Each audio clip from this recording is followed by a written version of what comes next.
This reading is by Martin Clifton. The Wisdom of Father Brown by G.K Chesterton. Chapter 1. The Absence of Mr. Glass. The consulting rooms of Dr. Orion Hood, the eminent criminologist and specialist in certain moral disorders, lay along the seafront at Scarborough, in a series of very large and well-lighted French windows, which showed the North Sea like one endless outer wall of blue-green marble.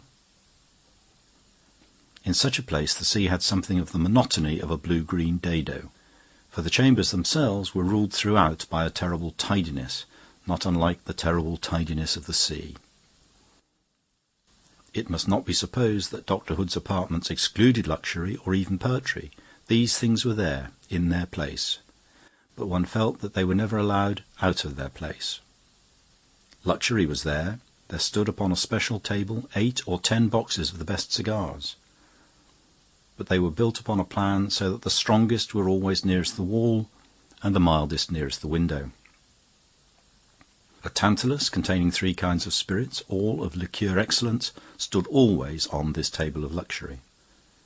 But the fanciful have asserted that the whisky, brandy and rum seemed always to stand at the same level. Poetry was there.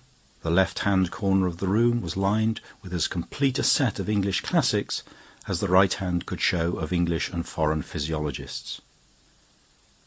But if one took a volume of Chaucer or Shelley from that rank, its absence irritated the mind like a gap in a man's front teeth. One could not say the books were never read.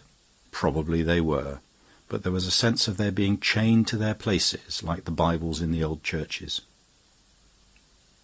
Dr. Hood treated his private bookshelf as if it were a public library, and if this strict scientific intangibility steeped even the shelves laden with lyrics and ballads, and the tables laden with drink and tobacco, it goes without saying that yet more of such heathen holiness protected the other shelves that held the specialist's library, and the other tables that sustained the frail and even fairy-like instruments of chemistry or mechanics. Dr. Hood paced the length of his string of apartments, bounded, as the boys' geographers say, on the east by the North Sea, and on the west by the serried ranks of his sociological and criminologist's library. He was clad in an artist's velvet, but with none of an artist's negligence. His hair was heavily shot with grey, but growing thick and healthy. His face was lean, but sanguine and expectant. Everything about him and his room indicated something at once rigid and restless, like that great northern sea by which, on pure principles of hygiene, he had built his home. Fate, being in a funny mood, pushed the door open and introduced into those long, strict, sea-flanked apartments one who was perhaps the most startling opposite of them and their master. In answer to a curt but civil summons, the door opened inwards, and there shambled into the room a shapeless little figure, which seemed to find its own hat and umbrella as unmanageable as a mass of luggage. The umbrella was a black and prosaic bundle long past repair.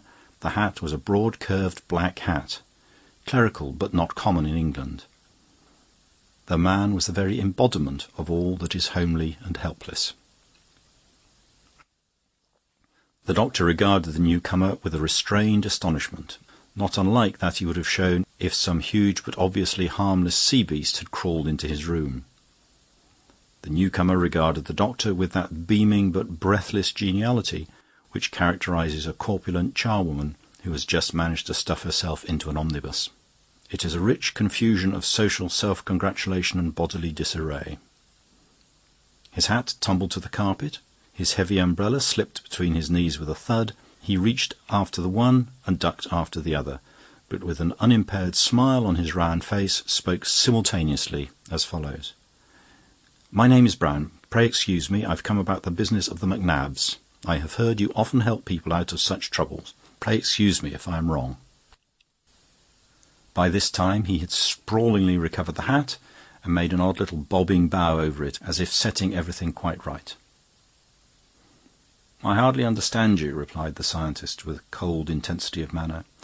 "I fear you have mistaken the chambers. I am Dr. Hood, and my work is almost entirely literary and educational.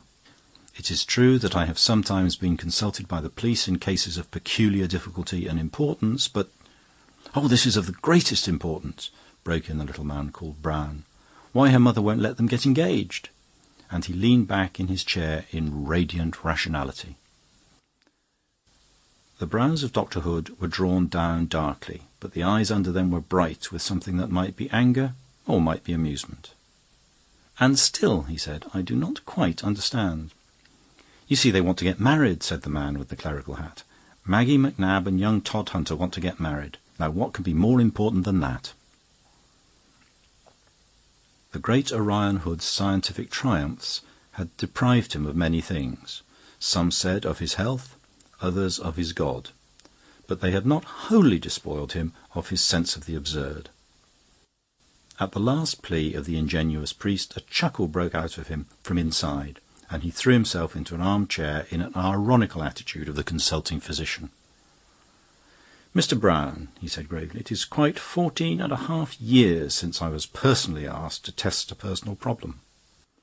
Then it was the case of an attempt to poison the French president at a Lord Mayor's banquet. It is now, I understand, a question of whether some friend of yours called Maggie is a suitable fiancée for some friend of hers called Todhunter. Well, Mr. Brown, I am a sportsman. I will take it on. I will give the McNab family my best advice. As good as I gave the French Republic and the King of England. No, better. 14 years better. I have nothing else to do this afternoon. Tell me your story."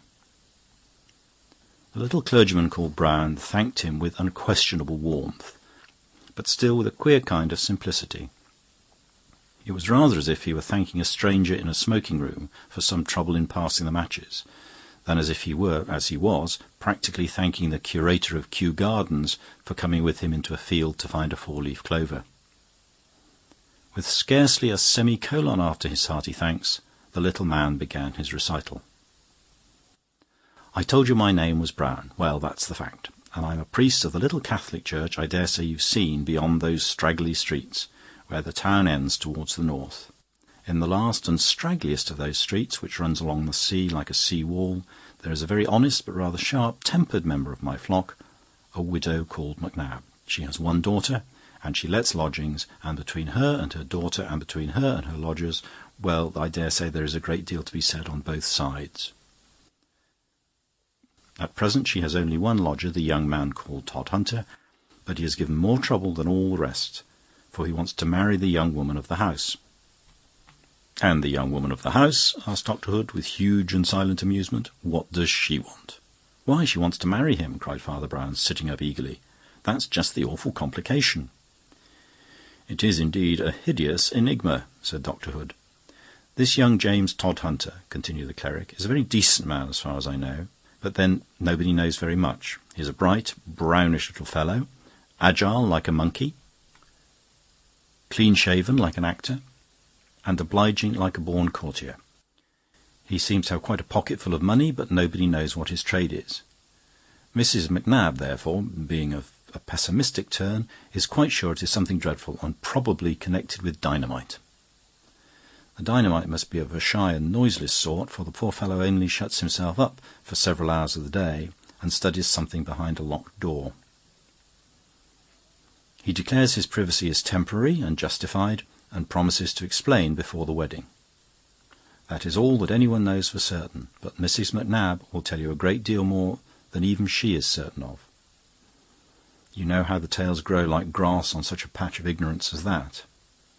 There are tales of two voices heard talking in the room, though when the door is opened, Todhunter is always found alone. There are tales of a mysterious tall man in a silk hat, who once came out of the sea mists, and apparently out of the sea, stepping softly across the sandy fields and through the small back garden at twilight, till he was heard talking to the lodger at his open window. The colloquy seemed to end in a quarrel. Todhunter dashed down his window with violence, and the man in the high hat melted into the sea fog again. This story is told by the family with the fiercest mystification, but I really think Mrs. McNab prefers her own original tale, that the other man, or whatever it is, crawls out every night from the big box in the corner, which is kept locked all day. You see, therefore, how this sealed door of Todhunter's is treated as the gate of all the fancies and monstrosities of the 1001 Nights. And yet there is the little fellow in his respectable black jacket, as punctual and innocent as a parlour clock. He pays his rent to the tick, he is practically a teetotaler, he is tirelessly kind with the younger children, and can keep them amused for a day on end. And, last and most urgent of all, he has made himself equally popular with the eldest daughter, who is ready to go to church with him tomorrow. A man warmly concerned with any large theories has always a relish for applying them to any triviality. The great specialist, having condescended to the priest's simplicity, condescended expansively. He settled himself with comfort in his arm-chair and began to talk in the tone of a somewhat absent-minded lecturer. Even in a minute instance, it is best to look first to the main tendencies of nature. A particular flower may not be dead in early winter, but the flowers are dying. A particular pebble may never be wetted with the tide, but the tide is coming in. To the scientific eye, all human history is a series of collective movements, destructions or migrations, like the massacre of flies in winter or the return of birds in spring. Now, the root fact in all history is race. Race produces religion. Race produces legal and ethical wars. There is no stronger case than that of the wild, unworldly and perishing stock which we commonly call the Celts, of whom your friends the MacNabs are specimens. Small, swarthy, and of this dreamy and drifting blood, they accept easily the superstitious explanation of any incidents, just as they still accept, you'll excuse me for saying, that superstitious explanation of all incidents which you and your church represent. It is not remarkable that such people, with the sea moaning behind them and the church, excuse me again, droning in front of them, should put fantastic features into what are probably plain events. You, with your small parochial responsibilities, see only this particular Mrs. MacNab, terrified with this particular tale of two voices and a tall man out of the sea. But the man with the scientific imagination sees, as it were, the whole clans of MacNabs scattered over the whole world, in its ultimate average as uniform as a tribe of birds. He sees thousands of Mrs. MacNabs, in thousands of houses, dropping their little drop of morbidity into the teacups of their friends. He sees... But before the scientist could conclude his sentence, another and more impatient summons sounded from without. Someone with swishing skirts was marshalled hurriedly down the corridor, and the door opened on a young girl, decently dressed, but disordered and red-hot with haste. She had sea-blown blonde hair, and would have been entirely beautiful if her cheekbones had not been, in the Scottish manner, a little high in relief as well as in colour. Her apology was almost as abrupt as a command. "I'm sorry to interrupt you, sir," she said, "but I had to follow Father Brown at once. It's nothing less than life or death." Father Brown began to get to his feet in some disorder. "Why, what's happened, Maggie?" he said. "James has been murdered, for all I can make out," answered the girl, still breathing hard from her rush. "That man Glass has been with him again. I heard them talking through the door, quite plain. Two separate voices, for James speaks low with a burr, and the other voice was high and quavery." "That man Glass," repeated the priest in some perplexity. "I know his name is Glass," answered the girl in great impatience. "I heard it through the door. They were quarrelling. About money, I think, for I heard James say again and again, 'That's right, Mr. Glass,' or 'No, Mr. Glass,' and then 2 or 3 Mr. Glass. But we're talking too much. You must come at once, and there may be time yet." "But time for what?" asked Dr. Hood, who had been studying the young lady with marked interest. "What is there about Mr. Glass and his money troubles that should impel such urgency?" "I tried to break down the door and couldn't," answered the girl shortly. "Then I ran to the backyard and managed to climb on to the window-sill that looks into the room. It was dim and seemed to be empty, but I swear I saw James lying huddled up in a corner, as if he were drugged or strangled." "This is very serious," said Father Brown, gathering his errant hat and umbrella and standing up. "In point of fact, I was just putting your case before this gentleman, and his view..." "Has been largely altered," said the scientist gravely. "I do not think this young lady is so Celtic as I had supposed. As I have nothing else to do, I will put on my hat and stroll downtown with you." In a few minutes all three were approaching the dreary tail of the McNab's street. The girl with the stern and breathless stride of the mountaineer, the criminologist with a lounging grace, which was not without a certain leopard-like swiftness, and the priest at an energetic trot entirely devoid of distinction. The aspect of this edge of the town was not entirely without justification for the doctor's hints about desolate moods and environments. The scattered houses stood farther and farther apart in a broken string along the seashore. The afternoon was closing with a premature and partly lurid twilight. The sea was of an inky purple and murmuring ominously. In the scrappy back garden of the McNabs, which ran down towards the sand, two black, barren-looking trees stood up like demon hands held up in astonishment. And as Mrs. McNab ran down the street to meet them, with lean hands similarly spread and her fierce face in shadow, she was a little like a demon herself. The doctor and the priest made scant reply to her shrill reiterations of her daughter's story, with more disturbing details of her own, to the divided vows of vengeance against Mr. Glass for murdering, and against Mr. Todhunter for being murdered, or against the latter for having dared to want to marry her daughter, and for not having lived to do it. They passed through the narrow passage in the front of the house until they came to the lodger's door at the back, and there Dr. Hood, with the trick of an old detective, put his shoulder sharply to the panel and burst in the door. It opened on a scene of silent catastrophe. No one seeing it, even for a flash, could doubt that the room had been the theatre of some thrilling collision between two or perhaps more persons. Playing cards lay littered across the table or fluttered about the floor as if a game had been interrupted. 2 wine-glasses stood ready for wine on a side table, but a third lay smashed in a star of crystal upon the carpet. A few feet from it lay what looked like a long knife or short sword, straight but with an ornamental and pictured handle. Its dull blade just caught a grey glint from the dreary window behind, which showed the black trees against the leaden level of the sea. Towards the opposite corner of the room was rolled a gentleman's silk top hat, as if it had just been knocked off his head. So much so, indeed, that one almost looked to see it rolling. And in the corner behind it, thrown like a sack of potatoes, but corded like a railway trunk, lay Mr. James Todhunter, with a scarf across his mouth and 6 or 7 ropes knotted around his elbows and ankles. His brown eyes were alive and shifted alertly. Dr. Orion Hood paused for one instant on the doormat and drank in the whole scene of voiceless violence. Then he stepped swiftly across the carpet, picked up the tall silk hat, and gravely put it upon the head of the yet pinioned Todhunter. It was so much too large for him that it almost slipped down onto his shoulders. "Mr. Glass's hat," said the doctor, returning with it and peering into the inside with a pocket lens. How to explain the absence of Mr. Glass and the presence of Mr. Glass's hat? For Mr. Glass is not a careless man with his clothes. That hat is of a stylish shape, and systematically brushed and burnished, though not very new. An old dandy, I should think. "But good heavens," called out Miss McNab, "aren't you going to untie the man first?" "I say old, with intention, though not with certainty," continued the expositor.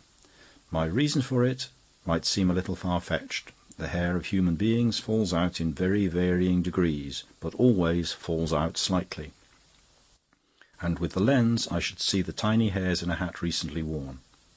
It has none, which leads me to guess that Mr. Glass is bald. Now, when this is taken with the high-pitched and querulous voice which Miss McNab described so vividly— patience, my dear lady, patience— when we take the hairless head, together with the tone common in senile anger, I should think we may deduce some advance in years. Nevertheless, he was probably vigorous, and he was almost certainly tall. I might rely in some degree on the story of his previous appearance at the window as a tall man in a silk hat, but I think I have a more exact indication. This wine-glass has been smashed all over the place, but one of his splinters lies on the high bracket beside the mantelpiece. No such fragment could have fallen there if the vessel had been smashed in the hand of a comparatively short man like Mr. Todhunter. "By the way," said Father Brown, "might it not be as well to untie Mr. Todhunter?" "Our lesson from the drinking vessels does not end here," proceeded the specialist. I may say at once that it is possible that the man Glass was bald or nervous through dissipation rather than age. Mr. Todhunter, as has been remarked, is a quiet, thrifty gentleman, essentially an abstainer. These cards and wine cups are no part of his normal habit. They have been produced for a particular companion. But as it happens, we may go further. Mr. Todhunter may or may not possess this wine service, but there is no appearance of his possessing any wine. What, then, were these vessels to contain? I would at once suggest some brandy or whisky, perhaps of a luxurious sort, from a flask in the pocket of Mr. Glass. We have thus something like a picture of the man, or at least of the type. Tall, elderly, fashionable, but somewhat frayed, certainly fond of play and strong waters, perhaps rather too fond of them. Mr. Glass is a gentleman not unknown on the fringes of society. "Look here," cried the young woman, "if you don't let me pass to untie him, I'll run outside and scream for the police." "I should not advise you, Mr. Macnab," said Dr. Hood gravely, "to be in any hurry to fetch the police. Father Brown, I seriously ask you to compose your flock, for their sakes, not for mine. Well, we have seen something of the figure and quality of Mr. Glass. What are the chief facts known of Mr. Todhunter? They are substantially three: that he is economical, that he is more or less wealthy, and that he has a secret. Now surely it is obvious that there are the three chief marks of the kind of man who is blackmailed, and surely it is equally obvious that the faded finery, the profligate habits, and the shrill irritation of Mr. Glass are the unmistakable marks of the kind of man who blackmails him. We have the two typical figures of a tragedy of hush money. On the one hand, the respectable man with a mystery, on the other, the West End vulture with a scent for a mystery. These two men have met here today and have quarrelled, using blows and a bare weapon. "Are you going to take those ropes off?" asked the girl stubbornly. Dr. Hood replaced the silk hat carefully on the side table and went across to the captive. He studied him intently, even moving him a little and half turning him round by the shoulders, but he only answered, "No, I think these ropes will do very well till your friends the police bring the handcuffs." Father Brown, who had been looking dully at the carpet, lifted his round face and said, "What do you mean?" The man of science had picked up the peculiar dagger sword from the carpet and was examining it intently as he answered. "Because you find Mr. Todhunter tied up," he said, "you all jump to the conclusion that Mr. Glass has tied him up, and then, I suppose, escaped. There are four objections to this. First, why should a gentleman so dressy as our friend Glass leave his hat behind him, if he left of his own free will? Second," he continued, moving towards the window, "this is the only exit, and it is locked on the inside. Third, this blade here has a tiny touch of blood at the point, but there is no wound on Mr. Todhunter. Mr. Glass took that wound away with him, dead or alive. Add to all this primary probability. It is much more likely that the blackmailed person would try to kill his incubus rather than the blackmailer would try to kill the goose that lays his golden egg. There, I think, we have a pretty complete story." "But the ropes?" inquired the priest, whose eyes had remained open with a rather vacant admiration. "Ah, the ropes," said the expert with a singular intonation. "Miss Macnab very much wanted to know why I did not set Mr. Todhunter free from his ropes. Well, I will tell her.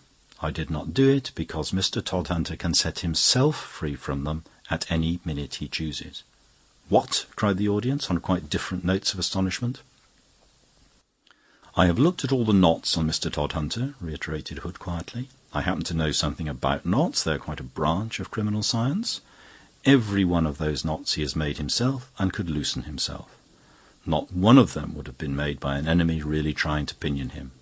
The whole of this affair of the ropes is a clever fake to make us think him the victim of the struggle, instead of the wretched Glass, whose corpse may be hidden in the garden or stuffed up the chimney."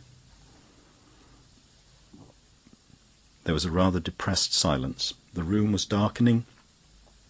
The sea-blighted boughs of the garden trees looked leaner and blacker than ever, yet they seemed to have come nearer to the window.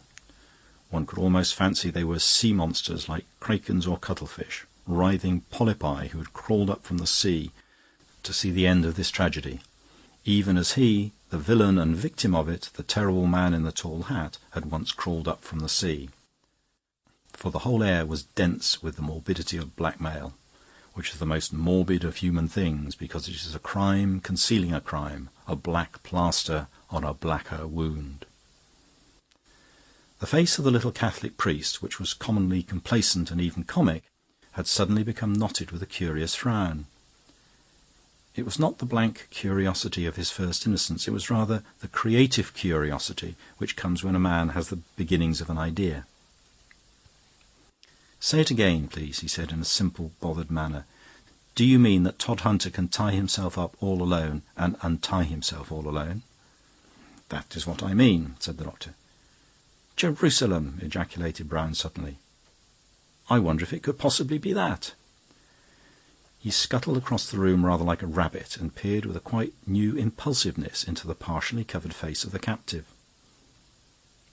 Then he turned his own rather fatuous face to the company. "Yes, that's it," he cried, in a certain excitement. "Can't you see it in the man's face? Why, look at his eyes."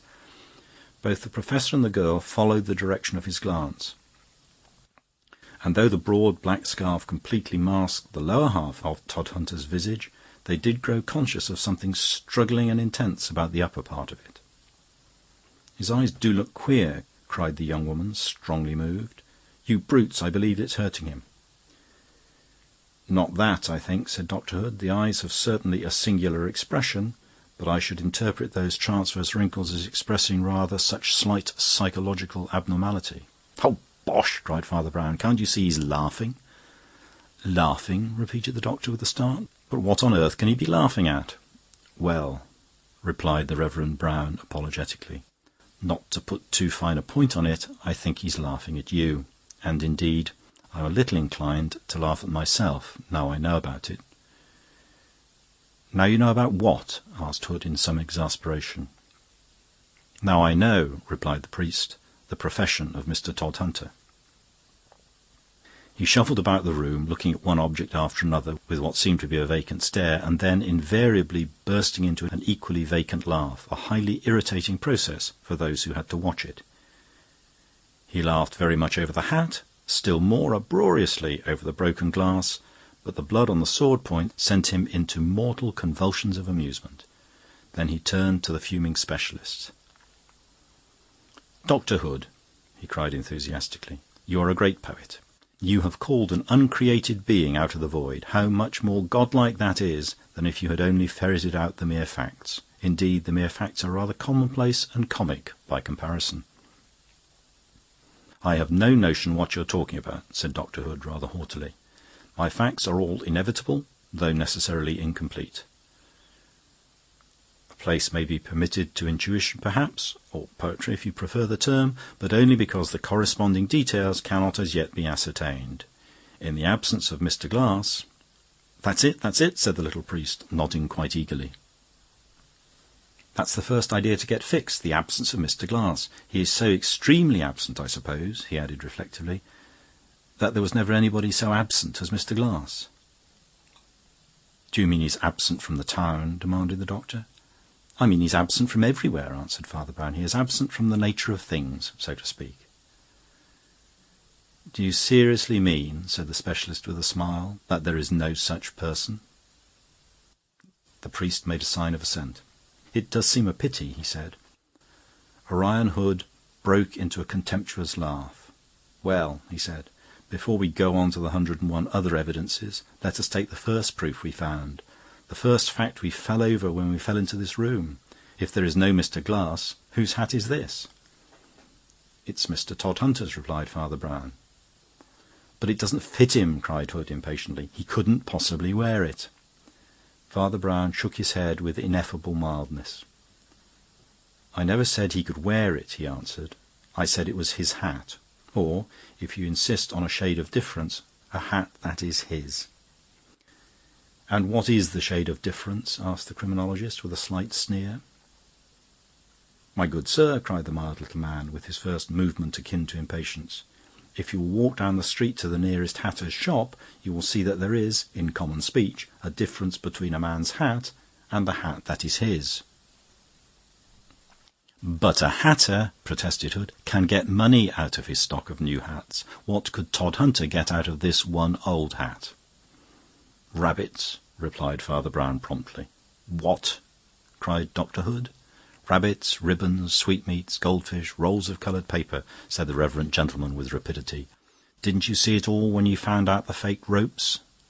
It's just the same with the sword. Mr. Todhunter hasn't got a scratch on him, as you say, but he's got a scratch in him, if you follow me." "Do you mean inside Mr. Todhunter's clothes?" inquired Mrs. Macnab sternly. "I do not mean inside Mr. Todhunter's clothes," said Father Brown. "I mean inside Mr. Todhunter." "Well, what in the name of Bedlam do you mean?" "Mr. Todhunter," explained Father Brown placidly, "is learning to be a professional conjurer, as well as a juggler, ventriloquist, and expert in the rope trick. The conjuring explains the hat. It is without traces of hair, not because it is worn by the prematurely bald Mr. Glass, but because it has never been worn by anybody. The juggling explains the 3 glasses, which Todhunter was teaching him to throw up and catch in rotation. But being only at the stage of practice, he smashed 1 glass against the ceiling. And the juggling also explains the sword, which it was Mr. Todhunter's professional pride and duty to swallow. But again, being at the stage of practice, he very slightly grazed the inside of his throat with the weapon.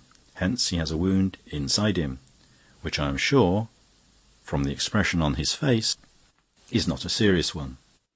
He was also practising the trick of a release from ropes, like the Davenport brothers, and he was just about to free himself when we all burst into the room.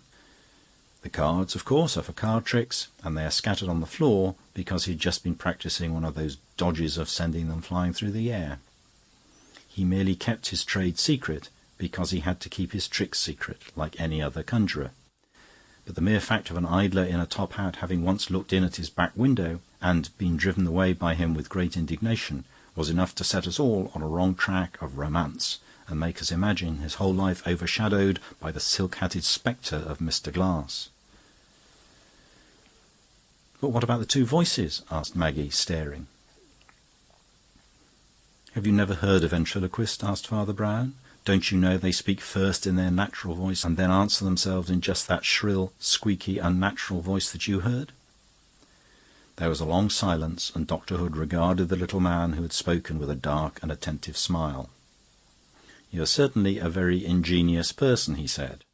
"It could not have been done better in a book. But there is just one part of Mr. Glass you have not succeeded in explaining away, and that is his name. Miss Macnab distinctly heard him so addressed by Mr. Todhunter." The Reverend Mr. Brown broke into a rather childish giggle. "Well, that," he said, "that's the silliest part of the whole silly story. When our juggling friend here threw up the 3 glasses in turn, he counted them aloud as he caught them, and also commented aloud when he failed to catch them. What he really says was 1, 2, and 3, Mr. Glass. 1, 2, Mr. Glass, and so on." There was a second of stillness in the room, and then everyone with one accord burst out laughing. As they did so, the figure in the corner complacently uncoiled all the ropes and let them fall with a flourish. Then, advancing into the middle of the room with a bow, he produced from his pocket a big bill printed in blue and red, which announced that Zaladin, the world's greatest conjurer, contortionist, ventriloquist, and human kangaroo, would be ready with an entirely new series of tricks at the Empire Pavilion, Scarborough, on Monday next, at 8 o'clock precisely. Chapter 2. The Paradise of Thieves. The great Mascari, most original of the young Tuscan poets, walked swiftly into his favourite restaurant, which overlooked the Mediterranean, was covered by an awning, and fenced by little lemon and orange trees. Waiters in white aprons were already laying out on white tables the insignia of an early and elegant lunch, and this seemed to increase a satisfaction that already touched the top of swagger. Mascari had an eagle nose like Dante. His hair and neckerchief were dark and flowing. He carried a black cloak, and might almost have carried a black mask, so much did he bear with him a sort of Venetian melodrama. He acted as if a troubadour had still a definite social office, like a bishop. He went as near as his century permitted to walking the world literally like Don Juan, with rapier and guitar. For he never travelled without a case of swords, with which he had fought many brilliant duels, or without a corresponding case for his mandolin, with which he had actually serenaded Miss Ethel Harrogate, the highly conventional daughter of a Yorkshire banker on holiday. Yet he was neither a charlatan nor a child, but a hot, logical Latin, who liked a certain thing and was it. His poetry was as straightforward as anyone else's prose. He desired fame, or wine, or the beauty of women with a torrid directness inconceivable among the cloudy ideals or cloudy compromise of the North. To vaguer races his intensity smelt of danger or even crime. Like fire or the sea, he was too simple to be trusted. The banker and his beautiful daughter were staying at the hotel attached to Mascari's restaurant, and that was why it was his favourite restaurant. A glance flashed around the room told him at once, however, that the English party had not descended. The restaurant was glittering, but still comparatively empty. 2 priests were talking at a table in the corner, but Mascari, an ardent Catholic, took no more notice of them than of a couple of crows. But from a yet farther seat, partly concealed behind a dwarf tree golden with oranges, there rose and advanced towards the poet a person whose costume was the most aggressively opposite to his own. This figure was clad in tweeds of piebald check, with a pink tie, a sharp collar, and protuberant yellow boots. He contrived, in the true tradition of Harriet Margate, to look at once startling and commonplace. But as the Cockney apparition drew nearer, Mascari was astounded to observe that the head was distinctly different from the body. It was an Italian head, fuzzy, swarthy, and very vivacious, that rose abruptly out of the standing collar like cardboard and the comic pink tie. In fact, it was a head he knew. He recognised it, above all the dire erection of English holiday array, as the face of an old but forgotten friend named Ezza. This youth had been a prodigy at college, and European fame was promised him when he was barely 15. But when he appeared in the world, he failed, first publicly as a dramatist and a demagogue, and then privately for years on end as an actor, a traveller, a commission agent, or a journalist. Mascari had known him last behind the footlights. He was but too well attuned to the excitements of that profession, and it was believed that some moral calamity had swallowed him up. "Ezza!" cried the poet, rising and shaking hands in a pleasant astonishment.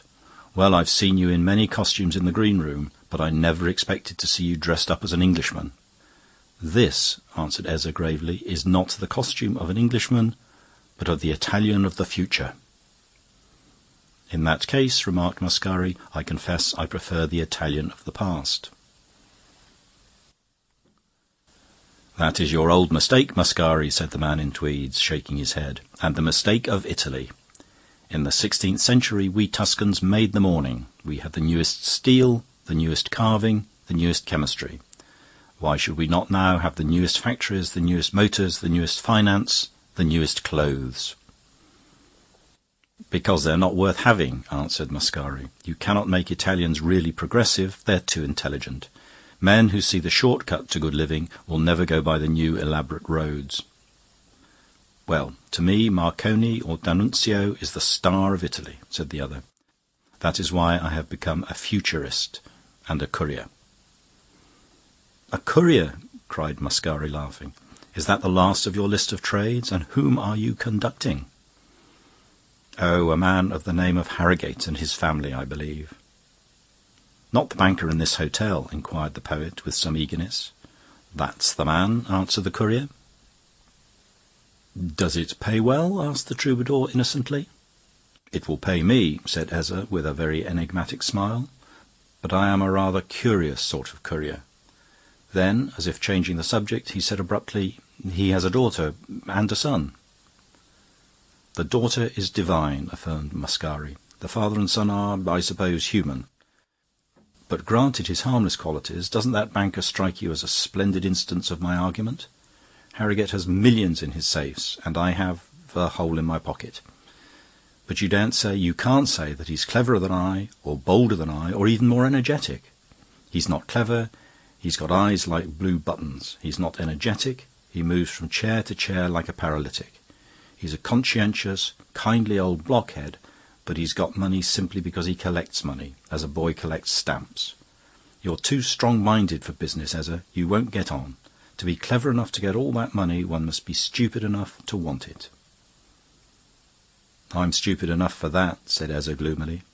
"But I should suggest a suspension of your critique of the banker, for here he comes." Mr. Harrogate, the great financier, did indeed enter the room, but nobody looked at him. He was a massive, elderly man with a boiled blue eye and faded, grey, sandy moustaches. But for his heavy stoop, he might have been a colonel. He carried several unopened letters in his hand. His son Frank was a really fine lad, curly-haired, sunburnt and strenuous, but nobody looked at him either. All eyes, as usual, were riveted, for the moment at least, upon Ethel Harrogate, whose golden Greek head and colour of the dawn seemed set purposely above that sapphire sea, like a goddess. The poet Mascari drew a deep breath as if he were drinking something, as indeed he was. He was drinking the classic, which his fathers made. Ezza studied her with a gaze equally intense and far more baffling. Miss Harrogate was specially radiant and ready for conversation on this occasion, and her family had fallen into the easier continental habit, allowing the stranger Mascari and even the courier Ezza to share their table and their talk. In Ethel Harrogate, conventionality crowned itself with a perfection and splendour of its own. Proud of her father's prosperity, fond of fashionable pleasures, a fond daughter but an arrant flirt, she was all these things with a sort of golden good nature that made her very pride pleasing and her worldly respectability a fresh and hearty thing. They were in an eddy of excitement about some alleged peril in the mountain path they were to attempt that week. The danger was not from rock and avalanche, but from something yet more romantic. Ethel had been earnestly assured that brigands, the true cutthroats of the modern legend, still haunted that ridge and held that pass of the Apennines. "They say," she cried, with the awful relish of a schoolgirl, "that all that country isn't ruled by the King of Italy, but by the King of Thieves. Who is the King of Thieves?" "A great man," replied Mascari, "worthy to rank with your own Robin Hood, Signorina. Montano, the King of Thieves, was first heard of in the mountains some 10 years ago, when people said brigands were extinct. But his wild authority spread with the swiftness of a silent revolution. Men found his fierce proclamations nailed in every mountain village, his sentinels, gun in hand, in every mountain ravine. 6 times the Italian government tried to dislodge him, and was defeated in 6 pitched battles, as if by Napoleon." "Now that sort of thing," observed the banker weightily, "would never be allowed in England. Perhaps, after all, we had better choose another route." "But the courier thought it perfectly safe." "It is perfectly safe," said the courier contemptuously. "I have been over it 20 times. There may have been some old jailbird called a king in the time of our grandmothers, but he belongs to history if not to fable. Brigandage is utterly stamped out." "It can never be utterly stamped out," Mascari answered, "because armed revolt is a recreation natural to southerners. Our peasants are like their mountains, rich in grace and green gaiety, but with the fires beneath. There is a point of human despair where the northern poor take to drink, and our own poor take to daggers." "A poet is privileged," replied Ezza with a sneer. "If Signor Mascari were English, he would still be looking for highwaymen in Wandsworth. Believe me, there is no more danger of being captured in Italy than of being scalped in Boston." "Then you propose to attempt it?" asked Mr. Harrogate, frowning. "Oh, it sounds rather dreadful," cried the girl, turning her glorious eyes on Mascari. "Do you really think the pass is dangerous?" Mascari threw back his black mane. "I know it is dangerous," he said. "I am crossing it tomorrow." The young Harrogate was left behind for a moment, emptying a glass of white wine and lighting a cigarette, as the beauty retired with the banker, the courier, and the poet, distributing peals of silvery satire. At about the same instant the 2 priests in the corner rose, the taller, a white-haired Italian, taking his leave. The shorter priest turned and walked towards the banker's son, and the latter was astonished to realize that though a Roman priest, the man was an Englishman. He vaguely remembered meeting him at the social crushes of some of his Catholic friends, but the man spoke before his memories could collect themselves. "Mr. Frank Harrogate, I think," he said. "I have had an introduction, but I do not mean to presume on it. The odd thing I have to say will come far better from a stranger. Mr. Harrogate, I say one word and go. Take care of your sister in her great sorrow." Even for Frank's truly fraternal indifference, the radiance and derision of his sister still seemed to sparkle and ring. He could hear her laughter still from the garden of the hotel, and he stared at his sombre adviser in puzzledom. "Do you mean the brigands?" he asked, and then, remembering a vague fear of his own, "Or can you be thinking of Mascari?" "One is never thinking of the real sorrow," said the strange priest. "One can only be kind when it comes." And he passed promptly from the room, leaving the other almost with his mouth open. A day or two afterwards, a coach containing the company was really crawling and staggering up the spurs of the menacing mountain range. Between Ezza's cheery denial of the danger and Mascari's boisterous defiance of it, the financial family were firm in their original purpose. And Mascari made his mountain journey coincide with theirs. A more surprising feature was the appearance at the coast town station of the little priest of the restaurant. He alleged merely that business led him also to cross the mountains of the Midland. But young Harrogate could not but connect his presence with the mystical fears and warnings of yesterday. The coach was a kind of commodious wagonette invented by the modernist talent of the courier, who dominated the expedition with his scientific activity and breezy wit. The theory of danger from thieves was banished from thought and speech, though so far conceded in formal act that some slight protection was employed. The courier and the young banker carried loaded revolvers, and Mascari, with much boyish gratification, buckled on a kind of cutlass under his black cloak. He had planted his person at a flying leap next to the lovely Englishwoman. On the other side of her sat the priest, whose name was Brown, and who was fortunately a silent individual. The courier and the father and the son were on the bank behind. Mascari was in towering spirits, seriously believing in the peril, and his talk to Ethel might well have made her think him a maniac. But there was something in the crazy and gorgeous ascent, amid crags like peaks, loaded with woods like orchards, that dragged her spirit up alone with his into purple preposterous heavens with wheeling suns. The white road climbed like a white cat. It spanned sunless chasms like a tightrope. It was flung round far-off headlands like a lasso. And yet, however high they went, the desert still blossomed like the rose. The fields were burnished in sun and wind with the colour of kingfisher and parrot and hummingbird, and hues of 100 flowering flowers. There are no lovelier meadows and woodlands than the English, no nobler crests or chasms than those of Snowdon or Glencoe. But Ethel Harrogate had never before seen the southern parks tilted on the splintered northern peaks, the gorge of Glencoe laden with the fruits of Kent. There was nothing here of that chill and desolation that in Britain one associates with high and wild scenery. It was rather like a mosaic palace rent with earthquakes, or like a Dutch tulip garden blown to the stars with dynamite. "It's like Kew Gardens on Beachy Head," said Ethel.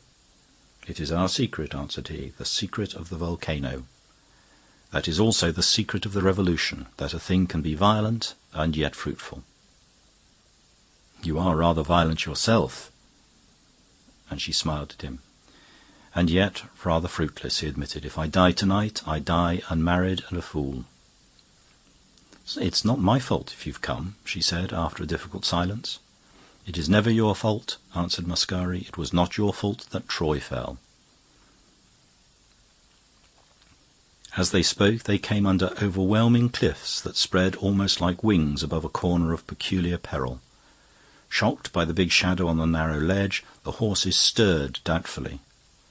The driver leapt to the earth to hold their heads, and they became ungovernable. One horse reared up to his full height, the titanic and terrifying height of a horse when he becomes a biped. It was just enough to alter the equilibrium. The whole coach heeled over like a ship and crashed through the fringe of bushes over the cliff. Mascari threw an arm round Ethel, who clung to him, and shouted aloud. It was for such moments that he lived. At the moment when the gorgeous mountain walls went round the poet's head like a purple windmill, a thing happened which was superficially even more startling. The elderly and lethargic banker sprang erect in the coach and leapt over the precipice before the tilted vehicle could take him there. In the first flash it looked as wild as suicide, but in the second it was as sensible as a safe investment. The Yorkshireman had evidently more promptitude as well as more sagacity than Mascari had given him credit for he landed in a lap of land which might have been specially padded with turf and clover to receive him. As it happened, indeed, the whole company were equally lucky, if less dignified, in their form of ejection. Immediately under this abrupt turn of the road was a grassy and flowery hollow, like a sunken meadow, a sort of green velvet pocket in the long, green, trailing garments of the hills. Into this they were all tipped or tumbled with little damage, save that their smallest baggage and even the contents of their pockets were scattered in the grass around them. The wrecked coach still hung above, entangled in the tough hedge, and the horses plunged painfully down the slope. The first to sit up was the little priest, who scratched his head with a face of foolish wonder. Frank Harrogate heard him say to himself, "Now, why on earth have we fallen just here?" He blinked at the litter around him and recovered his own very clumsy umbrella. Beyond it lay the broad sombrero fallen from the head of Mascari, and beside it a sealed business letter which, after a glance at the address, he returned to the elder Harrogate. On the other side of him the grass partly hid Miss Ethel's sunshade, and just beyond it lay a curious little glass bottle hardly 2 inches long. The priest picked it up. In a quick, unobtrusive manner he uncorked and sniffed it, and his heavy face turned the colour of clay. "Heaven deliver us," he muttered. "It can't be hers. Has her sorrow come on her already?" He slipped it into his own waistcoat pocket.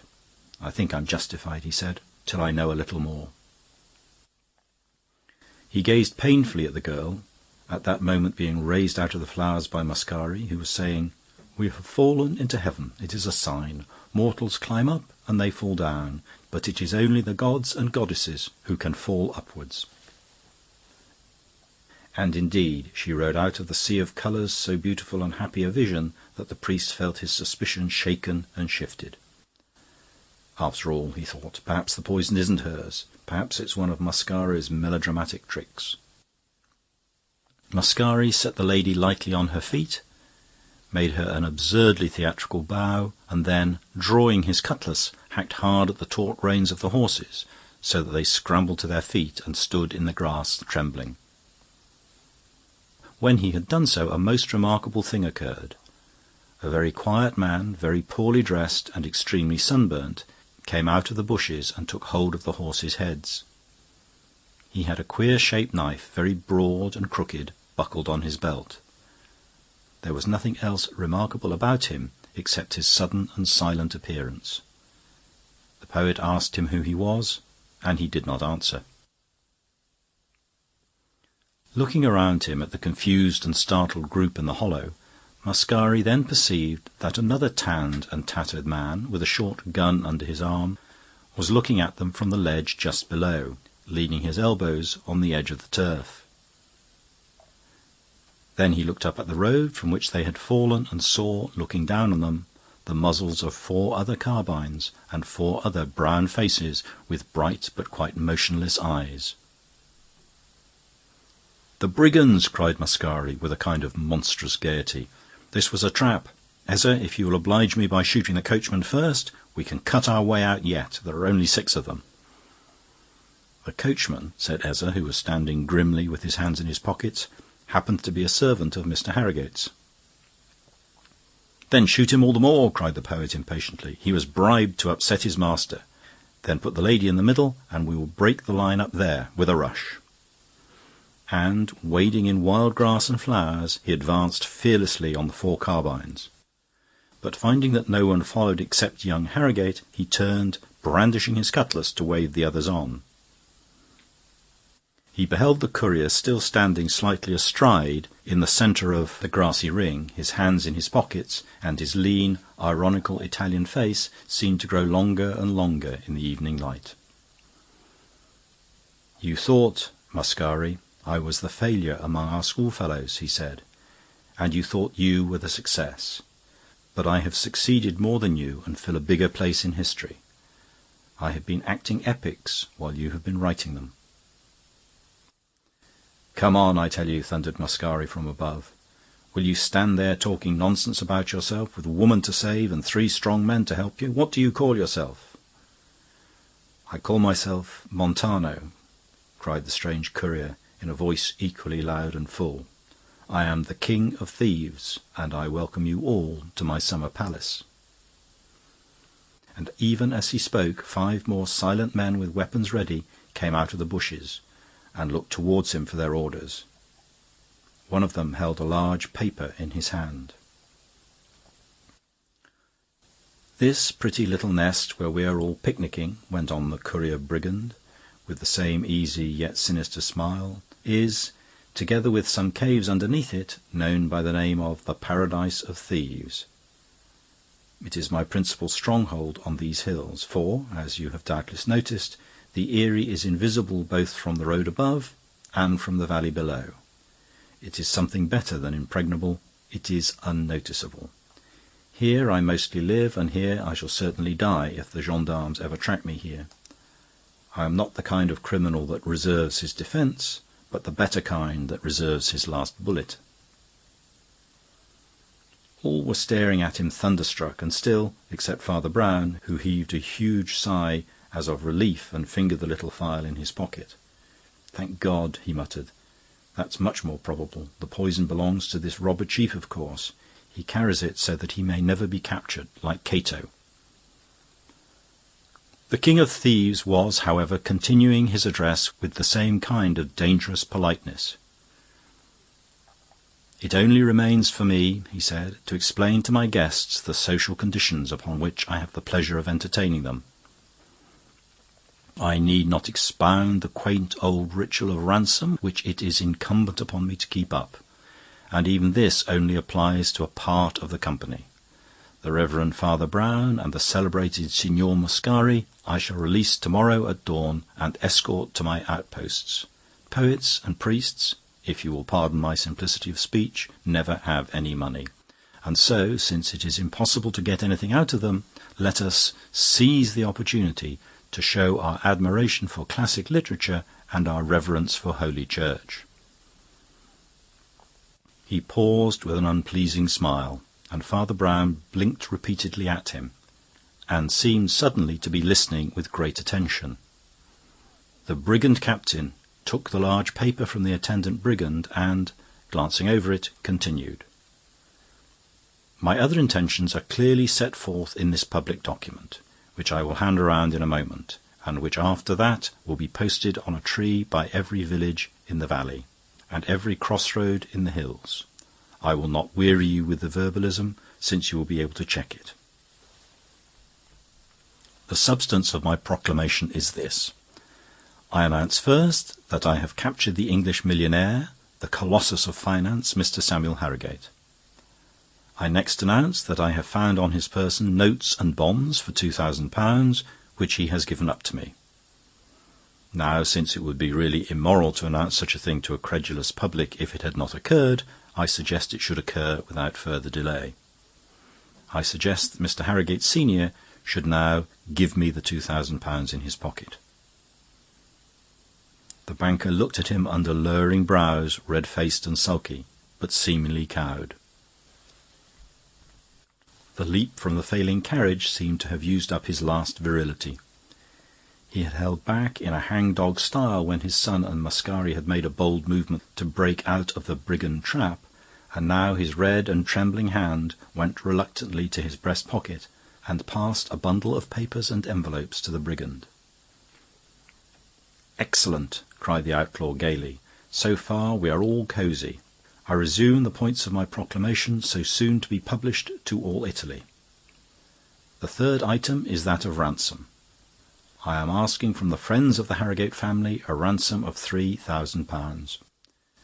which I am sure is almost insulting to that family in its moderate estimate of their importance. Who would not pay triple this sum for another day's association with such a domestic circle? I will not conceal from you that the document ends with certain legal phrases about the unpleasant things that may happen if the money is not paid. But meanwhile, ladies and gentlemen, let me assure you that I am comfortably off here for accommodation, wine and cigars, and bid you for the present a sportsmanlike welcome to the luxuries of the paradise of thieves."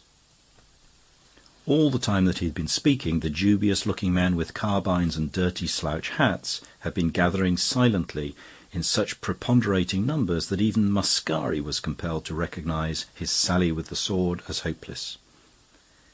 He glanced around him, but the girl had already gone over to soothe and comfort her father, for her natural affection for his person was as strong or stronger than her somewhat snobbish pride in his success.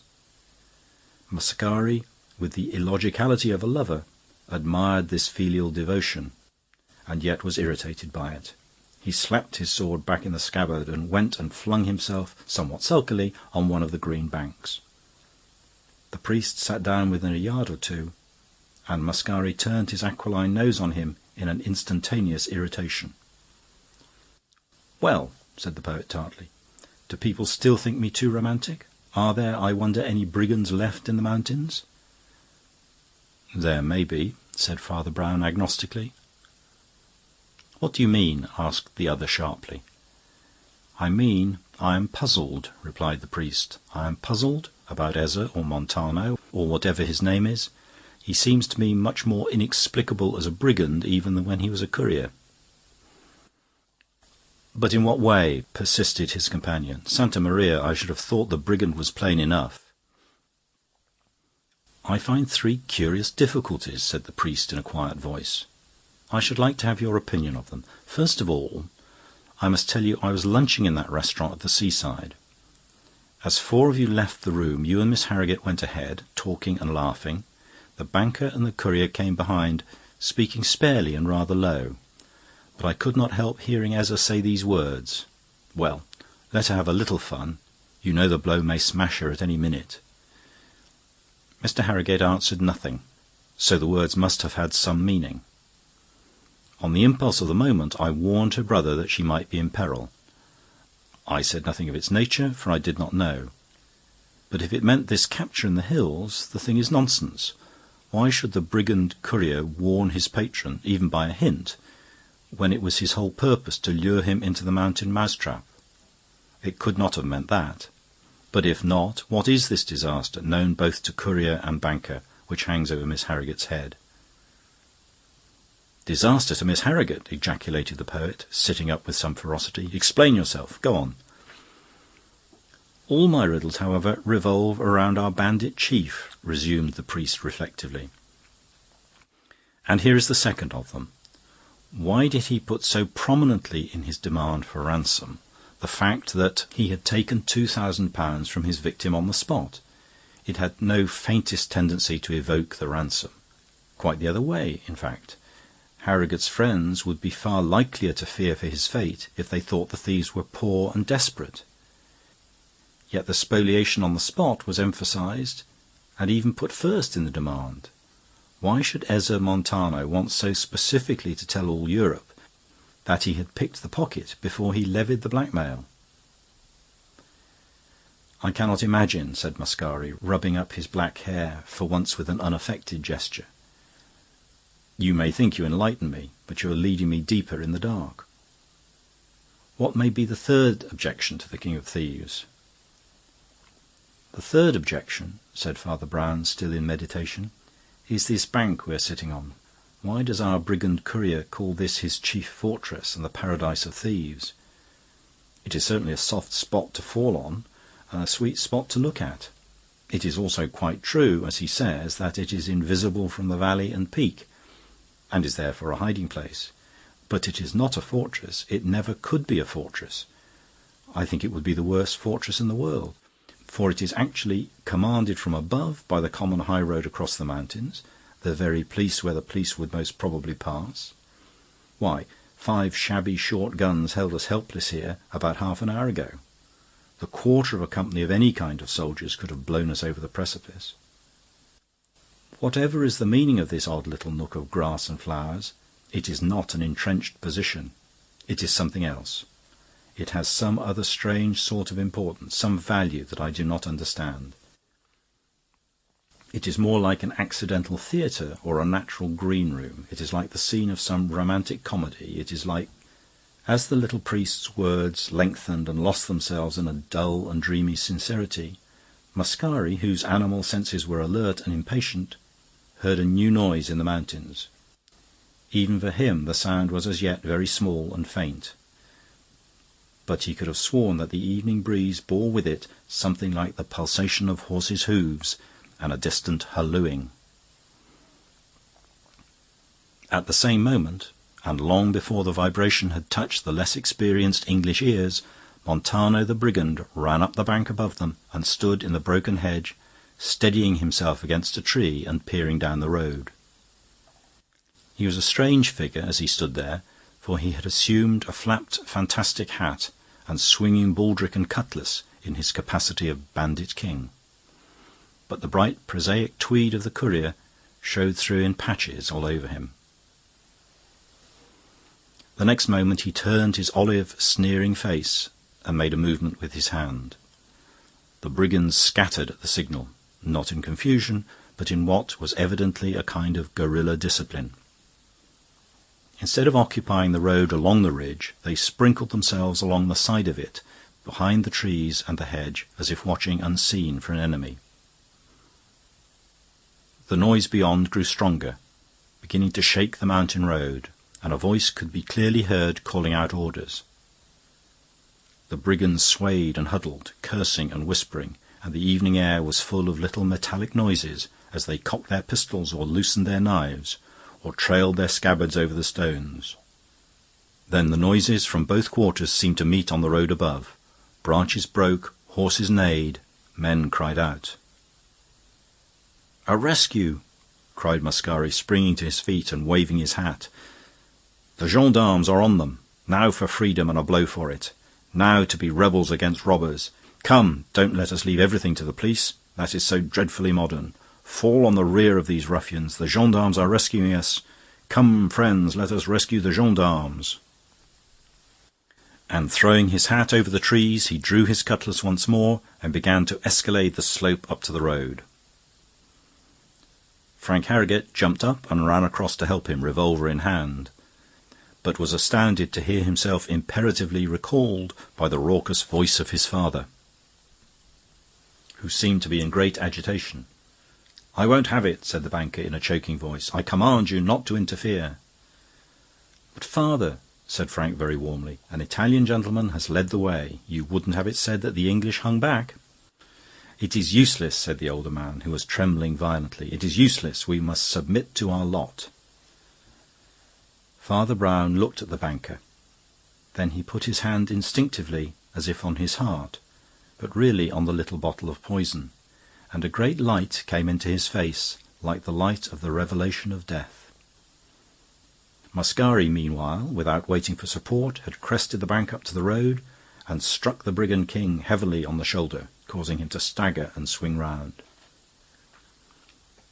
Montano also had his cutlass unsheathed, and Mascari, without further speech, sent a slash at his head, which he was compelled to catch and parry.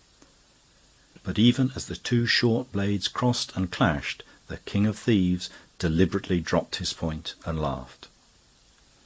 "What's the good, old man?" he said, in spirited Italian slang. "This damned farce will soon be over." "What do you mean, you shuffler?" panted the fire-eating poet. "Is your courage a sham as well as your honesty?" "Everything about me is a sham," responded the ex-courier in complete good humour. "I am an actor, and if I ever had a private character, I have forgotten it. I am no more a genuine brigand than I am a genuine courier. I am only a bundle of masks, and you can't fight a duel with that." And he laughed with boyish pleasure and fell into his old straddling attitude with his back to the skirmish up the road. Darkness was deepening under the mountain walls, and it was not easy to discern much of the progress of the struggle. save that tall men were pushing their horses' muzzles through a clinging crowd of brigands, who seemed more inclined to harass and hustle the invaders than to kill them.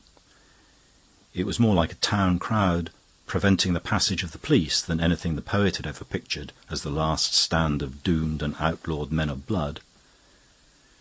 Just as he was rolling his eyes in bewilderment, he felt a touch on his elbow, and found the old little priest standing there like a small Noah with a large hat, and requesting the favour of a word or two.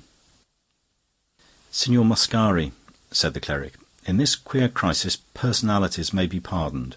I may tell you without offence of a way in which you will do more good than by helping the gendarmes, who are bound to break through in any case. You will permit me the impertinent intimacy, but do you care about that girl? Care enough to marry her and make her a good husband, I mean?" "Yes," said the poet quite simply. "Does she care about you?" "I think so," was the equally grave reply. "Then go over there and offer yourself," said the priest. "Offer her everything you can. Offer her heaven and earth if you've got them. The time is short." "Why?" asked the astonished man of letters. "Because," said Father Brown, "her doom is coming up the road." "Nothing is coming up the road," argued Mascari, "except the rescue." "Well, you go over there," said his adviser, "and be ready to rescue her from the rescue." Almost as he spoke, the hedges were broken all along the ridge by a rush of the escaping brigands. They dived into bushes and thick grass like defeated men pursued, and the great cocked hats of the mounted gendarmerie were seen passing along above the broken hedge. Another order was given, there was a noise of dismounting, and a tall officer with a cocked hat, a grey imperial, and a paper in his hand appeared in the gap that was the gate of the paradise of thieves. There was a momentary silence, broken in an extraordinary way by the banker, who cried out in a hoarse and strangled voice, "Robbed! I've been robbed!" "Why, that was hours ago," cried his son in astonishment, "when you were robbed of £2,000. "Not of £2,000, said the financier with an abrupt and terrible composure, "only of a small bottle." The policeman with the grey imperial was striding across the green hollow. Encountering the king of thieves in his path, he clapped him on the shoulder with something between a caress and a buffet, and gave him a push that sent him staggering away. "You'll get into trouble too," he said, "if you play these tricks." Again, to Mascari's artistic eye, it seemed scarcely like the capture of a great outlaw at bay. Passing on, the policeman halted before the Harrogate group and said, "Samuel Harrogate, I arrest you in the name of the law for embezzlement of the funds of the Hull and Huddersfield Bank." The great banker nodded with an odd air of business assent, seemed to reflect a moment, and before they could interpose, took a half-turn and a step that brought him to the edge of the outer mounted wall. Then, flinging up his hands, he leapt exactly as he had leapt out of the coach. But this time he did not fall into a little meadow just beneath. He fell 1,000 feet below to become a wreck of bones in the valley. The anger of the Italian policeman, which he expressed volubly to Father Brown, was largely mixed with admiration. "It was like him to escape us at last," he said. "He was a great brigand, if you like. This last trick of his I believe to be absolutely unprecedented. He fled with the company's money to Italy, and actually got himself captured by sham brigands in his own pay, so as to explain both the disappearance of the money and the disappearance of himself. That demand for ransom was really taken seriously by most of the police, but for years he's been doing things as good as that, quite as good as that. He will be a serious loss to his family." Mascari was leading away the unhappy daughter, who held hard to him, as she did for many a year after, but even in that tragic wreck he could not help having a smile and a hand of half-mocking friendship for the indefensible Ezza Montano. "And where are you going next?" he asked him over his shoulder. "Birmingham," answered the actor, puffing a cigarette. "Didn't I tell you I was a futurist? I really do believe in those things if I believe in anything. Change, bustle, and new things every morning. I'm going to Manchester, Liverpool, Leeds, Hull, Huddersfield, Glasgow, Chicago, in short, to enlightened, energetic, civilized society. In short, said Mascari, to the real paradise of thieves. Chapter 3. The Duel of Dr. Hirsch. M. Maurice Brun and M. Armand Armagnac were crossing the sunlit Champs-Élysées with a kind of vivacious respectability. They were both short, brisk, and bold. They both had black beards that did not seem to belong to their faces, after the strange French fashion which makes real hair look like artificial. M. Brun had a dark wedge of beard apparently affixed under his lower lip. M. Armagnac, by way of a change, had two beards, one sticking out from each corner of his emphatic chin. They were both young. They were both atheists, with a depressing fixity of outlook but great mobility of exposition. They were both pupils of the great Dr. Hirsch, scientist, publicist, and moralist. M. Brun had become prominent by his proposal that the common expression adieu should be obliterated from all the French classics, and a slight fine imposed for its use in private life. Then, he said, the very name of your imagined God will have echoed for the last time in the ear of man. M. Armagnac specialized rather in a resistance to militarism, and wished the chorus of the Marseillaise altered from aux armes citoyennes to aux grèves citoyennes. But his anti-militarism was of a peculiar and Gallic sort. An eminent and very wealthy English Quaker, who had come to see him to arrange for the disarmament of the whole planet, was rather distressed by Armagnac's proposal that, by way of a beginning, the soldiers should shoot their officers. And indeed it was in this regard that the two men differed most from their leader and father in philosophy. Dr. Hirsch, though born in France and covered with the most triumphant favours of French education, was temperamentally of another type, mild, dreamy, humane, and, despite his sceptical system, not devoid of transcendentalism. He was, in short, more like a German than a Frenchman. And, much as they admired him, something in the subconsciousness of these Gauls was irritated at his pleading for peace in so peaceful a manner. To their party throughout Europe, however, Paul Hirsch was a saint of science. His large and daring cosmic theories advertised his austere life and innocent, if somewhat frigid, morality. He held something of the position of Darwin, doubled with the position of Tolstoy. But he was neither an anarchist nor an anti-patriot. His views on disarmament were moderate and evolutionary. The Republican government put considerable confidence in as to various chemical improvements. He had lately even discovered a noiseless explosive, the secret of which the government was carefully guarding. His house stood in a handsome street near the Élysée, a street which, in that strong summer, seemed almost as full of foliage as the park itself. A row of chestnuts shattered the sunshine, interrupted only in one place where a large café ran out into the street. Almost opposite to this were the white and green blinds of the great scientist's house, an iron balcony, also painted green, running along in front of the first-floor windows. Beneath this was the entrance into a kind of court, gay with shrubs and tiles, into which the two Frenchmen passed in animated talk.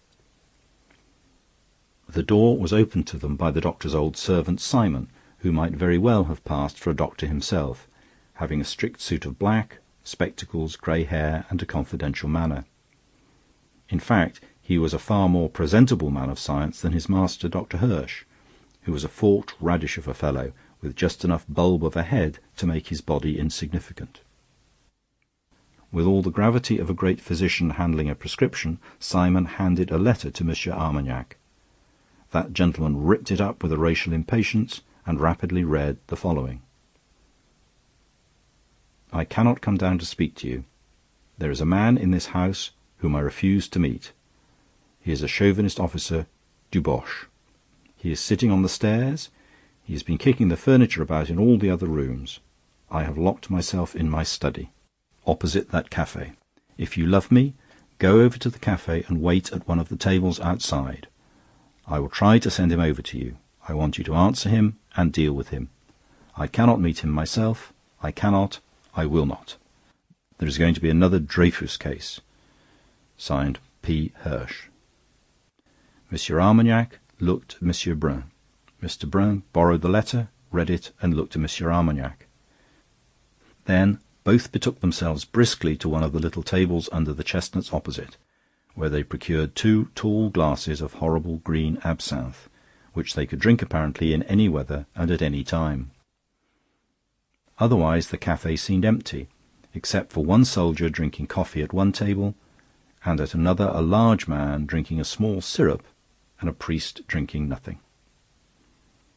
Maurice Brun cleared his throat and said, "Of course we must help the master in every way, but—" There was an abrupt silence, and Armagnac said, "He may have excellent reasons for not meeting the man himself, but—" Before either could complete a sentence, it was evident that the invader had been expelled from the house opposite.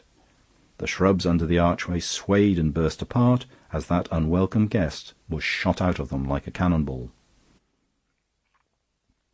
He was a sturdy figure in a small and tilted Tyrolean felt hat, a figure that had indeed something generally Tyrolean about it. The man's shoulders were big and broad, but his legs were neat and active in knee breeches and knitted stockings.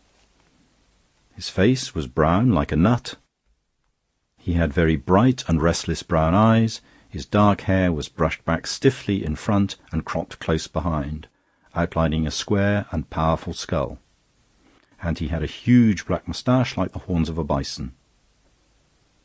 Such a substantial head is generally based on a bull neck, but this was hidden by a big coloured scarf, swathed round up the man's ears and falling in front inside his jacket like a sort of fancy waistcoat.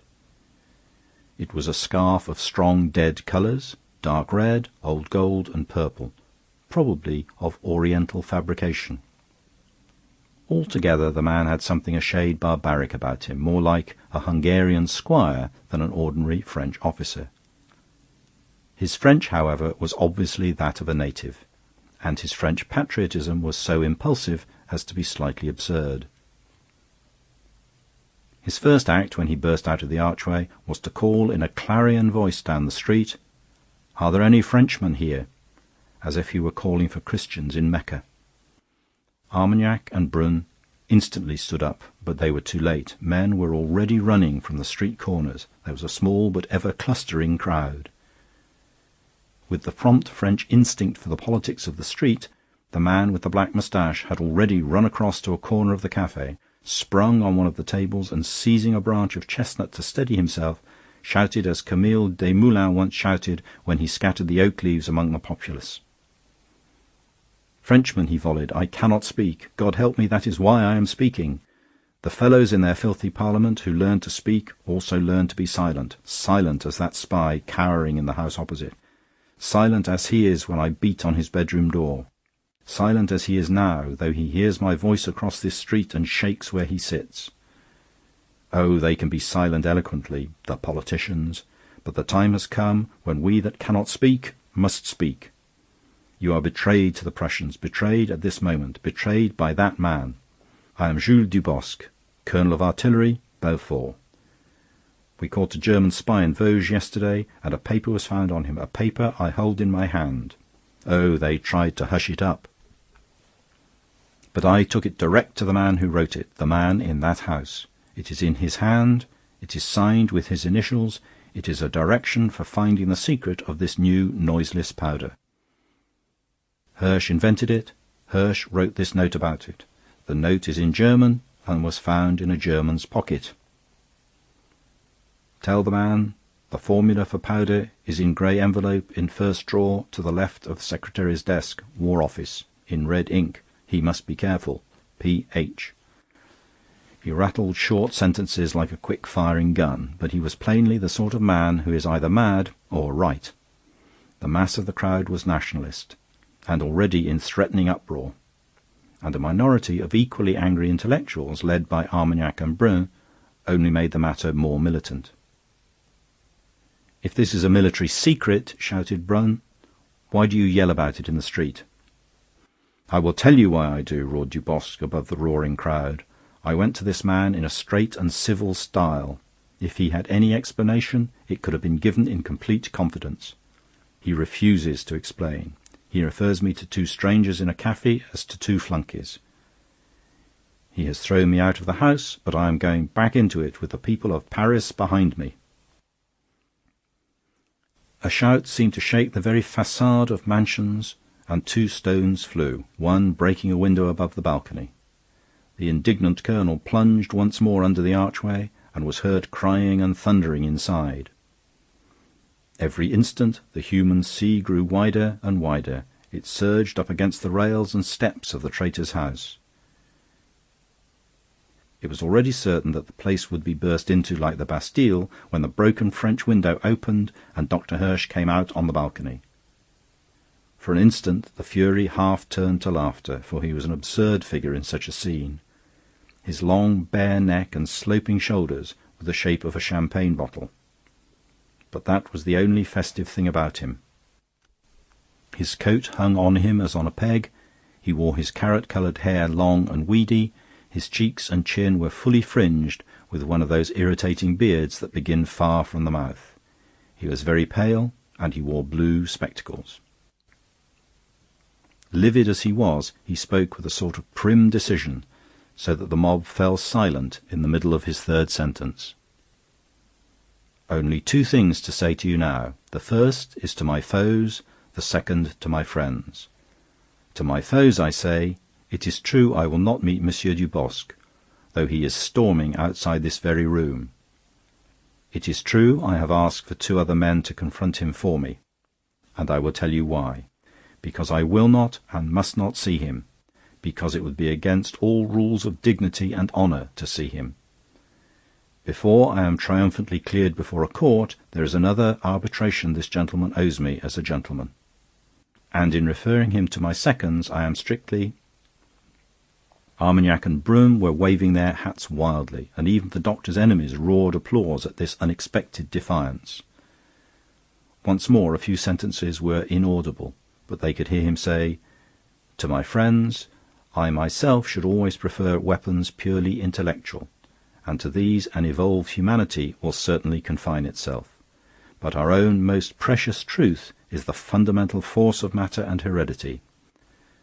My books are successful, my theories are unrefuted, but I suffer in politics from a prejudice almost physical in the French. I cannot speak like Clemenceau and Déroulède, for their words are like echoes of their pistols. The French ask for a duellist as the English ask for a sportsman. Well, I give my proofs. I will pay this barbaric bribe, and then go back to reason for the rest of my life."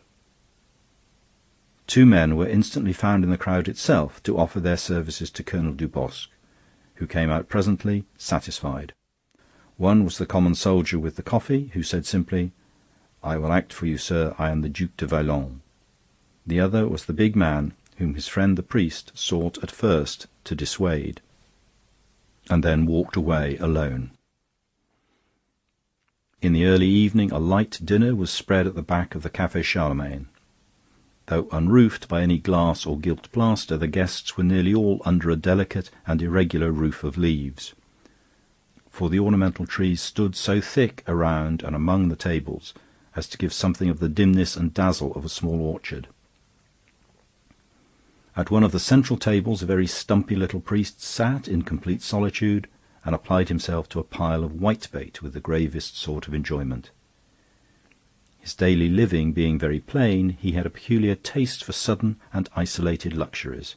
He was an abstemious epicure.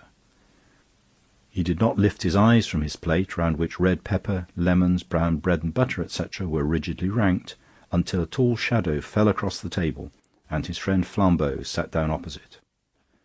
Flambeau was gloomy. "I'm afraid I must chuck this business," he said heavily. "I'm all on the side of the French soldiers like Dubosc, and I'm all against the French atheists like Hirsch, but it seems to me in this case we've made a mistake. The Duke and I thought it as well to investigate the charge, and I must say I'm glad we did." "Is the paper a forgery, then?" asked the priest. "That's just the odd thing," replied Flambeau. "It's exactly like Hirsch's writing, and nobody can point out any mistake in it. But it wasn't written by Hirsch. If he's a French patriot, he didn't write it, because it gives information to Germany. And if he's a German spy, he didn't write it. Well, because it doesn't give information to Germany. You mean the information is wrong? Asked Father Brown. Wrong, replied the other, and wrong exactly where Dr. Hirsch would have been right. About the hiding place of his own secret formula in his own official department. By favour of Hirsch and the authorities, the Duke and I have actually been allowed to inspect the secret drawer at the War Office where the Hirsch formula is kept. We are the only people who have ever known it, except the inventor himself and the Minister for War. But the Minister permitted it to save Hirsch from fighting. After that, we really can't support Deboche if his revelation is a mare's nest. And it is? Asked Father Brown. It is, said his friend gloomily. It is a clumsy forgery by somebody who knew nothing of the real hiding place. It says the paper is in the cupboard on the right of the secretary's desk. As a fact, the cupboard with the secret drawer is some way to the left of the desk.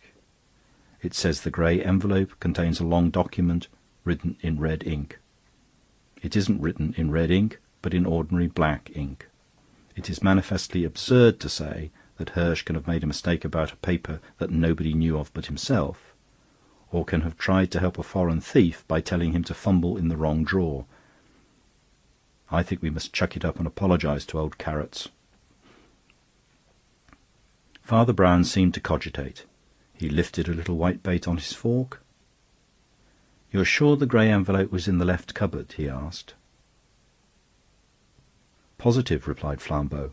"The grey envelope, it was a white envelope really, was—" Father Brown put down the small silver fish and the fork and stared across at his companion. "What?" he asked, in an altered voice. "Well, what?" replied Flambeau, eating heartily. "It was not grey," said the priest. "Flambeau, you frighten me." "What the deuce are you frightened of?" "I'm frightened of a white envelope," said the other seriously. "If it had only just been grey, hang it all, it might as well have been grey. But if it was white, the whole business is black.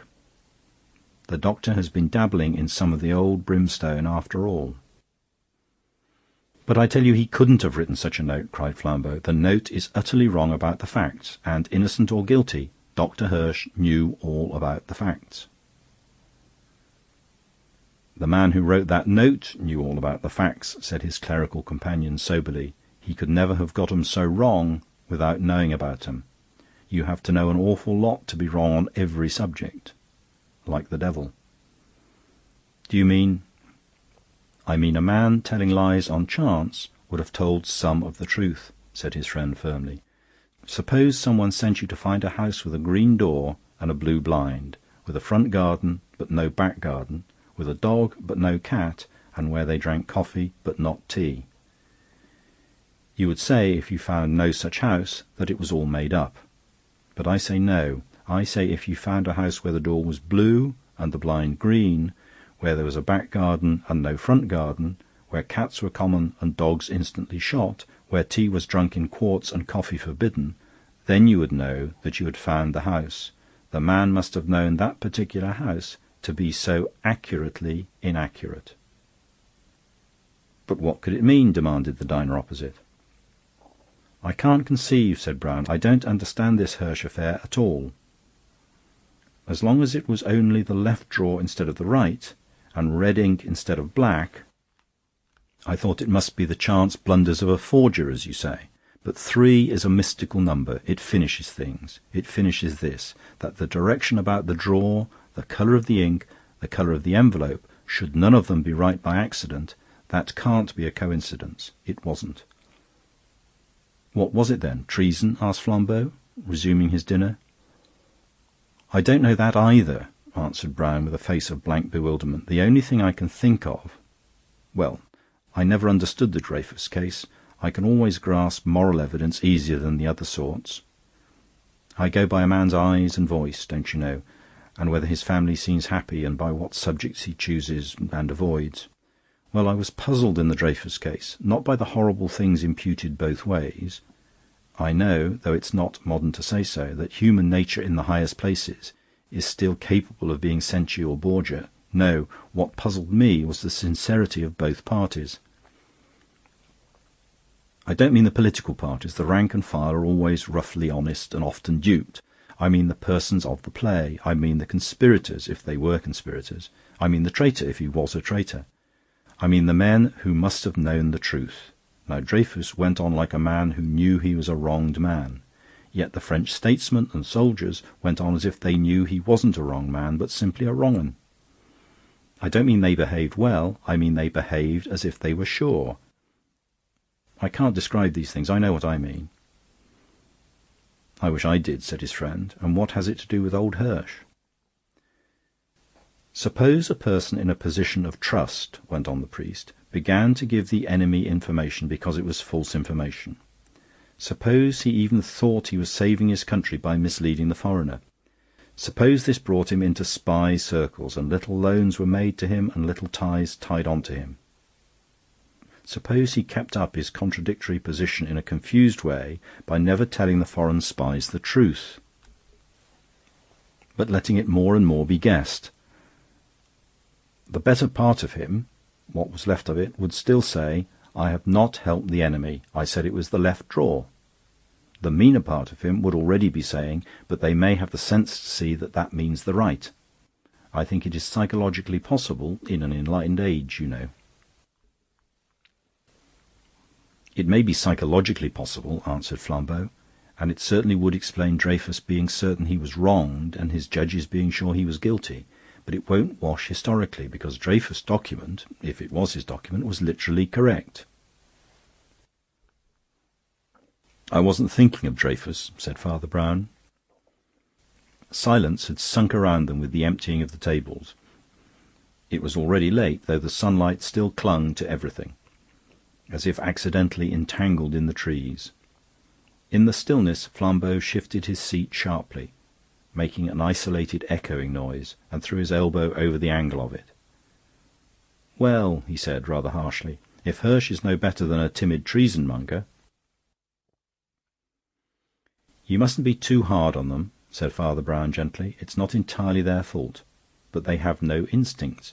I mean those things that make a woman refuse to dance with a man, or a man to touch an investment. They've been taught that it's all a matter of degree." "Anyhow," cried Flambeau impatiently, "he's not a patch on my principle, and I shall go through with it. Old Dubosc may be a bit mad, but he's a sort of patriot after all." Father Brown continued to consume whitebait. Something in the stolid way he did so caused Flambeau's fierce black eyes to ramble over his companion afresh. "What's the matter with you?" Flambeau demanded. "Dubosc's all right in that way?" "You don't doubt him?" "My friend," said the small priest, laying down his knife and fork in a kind of cold despair, "I doubt everything, everything, I mean, that has happened today. I doubt the whole story, though it has been acted before my face. I doubt every sight that my eyes have seen since morning. There is something in this business quite different from the ordinary police mystery, where one man is more or less lying and the other man more or less telling the truth. Here, both men... Well, I've told you the only theory I can think of that could satisfy anybody. It doesn't satisfy me." "Nor me either," replied Flambeau, frowning, while the other went on eating fish with an air of entire resignation. "If all you can suggest is that notion of a message conveyed by contraries, I call it uncommonly clever, but, well, what would you call it?" "I should call it thin," said the priest promptly. "I should call it uncommonly thin. But that's the queer thing about the whole business. The lie is like a schoolboy's. There are only 3 versions, Dubosc's and Hirsch's and that fancy of mine. Either that note was written by a French officer to ruin a French official, or it was written by a French official to help German officers, or it was written by a French official to mislead German officers. Very well, you'd expect a secret paper passing between such people, officials or officers, to look quite different from that. You'd expect probably a cipher, certainly abbreviations, most certainly scientific and strictly professional terms. But this thing's elaborately simple, like a penny dreadful. In the purple grotto you will find the golden casket. It looks as if it were meant to be seen through at once." Almost before they could take it in, a short figure in French uniform had walked up to their table like the wind, and sat down with a sort of thump. "I have extraordinary news," said the Duc de Valon. "I have just come from this colonel of ours. He's packing up to leave the country, and he asks us to make his excuses sur le terrain." "What!" cried Flambeau, with an incredulity quite frightful. "Apologise?" "Yes," said the Duke gruffly, "then and there, before everybody, when the swords are drawn. And you and I have to do it while he is leaving the country." "But what can this mean?" cried Flambeau. "He can't be afraid of that little Hirsch. Confound it!" he cried, in a kind of rational rage. "Nobody could be afraid of Hirsch." "I believe it's some plot," snapped Verloyn, "some plot of the Jews and Freemasons. It's meant to work up glory for Hirsch."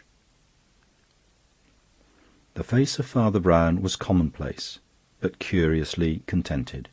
It could shine with ignorance as well as with knowledge. But there was always one flash when the foolish mask fell, and the wise mask fitted itself in its place, and Flambeau, who knew his friend, knew that his friend had suddenly understood.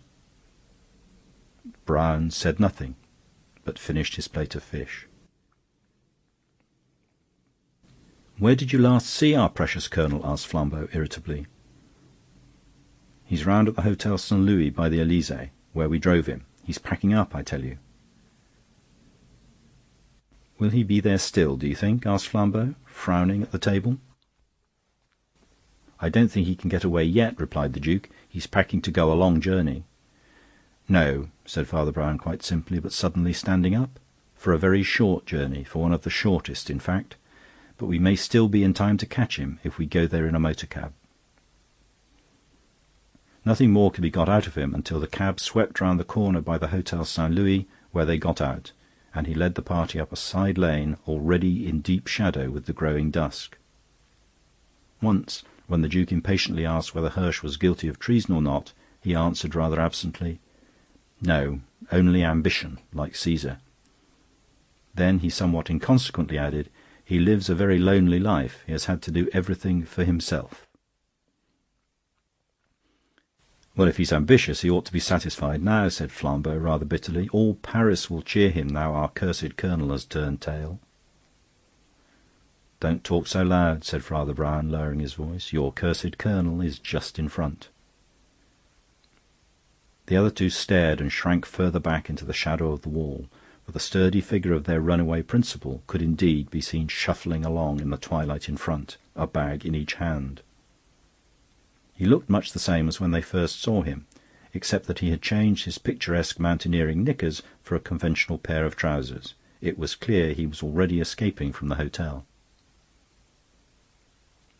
The lane down which they followed him was one of those that seemed to be at the back of things and looked like the wrong side of stage scenery. A colourless, continuous wall ran down one flank of it, interrupted at intervals by dull-hued and dirt-stained doors, all shut fast and fearless, save for the chalk scribbles of some passing gamin. The tops of trees, mostly rather depressing evergreens, showed at intervals over the top of the wall, and beyond them in the grey and purple gloaming could be seen the back of some long terrace of tall Parisian houses, really comparatively close, but somehow looking as inaccessible as a range of marble mountains. On the other side of the lane rang the high gilt railings of a gloomy park. Flambeau was looking round him in rather a weird way. "Do you know," he said, "there is something about this place that—" "Hallo!" called out the Duke sharply. "That fellow's disappeared, vanished like a blasted fairy." "He has a key," explained their clerical friend. "He's only gone into one of these garden doors." And as he spoke they heard one of the dull wooden doors close again with a click in front of them. Flambeau strode up to the door thus shut almost in his face, and stood in front of it for a moment, biting his black moustache in a fury of curiosity. Then he threw up his long arms and swung himself aloft like a monkey, and stood on top of the wall, his enormous figure dark against the purple sky like the dark tree-tops. The Duke looked at the priest. "Dubosc's escape is more elaborate than we thought," he said, "but I suppose he's escaping from France." "He's escaping from everywhere," answered Father Brown. Vallon's eyes brightened, but his voice sank. "Do you mean suicide?" he asked. "You will not find his body," replied the other. A kind of cry came from Flambeau on the wall above. "My God!" he exclaimed in French. "I know what this place is now. Why, it's the back of the street where old Hirsch lives. I thought I could recognise the back of a house as well as the back of a man." "And Dubosc gone in there!" cried the Duke, smiting his hip. "Why, they'll meet after all." And with sudden Gallic vivacity he hopped up on the wall beside Flambeau and sat there, positively kicking his legs with excitement. The priest alone remained below, leaning against the wall, with his back to the whole theatre of events, and looking wistfully across to the park palings and the twinkling twilit trees. The Duke, however stimulated, had the instincts of an aristocrat, and desired rather to stare at the house than to spy on it. But Flambeau, who had the instincts of a burglar and a detective, had already swung himself from the wall into the fork of a straggling tree from which he could crawl quite close to the only illuminated window in the back of the high dark house. A red blind had been pulled down over the light, but pulled crookedly, so that it gaped on one side, and by risking his neck along a branch that looked as treacherous as a twig, Flambeau could just see Colonel Dubosc walking about in a brilliantly lighted and luxurious bedroom. But close as Flambeau was to the house, he heard the words of his colleague by the wall, and repeated them in a low voice. Yes, they will meet now, after all. "They will never meet," said Father Brown. "Hirsch was right when he said that in such an affair the principals must not meet. Have you read a queer psychological story by Henry James of two persons who so perpetually missed meeting each other by accident that they began to feel quite frightened of each other, and to think it was fate? This is something of the kind, but more curious. There are people in Paris who will cure them of such morbid fancies," said Vallon vindictively. "They will jolly well have to meet if we capture them and force them to fight." "They will not meet on the day of judgment," said the priest. "If God Almighty held the truncheon of the lists, if St. Michael blew the trumpet for the swords to cross, even then, if one of them stood ready, the other would not come." "Oh, what does all this mysticism mean?" cried the Duc de Vallon impatiently. "Why on earth shouldn't they meet like other people?" "They are the opposite of each other," said Father Brown, with a queer kind of smile. "They contradict each other. They cancel out, so to speak." He continued to gaze at the darkening trees opposite, but Vallon turned his head sharply at a suppressed exclamation from Flambeau. That investigator, peering into the lighted room, had just seen the colonel, after a pace or two, proceed to take his coat off. Flambeau's first thought was that this really looked like a fight, but he soon dropped the thought for another. The solidity and squareness of Dubosc's chest and shoulders was all a powerful piece of padding, and came off with his coat. In his shirt and trousers he was a comparatively slim gentleman, who walked across the bedroom to the bathroom with no more pugnacious purpose than that of washing himself. He bent over a basin, dried his dripping hands and face on a towel, and turned again so that the strong light fell on his face. His brown complexion had gone, his big black moustache had gone, he was clean-shaven and very pale. Nothing remained of the colonel but his bright, hawk-like brown eyes. Under the wall, Father Brown was going on in heavy meditation, as if to himself. "It's all just like what I was saying to Flambeau. These opposites won't do. They don't work. They don't fight. If it's white instead of black, and solid instead of liquid, and so on all along the line, then there's something wrong, monsieur. There's something wrong. One of these men is fair and the other dark, one stout and the other slim, one strong and the other weak. One has a moustache and no beard, so you can't see his mouth. The other has a beard and no moustache, so you can't see his chin. One has hair cropped to his skull, but a scarf to hide his neck. The other has low shirt collars, but long hair to hide his skull. It's all too neat and correct, monsieur, and there's something wrong. Things made so opposite are things that cannot quarrel. Wherever the one sticks out, the other sinks in, like a face and a mask, like a lock and a key." Flambeau was peering into the house with a visage as white as a sheet. The occupant of the room was standing with his back to him, but in front of a looking-glass, and had already fitted around his face a sort of framework of rank red hair, hanging disordered from the head and clinging round the jaws and chin, while leaving the mocking mouth uncovered. Seen thus in the glass, the white face looked like the face of Judas, laughing horribly and surrounded by capering flames of hell. For a spasm, Flambeau saw the fierce red-brown eyes dancing. Then they were covered with a pair of blue spectacles. Slipping on a loose black coat, the figure vanished towards the front of the house. A few moments later, a roar of popular applause from the street below announced that Dr. Hirsch had once more appeared upon the balcony.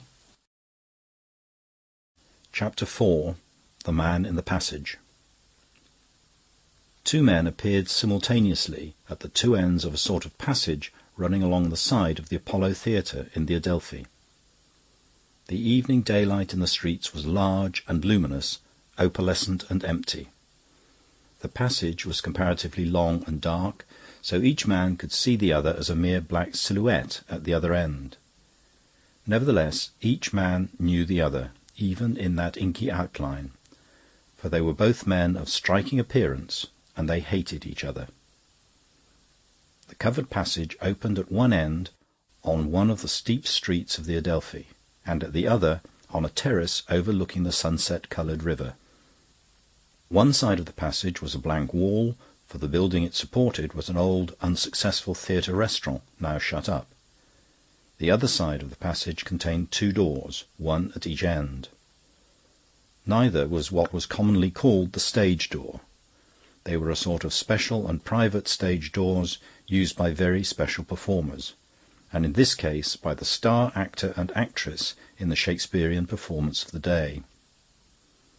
Persons of that eminence often liked to have such private exits and entrances, for meeting friends or avoiding them. The two men in question were certainly two such friends, men who evidently knew the doors and counted on their opening, for each approached the door at the upper end with equal coolness and confidence. Not, however, with equal speed.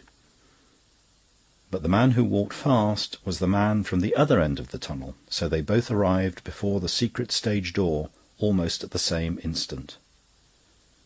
They saluted each other with civility, and waited a moment before one of them, the sharper walker, who seemed to have the shorter patience, knocked at the door. In this and everything else each man was opposite, and neither could be called inferior. As private persons, both were handsome, capable, and popular. As public persons, both were in the first public rank. But everything about them, from their glory to their good looks, was of a diverse and incomparable kind. Sir Wilson Seymour was the kind of man whose importance is known to everybody who knows. The more you mixed with the innermost ring in every polity or profession, the more often you met Sir Wilson Seymour. He was the one intelligent man on 20 unintelligent committees, on every sort of subject, from the reform of the Royal Academy to the project of bimetallism for Greater Britain. In the arts especially he was omnipotent. He was so unique that nobody could quite decide whether he was a great aristocrat who had given up art, or a great artist whom the aristocrats had given up. But you could not meet him for 5 minutes without realizing that you had really been ruled by him all your life. His appearance was distinguished in exactly the same sense. It was at once conventional and unique.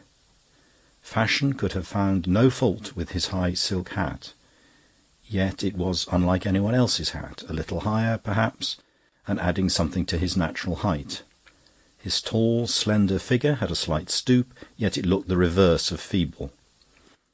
His hair was silver-grey, but he did not look old. It was worn longer than the common, yet it did not look effeminate. It was curly, but it did not look curled. His carefully pointed beard made him look more manly and militant than otherwise, as it does in those old admirals of Velasquez, with whose dark portraits his house was hung. His grey gloves were a shade bluer, his silver-knobbed cane a shade longer than scores of such gloves and canes flapped and flourished about the theatres and the restaurants. The other man was not so tall, yet he would have struck nobody as short, but merely as strong and handsome. His hair was also curly, but fair and cropped close to a strong, massive head, the sort of head you break a door with, as Chaucer said of the millers. His military moustache and the carriage of his shoulders showed him a soldier, but he had a pair of those peculiar, frank and piercing blue eyes which are more common in sailors. His face was somewhat square, his jaw was square, and his shoulders were square. Even his jacket was square. Indeed, in the wild school of caricature then current, Mr. Max Beerbohm had represented him as a proposition in the 4th book of Euclid. For he also was a public man, though with quite another sort of success. You did not have to be in the best society to have heard of Captain Cutler, the siege of Hong Kong, and the great march across China. You could not get away from hearing of him wherever you were. His portrait was on every other postcard, his maps and battles in every other illustrated paper, songs in his honour in every other music-hall turn or on every other barrel-organ. His fame, though probably more temporary, was 10 times more wide, popular, and spontaneous than the other man's. In thousands of English homes he appeared enormous above England, like Nelson. Yet he had infinitely less power in England than Sir Wilson Seymour. The door was opened to them by an aged servant or dresser, whose broken-down face and figure and black shabby coat and trousers contrasted queerly with the glittering interior of the great actress's dressing-room. It was fitted and filled with looking-glasses at every angle of refraction, so that they looked like 100 facets of one huge diamond, if one could get inside a diamond. The other features of luxury, a few flowers, a few coloured cushions, a few scraps of stage costume, were multiplied by all the mirrors into the madness of the Arabian Nights, and danced and changed places perpetually as the shuffling attendant shifted mirrors outwards or shot one back against the wall. They both spoke to the dingy dresser by name, calling him Parkinson, and asking for the lady as Miss Aurora Rome. Parkinson said she was in the other room, but he would go and tell her. A shade crossed the brow of both visitors, for the other room was the private room of the great actor with whom Miss Aurora was performing, and she was of the kind that does not inflame admiration without inflaming jealousy. In about half a minute, however, the inner door opened, and she entered, as she always did, even in private life, so that the very silence seemed to be a roar of applause, and one well deserved. She was clad in a somewhat strange garb of peacock green and peacock blue satins that gleamed like blue and green metals, such as delight children and aesthetes, and her heavy, hot brown hair framed one of those magic faces which are dangerous to all men, but especially to boys and to men growing grey. In company with her male colleague, the great American actor Isidore Bruno, she was producing a particularly poetical and fantastic interpretation of Midsummer Night's Dream, in which the artistic prominence was given to Oberon and Titania, or, in other words, to Bruno and herself. Set in dreamy and exquisite scenery and moving in mystical dances, the green costume, like burnished beetle wings, expressed all the elusive individuality of an elfin queen. But when personally confronted in what was still broad daylight, the man looked only at the woman's face. She greeted both men with the beaming and baffling smile which kept so many males at the same just dangerous distance from her.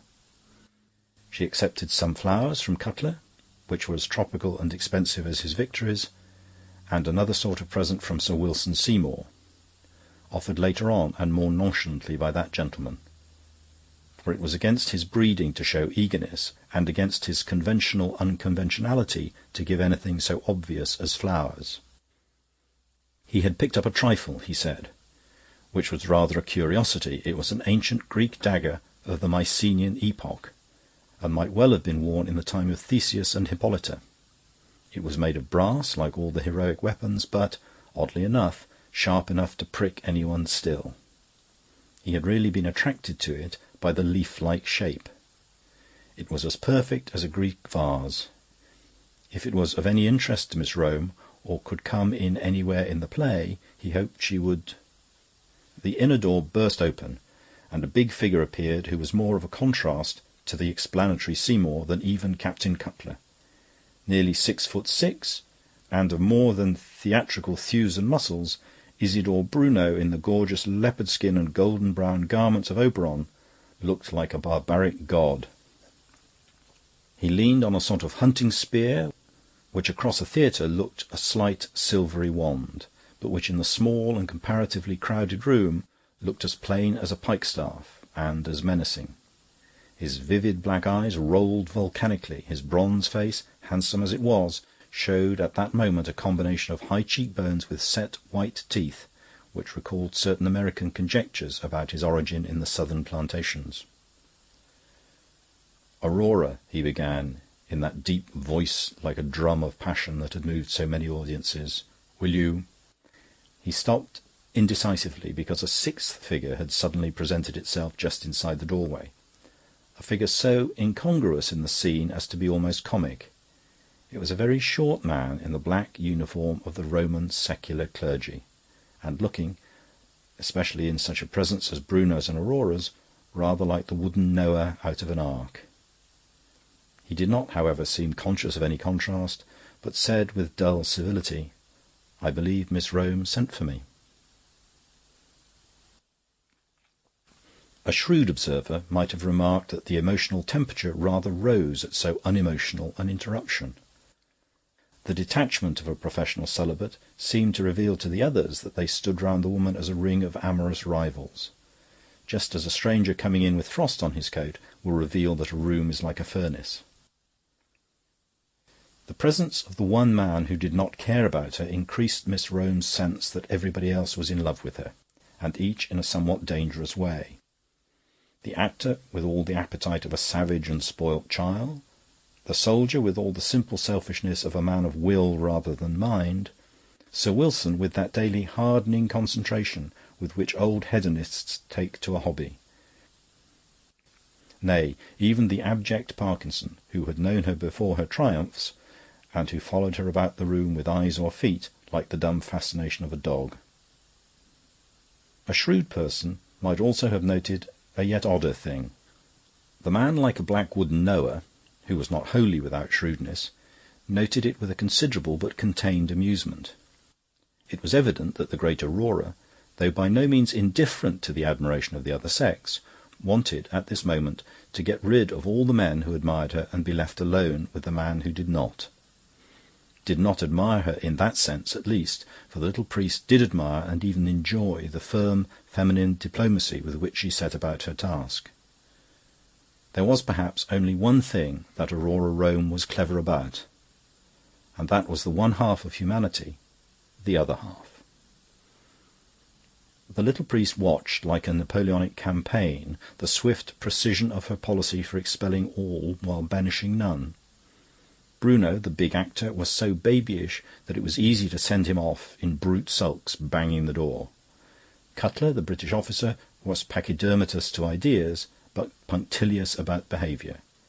He would ignore all hints, but he would die rather than ignore a definite commission from a lady. As to old Seymour, he had to be treated differently. He had to be left to the last. The only way to move him was to appeal to him in confidence as an old friend, to let him into the secret of the clearance. The priest did really admire Miss Rome as she achieved all these three objects in one selected action. She went across to Captain Cutler and said in her sweetest manner, "I shall value all these flowers because they must be your favourite flowers, but they won't be complete, you know, without my favourite flower. Do go over to that shop round the corner and get me some lilies of the valley, and then it will be quite lovely." The first object of her diplomacy, the exit of the enraged Bruno, was at once achieved.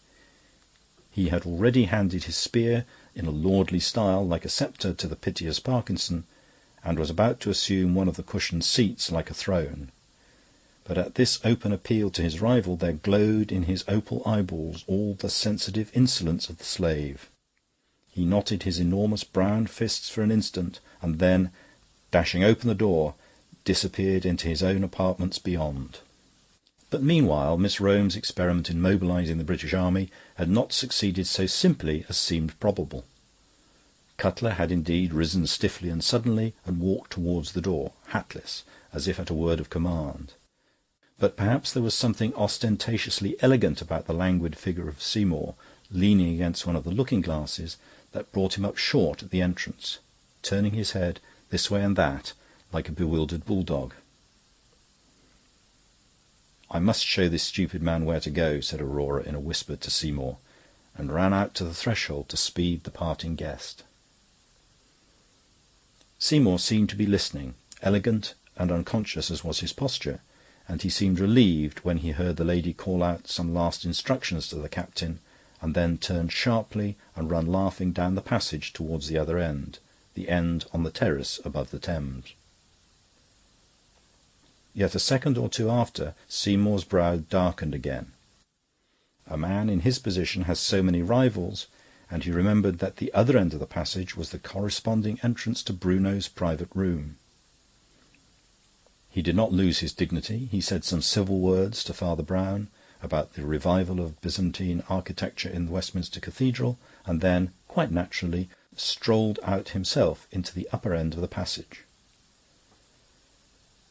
Father Brown and Parkinson were left alone, and they were neither of them men with a taste for superfluous conversation. The dresser went round the room, pulling out looking-glasses and pushing them in again, his dingy, dark coat and trousers looking all the more dismal since he was still holding the festive fairy spear of King Oberon.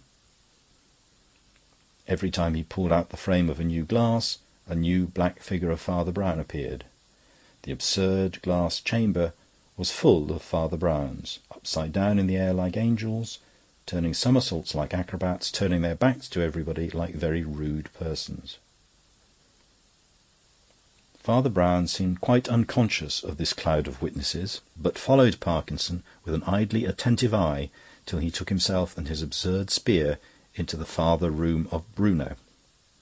Then he abandoned himself to such abstract meditations as always amused him, calculating the angles of the mirrors, the angles of each refraction, the angle at which each must fit into the wall, when he heard a strong but strangled cry.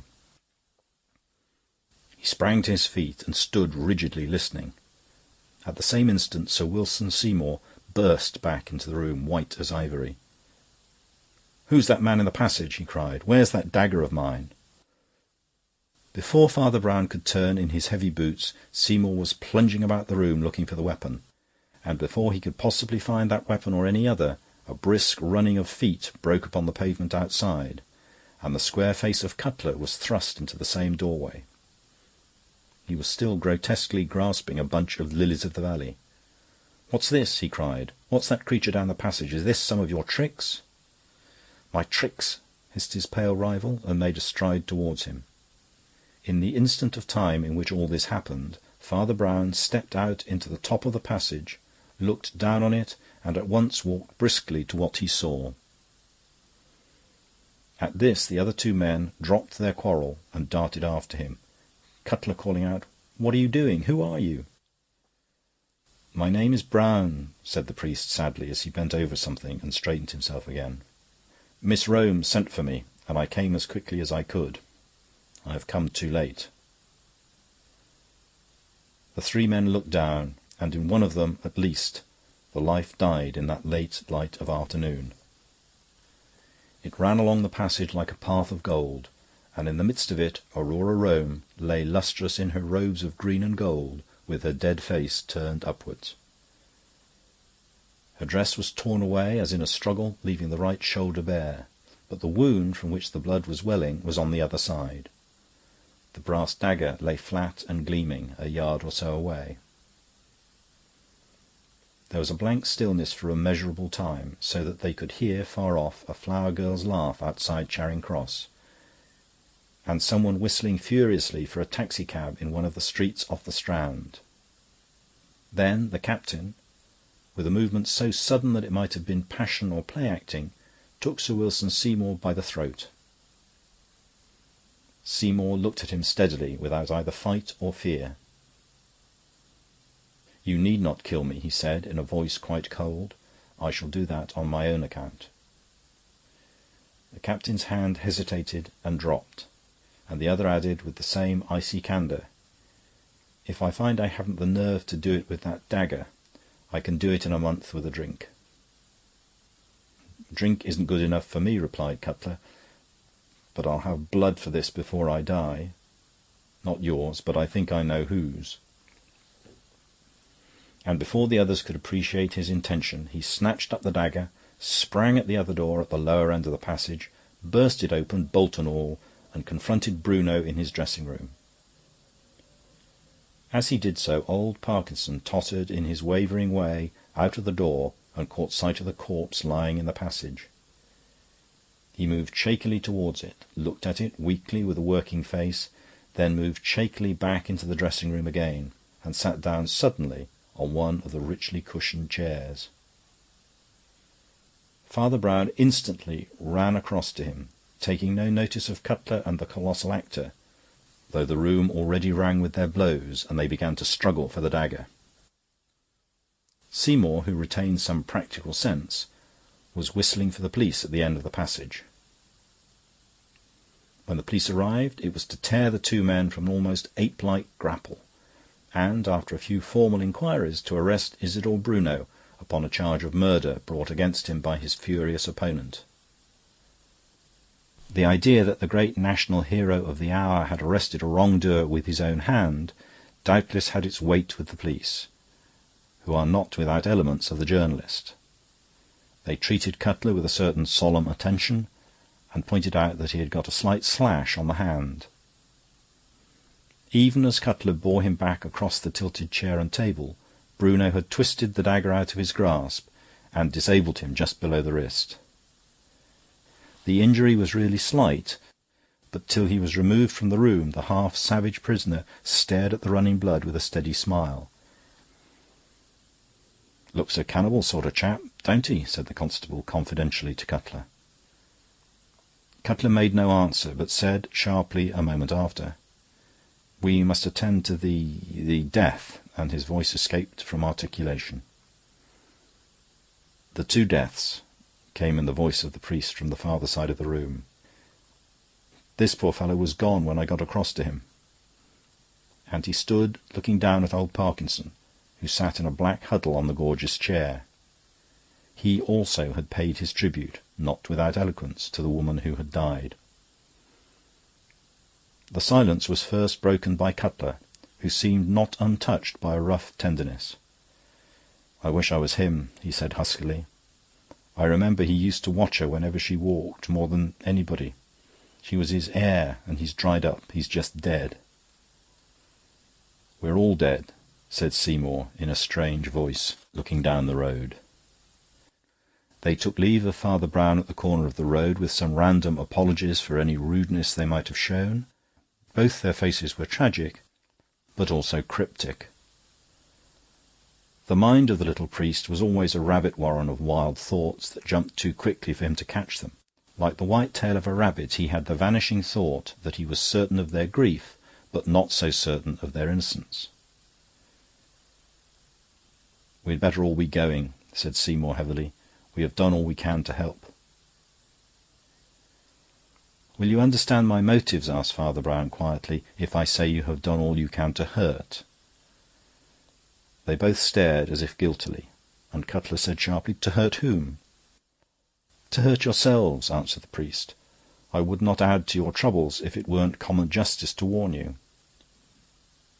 You've done nearly everything you could do to hang yourselves, if this actor should be acquitted. They'll be sure to subpoena me. I shall be bound to say that after the cry was heard, each of you rushed into the room in a wild state and began quarrelling about a dagger. As far as my words on oath can go, you might either of you have done it. You hurt yourselves with that, and then Captain Cutler must have hurt himself with the dagger." "Hurt myself?" exclaimed the captain with contempt. "A silly little scratch." "Which drew blood," replied the priest, nodding. "We know there's blood on the brass now, and so we shall never know whether there was blood on it before." There was a silence, and then Seymour said, with an emphasis quite alien to his daily accent, "But I saw a man in the passage." "I know you did," answered the cleric Brown with a face of wood. "So did Captain Cutler. That's what seems so improbable." Before either could make sufficient sense of it even to answer, Father Brown had politely excused himself and gone stumping up the road with his stumpy old umbrella. As modern newspapers are conducted, the most honest and most important news is the police news. If it be true that in the 20th century more space is given to murder than to politics, it is for the excellent reason that murder is a more serious subject. But even this would hardly explain the enormous omnipresence and widely distributed detail of the Bruno case or the Passage mystery in the press of London and the provinces. So vast was the excitement that for some weeks the press really told the truth, and the reports of examination and cross-examination, if interminable, even if intolerable, are at least reliable. The true reason, of course, was the coincidence of persons. The victim was a popular actress, the accused was a popular actor, and the accused had been caught red-handed, as it were, by the most popular soldier of the patriotic season. In those extraordinary circumstances the press was paralysed into probity and accuracy. And the rest of this somewhat singular business can practically be recorded from reports of Bruno's trial. The trial was presided over by Mr. Justice Monkhouse, one of those who are jeered at as humorous judges, but who are generally much more serious than the serious judges, for their levity comes from a living impatience of professional solemnity, while the serious judge is really filled with frivolity, because he is filled with vanity. All the chief actors being of a worldly importance, the barristers were well balanced. The prosecutor for the Crown was Sir Walter Cowdray, a heavy but weighty advocate of the sort that knows how to seem English and trustworthy, and how to be rhetorical with reluctance. The prisoner was defended by Mr. Patrick Butler, K.C., who was mistaken for a mere flaneur by those who misunderstood the Irish character and those who had not been examined by him. The medical evidence involved no contradictions, the doctor whom Seymour had summoned on the spot agreeing with the eminent surgeon who had later examined the body.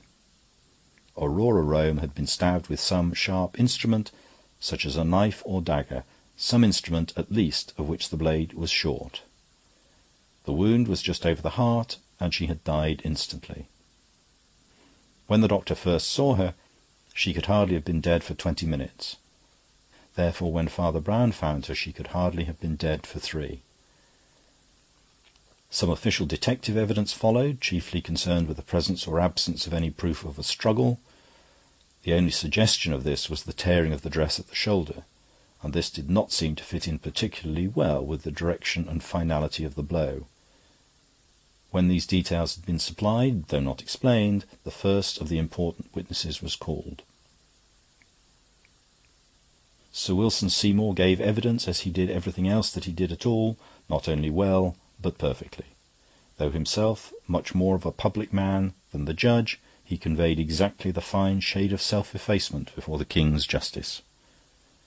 And though everyone looked at him as they would at the Prime Minister or the Archbishop of Canterbury, they could have said nothing of his part in it, but that it was that of a private gentleman, with an accent on the noun. He was also refreshingly lucid, as he was on the committees. He had been calling on Miss Rome at the theatre, he had met Captain Cutler there, they had been joined for a short time by the accused, who had then returned to his own dressing-room.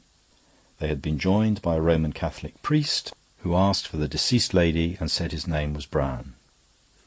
Miss Rome had then gone just outside the theatre to the entrance of the passage, in order to point out to Captain Cutler a flower shop at which he was to buy her some more flowers, and the witness had remained in the room, exchanging a few words with the priest. He had then distinctly heard the deceased, having sent the captain on his errand, turn round laughing and run down the passage towards its other end, where was the prisoner's dressing-room. In idle curiosity as to the rapid movement of his friends, he had strolled out to the head of the passage himself and looked down it towards the prisoner's door. Did he see anything in the passage? Yes, he saw something in the passage. Sir Walter Cowdray allowed an impressive interval, during which the witness looked down, and for all his usual composure seemed to have more than his usual pallor. Then the barrister said in a lower voice, which seemed at once sympathetic and creepy, "Did you see it distinctly?" Sir Wilson Seymour, however moved, had his excellent brains in full working order. Very distinctly as regards its outline, but quite indistinctly, indeed not at all, as regards the details inside the outline. The passage is of such a length that anyone in the middle of it appears quite black against the light at the other end. The witness lowered his steady eyes once more and added, "I had noticed the fact before, when Captain Cutler first entered it." There was another silence, and the judge leaned forward and made a note. "Well," said Sir Walter, patiently, "what was the outline like? Was it, for instance, like the figure of the murdered woman?" "Not in the least," answered Seymour quietly. "What did it look like to you?" "It looked to me," replied the witness, "like a tall man." Everyone in court kept his eyes riveted on his pen, or his umbrella handle, or his book, or his boots, or whatever else he happened to be looking at. They seemed to be holding their eyes away from the prisoner by main force. But they felt his figure in the dock, and they felt it as gigantic.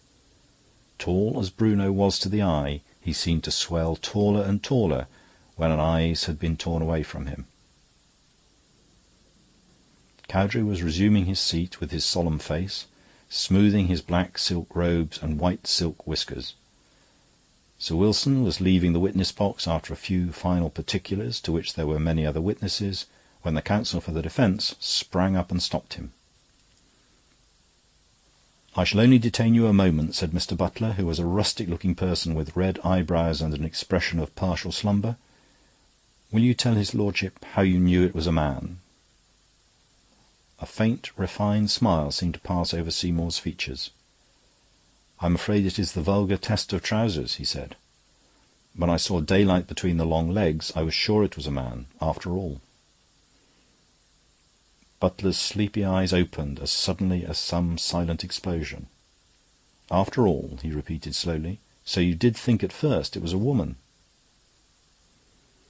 Seymour looked troubled for the first time. "It is hardly a point of fact," he said, "but if his lordship would like me to answer for my impression, of course I shall do so. There was something about the thing that was not exactly a woman, and yet not quite a man. Somehow the curves were different, and it had something that looked like long hair." "Thank you," said Mr. Butler, K.C., and sat down suddenly, as if he had got what he wanted.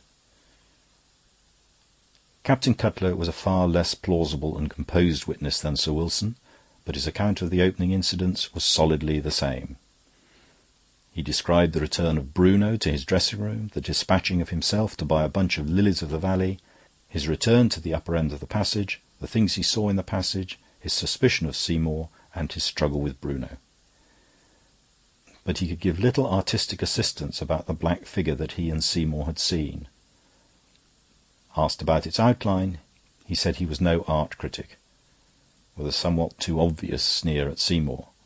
Asked if it was a man or a woman, he said it looked more like a beast, with a too obvious snarl at the prisoner.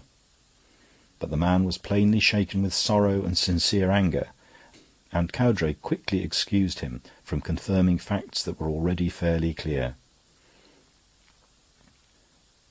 The defending counsel also was again brief in his cross-examination, although, as was his custom even in being brief, he seemed to take a long time about it. "You used a remarkable expression," he said, looking at Cutler sleepily. "What do you mean by saying that it looked more like a beast than a man or a woman?" Cutler seemed seriously agitated.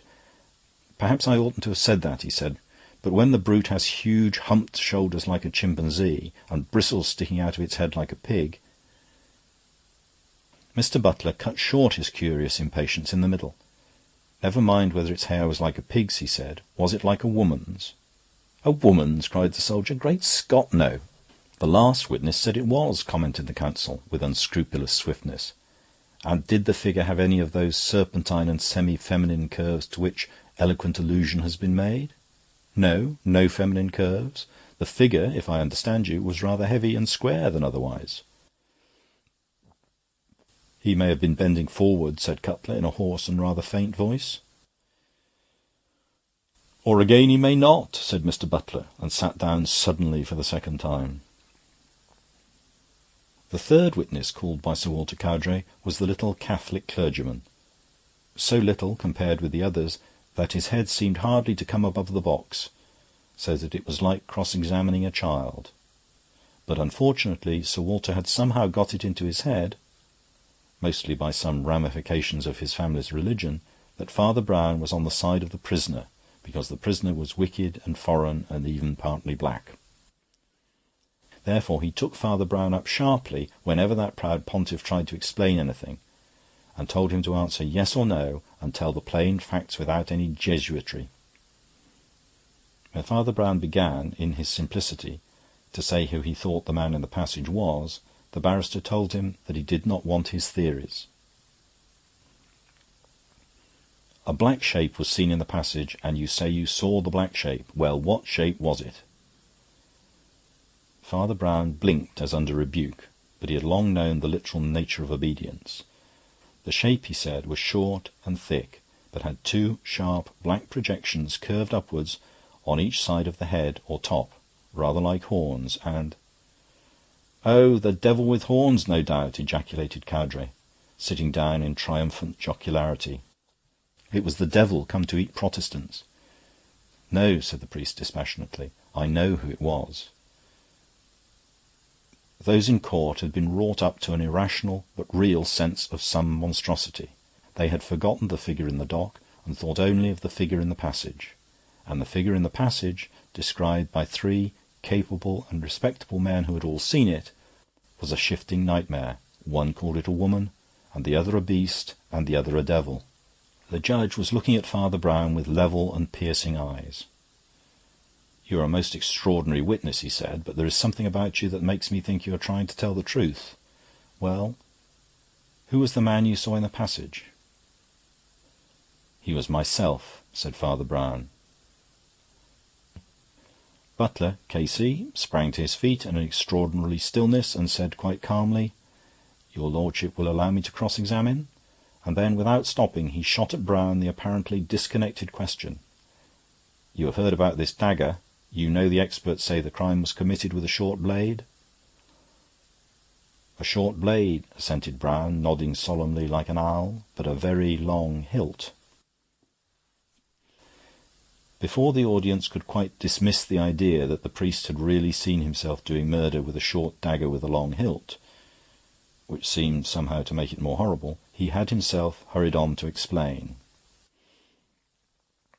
"I mean, daggers aren't the only things with short blades. Spears have short blades, and spears catch at the end of the steel just like daggers. If they're that sort of fancy spear they had in theatres, like the spear poor old Parkinson killed his wife with, just when she had sent for me to settle their family troubles, and I came just too late. God forgive me. But he died penitent. He died of being penitent. He couldn't bear what he had done." The general impression in court was that the little priest who was gobbling away had literally gone mad in the box. But the judge still looked at him with bright and steady eyes of interest, and the counsel for the defence went on with his questions unperturbed. "If Parkinson did it with that pantomime spear," said Butler, "he must have thrust from 4 yards away. How do you account for signs of struggle, like the dress dragged off the shoulder?" He had slipped into treating his mere witness as an expert, but no one noticed it now. "The poor lady's dress was torn," said the witness, "because it was caught in a panel that slid to just behind her.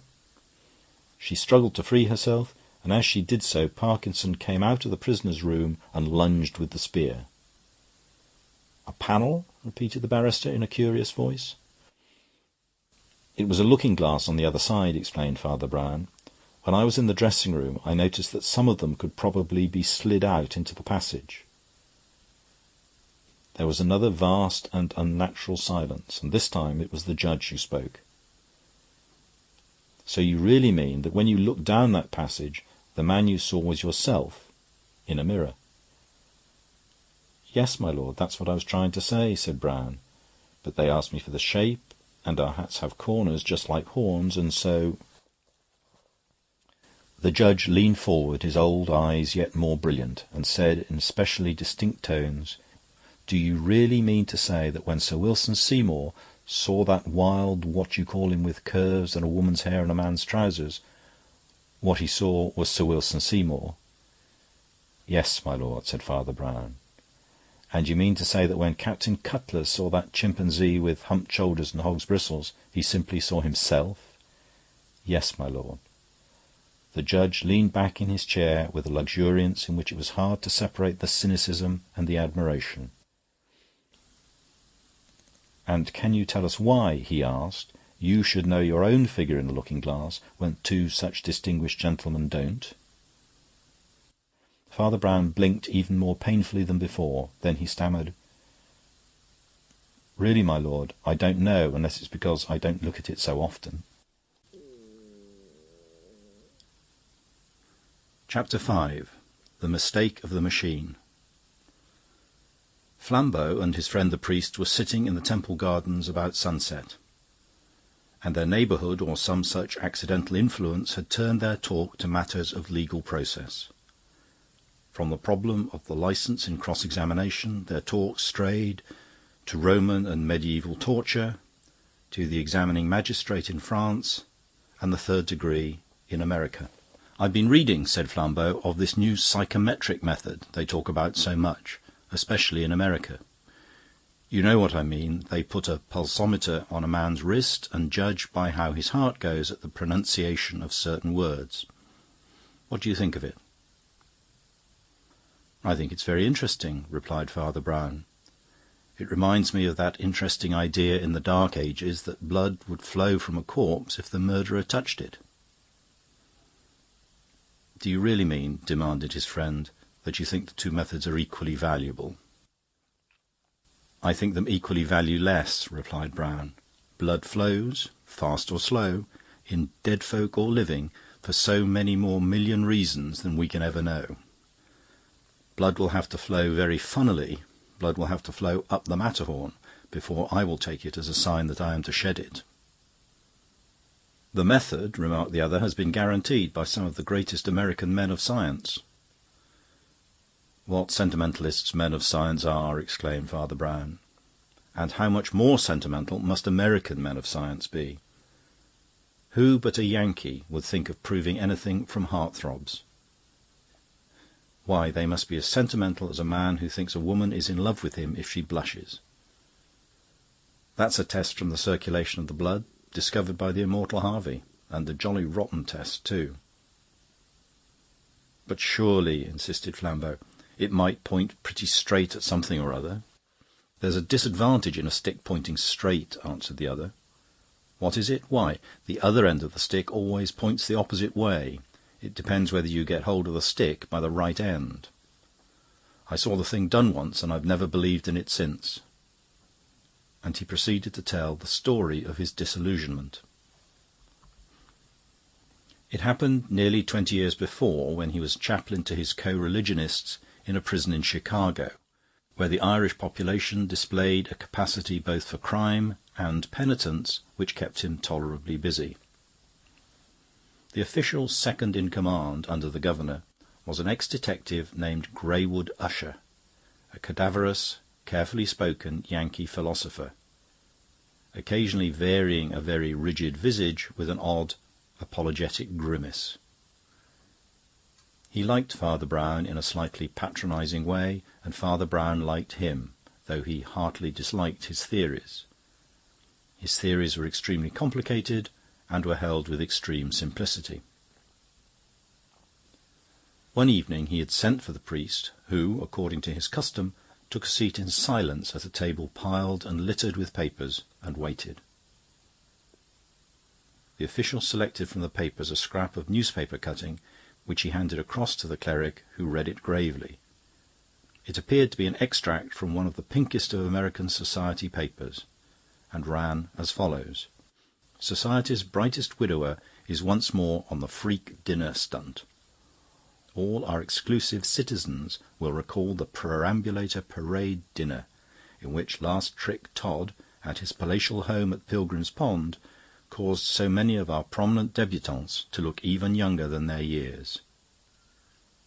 Equally elegant and more miscellaneous and large-hearted in social outlook was last trick's show the year previous, the popular Cannibal Crush Lunch, at which the confections handed round were sarcastically moulded in the forms of human arms and legs. and during which more than one of our gayest mental gymnasts was heard offering to eat his partner. The witticism which will inspire this evening is as yet in Mr. Todd's pretty reticent intellect, or locked in the jewelled bosoms of our city's gayest leaders. But there is talk of a pretty parody of the simple manners and customs at the other end of society's scale. This will be all the more telling as hospitable Todd is entertaining in Lord Falconroy, the famous traveller, a true-blooded aristocrat fresh from England's oak groves. Lord Falconroy's travels began before his ancient feudal title was resurrected. He was in the Republic in his youth, and fashion murmurs a sly reason for his return. Miss Etta Todd is one of our deep-souled New Yorkers, and comes into an income of nearly $1,200 million. "Well," asked Usher, "does that interest you?" "My words rather fail me," answered Father Brown. "I cannot think at this moment of anything in this world that would interest me less. And unless the just anger of the Republic is at last going to electrocute journalists for writing like that, I don't quite see why it should interest you either." "Ah," said Mr. Usher dryly, and handing across another scrap of newspaper, "well, does that interest you?" The paragraph was headed, "Savage Murder of a Warder. Convict Escapes," and ran: "Just before dawn this morning, a shout for help was heard in the convict settlement at Sequa in this state.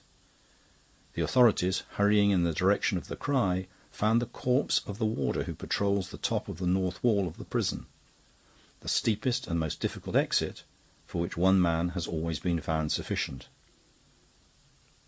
The unfortunate officer had, however, been hurled from the high wall, his brains beaten out as with a club, and his gun was missing. Further inquiries showed that one of the cells was empty. It had been occupied by a rather sullen ruffian giving his name as Oscar Rian.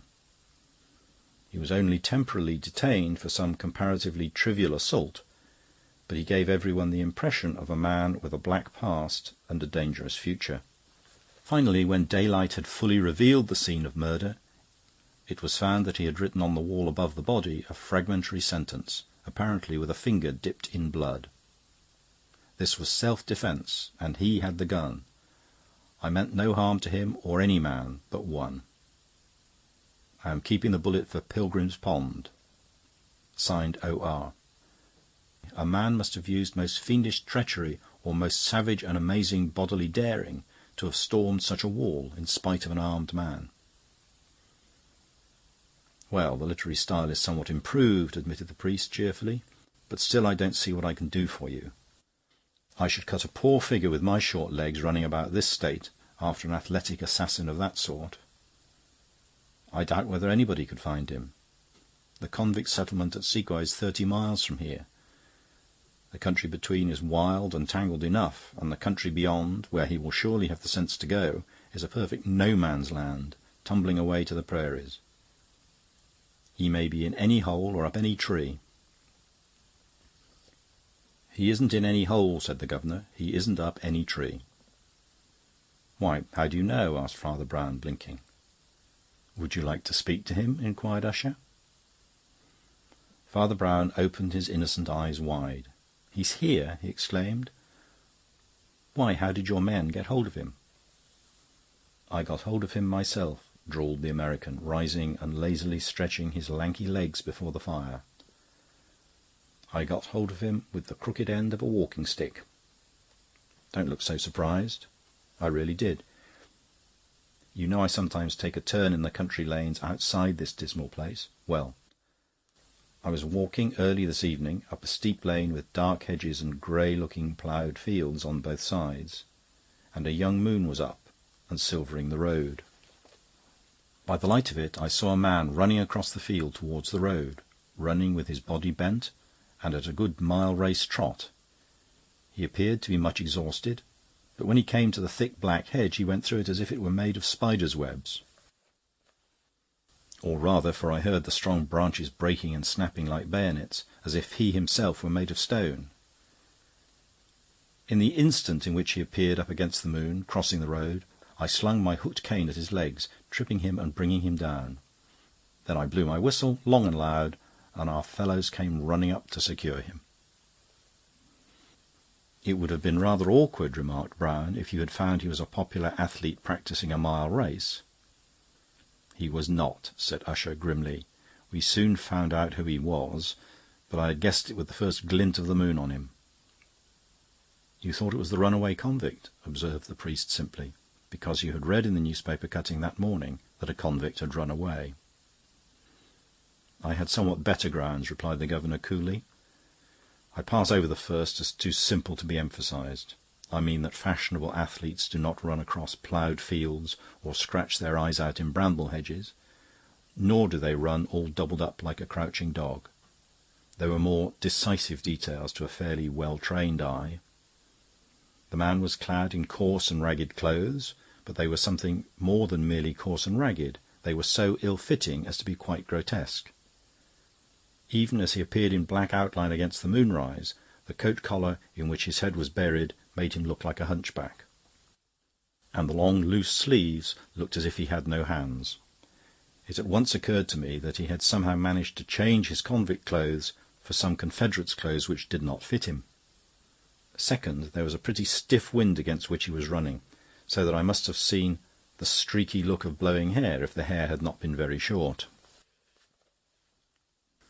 Then I remembered that beyond these ploughed fields he was crossing lay Pilgrim's Pond, for which, you will remember, the convict was keeping his bullet, and I sent my walking stick flying." "A brilliant piece of rapid deduction," said Father Brown. "But had he got a gun?" As Usher stopped abruptly in his walk, the priest added apologetically, "I've been told a bullet is not half so useful without it." "He had no gun," said the other gravely, "but that was doubtless due to some very natural mischance or change of plans. Probably the same policy that made him change the clothes made him drop the gun. He began to repent the coat he had left behind him in the blood of his victim." "Well, that's possible enough," answered the priest. "And it's hardly worth speculating on," said Usher, turning to some other papers, "for we know it's the man by this time." His clerical friend asked faintly, "But how?" And Greywood Usher threw down the newspapers and took up the 2 press cuttings again. "Well, since you are so obstinate," he said, "let's begin at the beginning. You will notice that these 2 cuttings have only one thing in common, which is the mention of Pilgrim's Pond, the estate, as you know, of the millionaire Ireton Todd.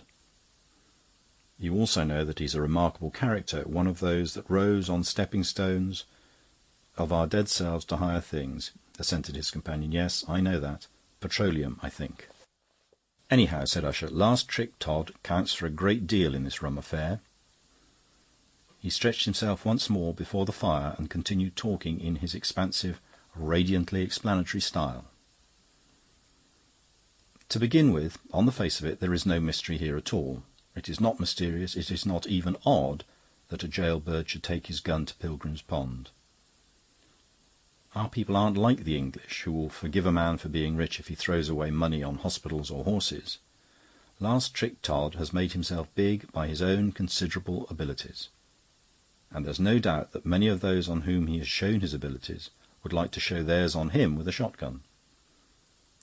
Todd might easily get dropped by some man he's never even heard of, some labourer he's locked out, or some clerk in a business he's busted. Last Trick is a man of mental endowments and a high public character, but in this country the relations of employees and employed are considerably strained. That's how the whole thing looks, supposing this Rian made for Pilgrim's Pond to kill Todd. So it looked to me, till another little discovery woke up what I have of the detective in me. When I had my prisoner safe, I picked up my cane again and strolled down the 2 or 3 turns of country road that brought me to one of the side entrances of Todd's grounds, the one nearest to the pool or lake after which the place is named. It was some 2 hours ago, about 7 by this time. The moon was more luminous, and I could see the long white streaks of it lying on the mysterious mere with its grey, greasy, half-liquid shores, in which they say our fathers used to make witches walk until they sank. I've forgotten the exact tale, but you know the place I mean. It lies north of Todd's house towards the wilderness, and has two queer wrinkled trees, so dismal that they look more like huge fungoids than decent foliage. As I stood peering at this misty pool, I fancied I saw the faint figure of a man moving from the house towards it. But it was all too dim and distant for me to be certain of the fact, and still less of the details. Besides, my attention was very sharply arrested by something much closer. I crouched behind the fence, which ran not more than 200 yards from one wing of the great mansion, and which was fortunately split in places as if specially for the application of a cautious eye. A door had opened in the dark bulk of the left wing, and a figure appeared black against the illuminated interior. A muffled figure bending forward, evidently peering out into the night. It closed the door behind it, and I saw it was carrying a lantern, which threw a patch of imperfect light on the dress and figure of the wearer. It seemed to be the figure of a woman, wrapped up in a ragged cloak and evidently disguised to avoid notice. There was something very strange about the rags and the furtiveness in a person coming out of those rooms lined with gold. She took cautiously the curved garden path, which brought her within 100 yards of me. Then she stood up for an instant on the terrace of turf that looks towards the slimy lake, and holding her flaming lantern above her head, she deliberately swung it 3 times to and fro, as for a signal. As she swung it the second time, a flicker of its light fell for a moment on her own face, a face that I knew. She was unnaturally pale, and her head was bundled in her borrowed plebeian shawl, but I am certain it was Etta Todd, the millionaire's daughter. She retraced her steps in equal secrecy, and the door closed behind her again. I was about to climb the fence and follow, when I realised that the detective fever that had lured me into the adventure was rather undignified, and that in a more authoritative capacity I already held all the cards in my hand. I was just turning away when a new noise broke on the night. A window was thrown up in one of the upper floors, but just round the corner of the house so that I could not see it, and a voice of terrible distinctness was heard shouting across the dark garden to know where Lord Fauconroy was, for he was missing from every room in the house. There was no mistaking that voice. I've heard it on many political platform or meeting of directors. It was Ireton Todd himself. Some of the others seemed to have gone to the lower windows or onto the steps, and were calling up to him that Fauconroy had gone for a stroll down to the Pilgrim's Pond an hour before, and could not be traced since. Then Todd cried, "Mighty murder!" and shut down the window violently, and I could hear him plunging down the stairs inside. Repossessing myself of my former and wiser purpose, I whipped out of the way of the general search that must follow, and returned here not later than 8 o'clock. I now ask you to recall that little society paragraph which seemed to you so painfully lacking in interest. If the convict was not keeping the shot for Todd, as he evidently wasn't, it is most likely that he was keeping it for Lord Fauconroy. And it looks as if he had delivered the goods. No more handy place to shoot a man than in the curious geological surroundings of that pool, where a body thrown down would sink through thick slime to a depth practically unknown. Let us suppose, then, that our friend with the cropped hair came to kill Fauconroy and not Todd. But, as I have pointed out, there are many reasons why people in America might want to kill Todd. There is no reason why anybody in America should want to kill an English lord newly landed, except for the one reason mentioned in the pink paper, that the lord is paying his attentions to the millionaire's daughter. Our crop-haired friend, despite his ill-fitting clothes, must be an aspiring lover. I know the notion will seem to you jarring and even comic, but that's because you're English. It sounds to you like saying the Archbishop of Canterbury's daughter will be married in St. George's, Hanover Square, to a crossing sweeper on ticket leave. You don't do justice to the climbing and aspiring power of our more remarkable citizens. You see a good-looking grey-haired man in evening dress with a sort of authority about him, and you know he is a pillar of the state, and you fancy he had a father. You are in error. You do not realise that a comparatively few years ago He may have been in a tenement, or, quite likely, in a jail. You don't allow for our national buoyancy and uplift. Many of our most influential citizens have not only risen recently, but risen comparatively late in life. Todd's daughter was fully 18 when her father first made his pile, so there isn't really anything impossible in her having a hanger-on in low life, or even in her hanging on to him, as I think she must be doing to judge by the lantern business. If so, the hand that held the lantern may not be unconnected with the hand that held the gun. This case, sir, will make a noise." "Well," said the priest patiently, "and what did you do next?" "I reckon you'll be shocked," replied Greywood Usher, "as I know you don't cotton to the march of science in these matters. I'm given a good deal of discretion here, and perhaps take a little more than I'm given. And I thought it was an excellent opportunity to test that psychometric machine I told you about. Now, in my opinion, that machine can't lie." "No machine can lie," said Father Brown, "nor can it tell the truth." "It did in this case, as I'll show you," went on Usher positively. "I sat the man in the ill-fitting clothes in a comfortable chair and simply wrote words on a blackboard. And the machine simply recorded the variations of his pulse, and I simply observed his manner. The trick is to introduce some word connected with the supposed crime in a list of words connected with something quite different, yet a list in which it occurs quite naturally. Thus I wrote heron and eagle and owl, and when I wrote falcon, he was tremendously agitated, and when I began to make an R at the end of the word, that machine just bounded. Who else in this republic has any reason to jump at the name of a newly arrived Englishman like Falconroy, except the man who shot him? Isn't that better evidence than a lot of gabble from witnesses? It's the evidence of a reliable machine." "You always forget," observed his companion, "that the reliable machine always has to be worked by an unreliable machine." "Why, what do you mean?" asked the detective. "I mean man," said Father Brown, "the most unreliable machine I know of. I don't want to be rude, and I don't think you will consider man to be an offensive or inaccurate description of yourself. You say you observed his manner. But how do you know you observed it right? You say the words have to come in a natural way. But how do you know that you did it naturally? How do you know, if you come to that he did not observe your manner? Who is to prove that you were not tremendously agitated? There was no machine tied onto your pulse." "I tell you," cried the American in the utmost excitement, "I was as cool as a cucumber."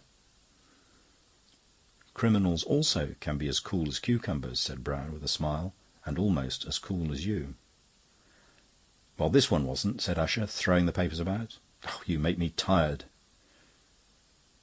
"I'm sorry," said the other. "I only point out what seems a reasonable possibility. If you could tell by his manner when the word that might hang him had come, why shouldn't he tell from your manner that the word that might hang him was coming? I should ask for more than words myself before I hanged anybody." Usher smote the table and rose in a sort of angry triumph. "And that," he cried, "is just what I'm going to give you. I tried the machine first, just in order to test the thing in other ways afterwards, and the machine, sir, is right." He paused a moment and resumed with less excitement. "I rather want to insist, if it comes to that so far I had very little to go on except the scientific experiment. There was really nothing against the man at all. His clothes were ill-fitting, as I've said, but they were rather better, if anything, than those of the submerged class to which he evidently belonged. Moreover, under all the stains of his plunging through ploughed fields or bursting through dusty hedges, the man was comparatively clean. This might mean, of course, that he had only just broken prison, but it reminded me more of the desperate decency of the comparatively respectable poor. His demeanour was, I am bound to confess, quite in accordance with theirs. He was silent and dignified as they are. He seemed to have a big but buried grievance, as they do. He professed total ignorance of the crime and the whole question, and showed nothing but a sullen impatience for something sensible that might come to take him out of his meaningless scrape. He asked me more than once if he could telephone for a lawyer who had helped him a long time ago in a trade dispute, and in every sense acted as you would expect an innocent man to act. There was nothing against him in the world except that little finger on the dial that pointed to the change of his pulse. Then, sir, the machine was on its trial, and the machine was right. By the time I came with him out of the private room into the vestibule, where all sorts of other people were awaiting examination, I think he had already more or less made up his mind to clearing things up by something like a confession.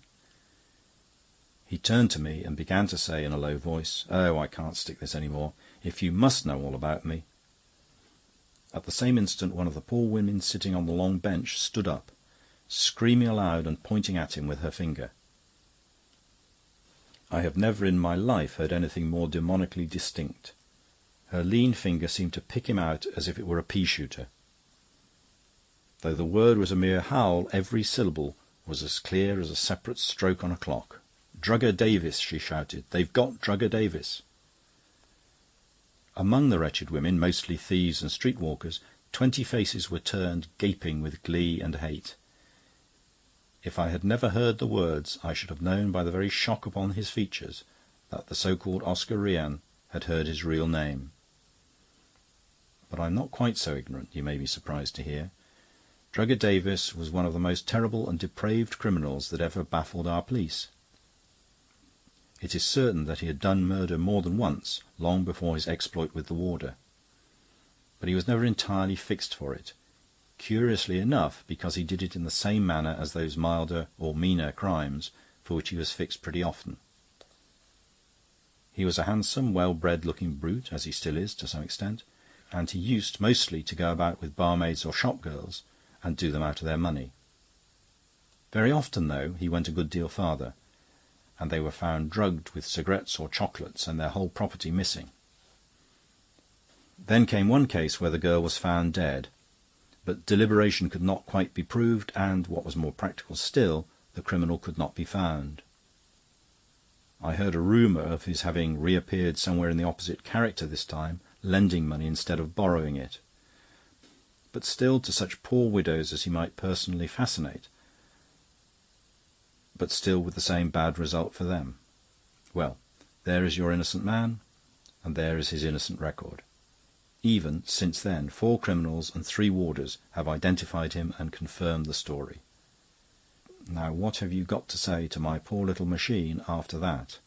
Hasn't the machine done for him? Or do you prefer to say that the women and I have done for him?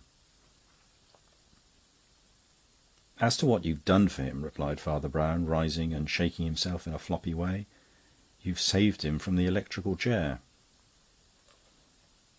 I don't think they can kill Drugger Davis on that old vague story of the poison. And as for the convict who killed the warder, I suppose it's obvious that you haven't got him. Mr. Davis is innocent of that crime, at any rate." "What do you mean?" demanded the other. "Why should he be innocent of that crime?" "Why, bless us all," cried the small man in one of his rare moments of animation. "Why, because he's guilty of the other crimes. I don't know what you people are made of. You seem to think that all sins are kept together in a bag. You talk as if a miser on Monday were always a spendthrift on Tuesday. You tell me that this man you have here spent weeks and months wheedling needy women out of small sums of money, that he used a drug at best and a poison at the worst, that he turned up afterwards as the lowest kind of money-lender and cheated most poor people in the same patient and pacific style. Let it be granted, let us admit, for the sake of argument, that he did all this. If that is so, I'll tell you what he didn't do. He didn't storm a spiked wall against a man with a loaded gun. He didn't write on the wall with his own hand to say he had done it. He didn't stop to state that his justification was self-defence. He didn't explain that he had no quarrel with the poor warder. He didn't name the house of the rich man to which he was going with the gun. He didn't write his own initials in a man's blood. Saints alive, can't you see the whole character is different in good and evil? Why, you don't seem to be like I am a bit. One would think you'd never had any vices of your own." The amazed American had already parted his lips in protest when the door of his private and official room was hammered and rattled in an unceremonious way to which he was totally unaccustomed. The door flew open. The moment before, Greywood Usher had been coming to the conclusion that Father Brown might possibly be mad. The moment after, he began to think he was mad himself. There burst and fell into his private room a man in the filthiest rags, with a greasy squash hat still askew on his head, and a shabby green shade shoved up from one of his eyes, both of which were glaring like tigers'. The rest of his face was almost undiscoverable, being masked with a matted beard and whiskers, through which the nose could barely thrust itself, and further buried in a squalid red scarf or handkerchief. Mr. Usher prided himself on having seen most of the roughest specimens in the state, but he thought he had never seen such a baboon dressed as a scarecrow as this. But above all, he had never in all his placid scientific existence heard a man like that speak to him first. "See here, old man Usher," shouted the being in the red handkerchief, "I'm getting tired. Don't you try any of your hide-and-seek on me. I don't get fooled any. Leave go of my guests, and I'll let up on the fancy clockwork. Keep him here for a split instant, and you'll feel pretty mean. I reckon I'm not a man with no pull." The eminent Usher was regarding the bellowing monster with an amazement which had dried up all other sentiments. The mere shock to his eyes had rendered his ears almost useless. At last he rang a bell with a hand of violence. While the bell was still strong and pealing, the voice of Father Brown fell soft but distinct. "I have a suggestion to make," he said, "but it seems a little confusing.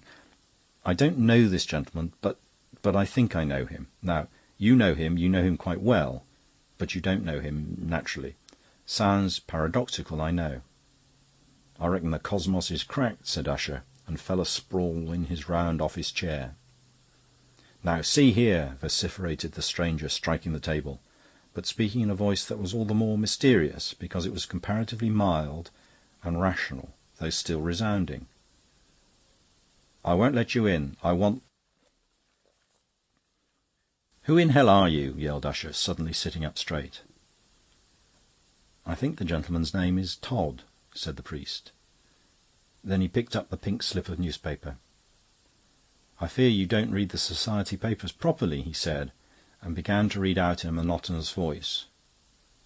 "Or locked in the jewelled bosoms of our city's gayest leaders, but there is talk of a petty parody of the manners and customs of the other end of society's scale. There's been a big slum dinner up at Pilgrim's Pond tonight, and a man, one of the guests, disappeared. Mr. Ireton Todd is a good host and has tracked him here, without even waiting to take off his fancy dress." "What do you mean?" "I mean the man with comically ill-fitting clothes you saw running across the ploughed field. Hadn't you better go and investigate him? He will be rather impatient to get back to his champagne, from which he ran away in such a hurry when the convict with the gun hove in sight." "Do you seriously mean—" began the official. "Why, look here, Mr. Usher," said Father Brown quietly. "You said the machine couldn't make a mistake, and in one sense it didn't. But the other machine did, the machine that worked it.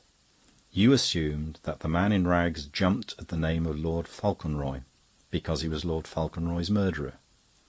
He jumped at the name of Lord Falconroy because he is Lord Falconroy." "Then why the blazes didn't he say so?" demanded the staring Usher.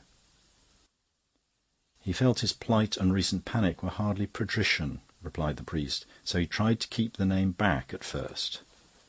But he was just going to tell it you when—" and Father Brown looked down at his boots, "when a woman found another name for him." "But you can't be so mad as to say," said Greywood Usher, very white, "that Lord Falconroy was Drugger Davis." The priest looked at him very earnestly, but with a baffling and undecipherable face. "I'm not saying anything about it," he said. "I leave all the rest to you. Your pink paper says that the title was recently revived for him. But those papers are very unreliable. It says he was in the States in youth, but the whole story seems very strange. Davis and Falconroy are both pretty considerable cowards, but so are lots of men. I would not hang a dog on my opinion about this, but I think," he went on softly and reflectively, "I think you Americans are too modest. I think you idealise the English aristocracy, even in assuming it to be so aristocratic. You see a good-looking Englishman in evening dress, You know he's in the House of Lords, and you fancy he has a father. You don't allow for our national buoyancy and uplift. Many of our most influential noblemen have not only risen recently, but—" "Oh, stop it!" cried Greywood Usher, wringing one lean hand in impatience against a shade of irony in the other's face. "Don't stay talking to this lunatic," cried Todd brutally. "Take me to my friend." Next morning Father Brown appeared with the same demure expression, carrying yet another piece of pink newspaper. "I'm afraid you neglect the fashionable press rather," he said, "but this cutting may interest you." Usher read the headlines. "Last tricks strayed revellers. Mirthful incident near Pilgrim's Pond." The paragraph went on. "A laughable occurrence took place outside Wilkinson's motor garage last night. A policeman on duty had his attention drawn by larrikins to a man in prison dress who was stepping with considerable coolness into the steering seat of a pretty high-toned Panhard. He was accompanied by a girl wrapped in a ragged shawl. On the police interfering, the young woman threw back her shawl, and all recognised millionaire Todd's daughter, who had just come from the slum freak dinner at the Pond, where all the choicest guests were in a similar déshabille. She and the gentleman, who had donned prison uniform, were going for the customary joy-ride." Under the pink slip, Mr. Usher found a strip of a later paper headed "Astounding Escape of Millionaire's Daughter with Convict. She had arranged freak dinner, now safe in—" Mr. Greenwood Usher lifted his eyes, but Father Brown was gone. Chapter 6. The Head of Caesar. There is somewhere in Brompton or Kensington an interminable avenue of tall houses, rich but largely empty, that looks like a terrace of tombs. The very steps up to the dark front doors seem as steep as the side of pyramids. One would hesitate to knock at the door, lest it should be opened by a mummy. But a yet more depressing feature in the grey façade is its telescopic length and changeless continuity. The pilgrim walking down it begins to think he will never come to a break or a corner. But there is one exception, a very small one, but hailed by the pilgrim almost with a shout. There is a sort of mews between two of the tall mansions, a mere slit like the crack of a door by comparison with the street, but just large enough to permit a pygmy ale-house or eating-house, still allowed by the rich to their stable servants, to stand in the angle. There is something cheery in its very dinginess, and something free and elfin in its very insignificance. At the feet of those grey stone giants it looks like a lighted house of dwarves. Anyone passing the place during a certain autumn evening, itself almost fairy-like, might have seen a hand pull aside the red half-blind, which, along with some large white lettering, half hid the interior from the street, and a face peer out not unlike a rather innocent goblin's. It was, in fact, the face of one with the harmless human name of Brown, formerly priest of Cobhall in Essex, and now working in London. His friend Flambeau, a semi-official investigator, was sitting opposite him and making his last notes of a case he had cleared up in the neighbourhood. They were sitting at a small table close up to the window when the priest pulled the curtain back and looked out. He waited till a stranger in the street had passed the window to let the curtain fall into its place again. Then his round eyes rolled to the large white lettering on the window above his head, and then strayed to the next table, at which sat only a navvy with beer and cheese, and a young girl with red hair and a glass of milk. Then, seeing his friend put away the pocket-book, he said softly, "If you've got 10 minutes, I wish you'd follow that man with the false nose." Flambeau looked up in surprise, but the girl with the red hair also looked up, and with something that was stronger than astonishment. She was simply and even loosely dressed in light brown sacking stuff, but she was a lady, and even, on a second glance, a rather needlessly haughty one. "The man with the false nose," repeated Flambeau. "Who's he?" "I haven't a notion," asked Father Brown. "I want you to find out. I ask it as a favour." He went down there, and he jerked his thumb over his shoulder in one of his undistinguished gestures. "And can't have passed 3 lamp-posts yet. I only want to know the direction." Flambeau gazed at his friend for some time, with an expression between perplexity and amusement, and then, rising from the table, squeezed his huge form out of the little door of the Dwarf Tavern and melted into the twilight. Father Brown took a small book out of his pocket and began to read steadily. He betrayed no consciousness of the fact that the red-haired lady had left her own table and sat down opposite him. At last she leaned over and said in a low, strong voice, "Why do you say that? How do you know it's false?" He lifted his rather heavy eyelids, which fluttered in considerable embarrassment. Then his dubious eye roamed again to the white lettering on the glass front of the public house. The young woman's eyes followed his and rested there also, but in pure puzzledom. "No," said Father Brown, answering her thoughts. "It doesn't say cellar, like the thing in the Psalms. I read it like that myself when I was wool-gathering just now. It says ales." "Well," inquired the staring young lady, "what does it matter what it says?" His ruminating eye moved to the girl's light canvas sleeve, round the wrist of which ran a very slight thread of artistic pattern, just enough to distinguish it from a working dress of a common woman and make it more like the working dress of a lady art student. He seemed to find much food for thought in this, but his reply was very slow and hesitant. "You see, madam," he said, "from the outside the place looks... well, it is a perfectly decent place, but ladies like you don't generally think so. They never go into such places from choice, except..." "Well," she repeated. "Except an unfortunate few who don't go in to drink milk." "You are a most singular person," said the young lady. "What is your object in all this?"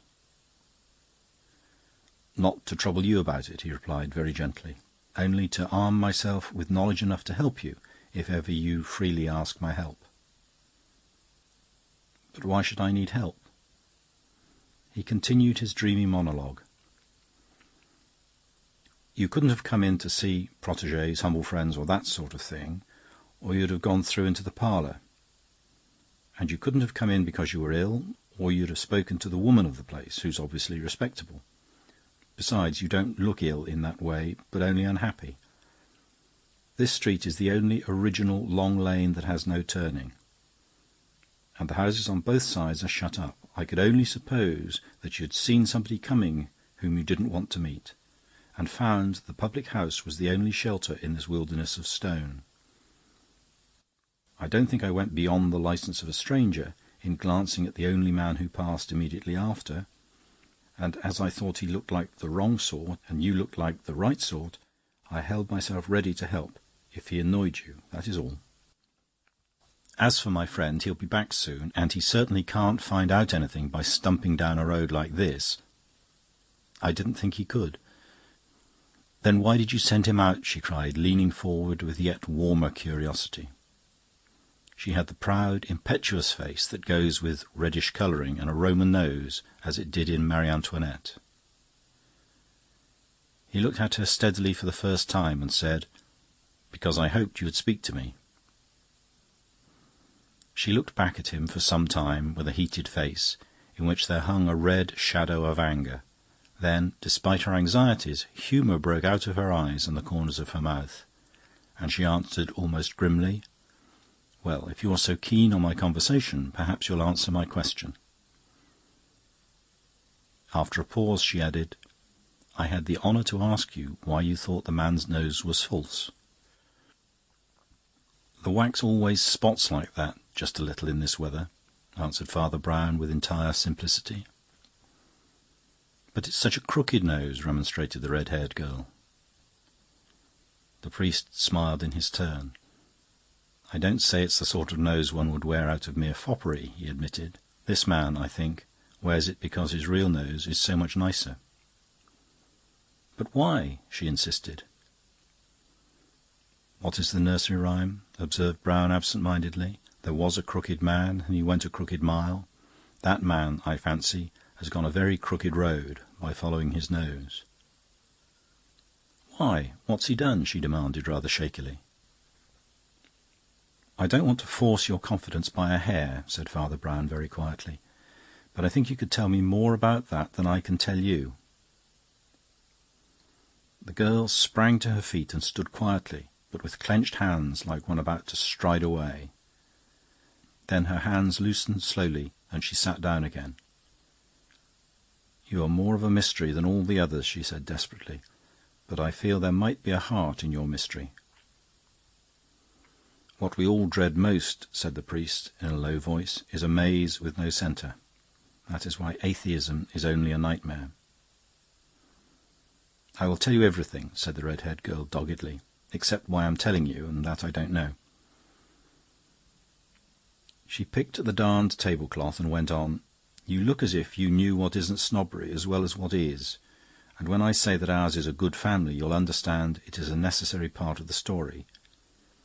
Indeed, my chief danger is in my brother's high and dry notions, noblesse oblige and all that. Well, my name is Christabel Carstairs, and my father was that Colonel Carstairs you've probably heard of, who made the famous Carstairs collection of Roman coins. I could never describe my father to you. The nearest I can say is that he was very like a Roman coin himself. He was as handsome and as genuine and as valuable and as metallic and as out of date. He was prouder of his collection than of his coat of arms. Nobody could say more than that. His extraordinary character came out most in his will. He had 2 sons and 1 daughter. He quarrelled with one son, my brother Giles, and sent him to Australia on a small allowance. He then made a will leaving the Carstairs collection, actually with a yet smaller allowance, to my brother Arthur. He meant it as a reward, as the highest honour he could offer, in the acknowledgment of Arthur's loyalty and rectitude, and the distinctions he had already gained in mathematics and economics at Cambridge. He left me practically all his pretty large fortune, and I'm sure he meant it in contempt. Arthur, you may say, might well complain of this, but Arthur is my father over again. Though he had some differences with my father in early youth, no sooner had he taken over the collection than he became like a pagan priest dedicated to a temple. He mixed up these Roman halfpence with the honour of the Carstairs family in the same stiff, idolatrous way as his father before him. He acted as if Roman money must be guarded by all the Roman virtues. He took no pleasures, he spent nothing on himself, he lived for the collection. Often he would not trouble to dress for his simple meals, but pattered about among the corded brown paper parcels, which no one else was allowed to touch, in an old brown dressing-gown. With its rope and tassel and his pale, thin, refined face, it made him look like an old ascetic monk. Every now and then, though, he would appear dressed like a decidedly fashionable gentleman, but that was only when he went up to the London sales or shops to make an addition to the Carstairs collection. Now, if you've known any young people, you won't be shocked if I say that I got into rather a low frame of mind with all this. The frame of mind in which one begins to say that the ancient Romans were all very well in their way. I'm not like my brother Arthur. I can't help enjoying enjoyment. I got a lot of romance and rubbish when I got my red hair from the other side of the family. Poor Giles was the same, and I think the atmosphere of coins might count in excuse for him, though he really did wrong and nearly went to prison. But he didn't behave any worse than I did, as you shall hear. I come now to the silly part of the story. I think a man as clever as you can guess the sort of thing that would begin to relieve the monotony for an unruly girl of 17 placed in such a position. But I am so rattled with more dreadful things that I can hardly read my own feeling, and don't know whether I despise it now as a flirtation or bear it as a broken heart. We lived then at a little seaside watering place in South Wales, and a retired sea captain living a few doors off had a son about 5 years older than myself, who had been a friend of Giles before he went to the colonies. His name does not affect my tale, but I tell you it was Philip Hawker, because I'm telling you everything. We used to go shrimping together, and said and thought we were in love with each other. At least, he certainly said he was, and I certainly thought I was. If I tell you he had bronzed curly hair and a falconish sort of face, bronzed by the sea also, it's not for his sake, I assure you, but for the story, for it was the cause of a very curious coincidence. One summer afternoon, when I had promised to go shrimping along the sands with Philip, I was waiting rather impatiently in the front drawing-room, watching Arthur handle some packets of coins he had just purchased and slowly shunt them, one or two at a time, into his own dark study and museum, which was at the back of the house. As soon as I heard the heavy door close on him finally, I made a bolt for my shrimping net and tam o' shanter, and was just going to slip out when I saw that my brother had left behind him one coin that lay gleaming on the long bench by the window. It was a bronze coin, and the colour, combined with the exact curve of the Roman nose and something in the very lift of the long, wiry neck, made the head of Caesar on it the almost precise portrait of Philip Hawker. Then I suddenly remembered Giles telling Philip of a coin that was like him, and Philip wishing he had it. Perhaps you can fancy the wild, foolish thoughts with which my head went round. I felt as if I had had a gift from the fairies.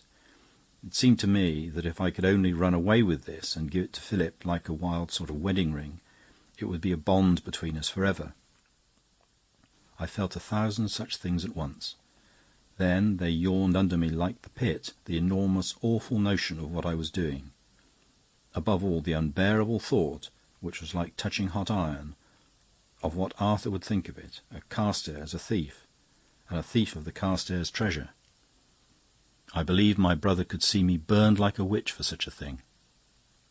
But then the very thought of such fanatical cruelty heightened my old hatred of his dingy old antiquarian fussiness and my longing for the youth and liberty that called to me from the sea.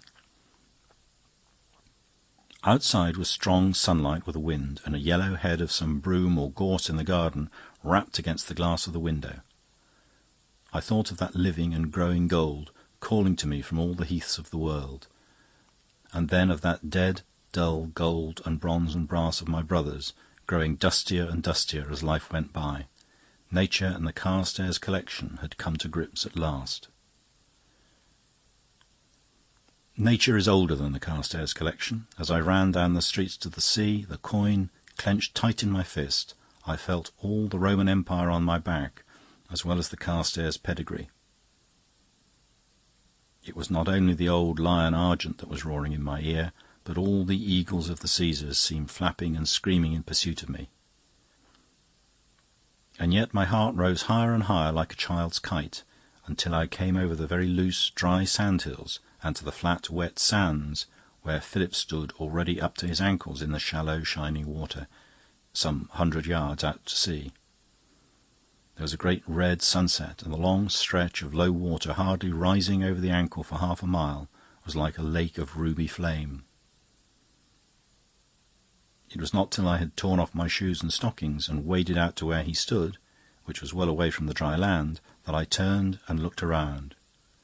We were quite alone in a circle of sea-water and wet sand, and I gave him the head of Caesar. At the very instant I had a shock of fancy that a man far away on the sandhills was looking at me intently. I must have felt immediately after that it was a mere leap of unreasonable nerves, for the man was only a dark dot in the distance, and I could only just see that he was standing quite still and gazing, with his head a little to one side. There was no earthly logical evidence that he was looking at me. He might have been looking at the ship, or the sunset, or the seagulls, or at any of the people who were still strayed here and there on the shore between us. Nevertheless, whatever my start sprang from was prophetic, for as I gazed he started walking briskly in a bee-line towards us across the wide, wet sands. As he drew nearer and nearer, I saw that he was dark and bearded, and that his eyes were marked with dark spectacles. He was dressed poorly but respectably in black, from the old black top hat on his head to the solid black boots on his feet. In spite of these, he walked straight into the sea without a flash of hesitation, and came on at me with the steadiness of a travelling bullet. I can't tell you the sense of monstrosity and miracle I had when he thus silently burst the barrier between land and water. It was as if he had walked straight off a cliff and still marched steadily in mid-air.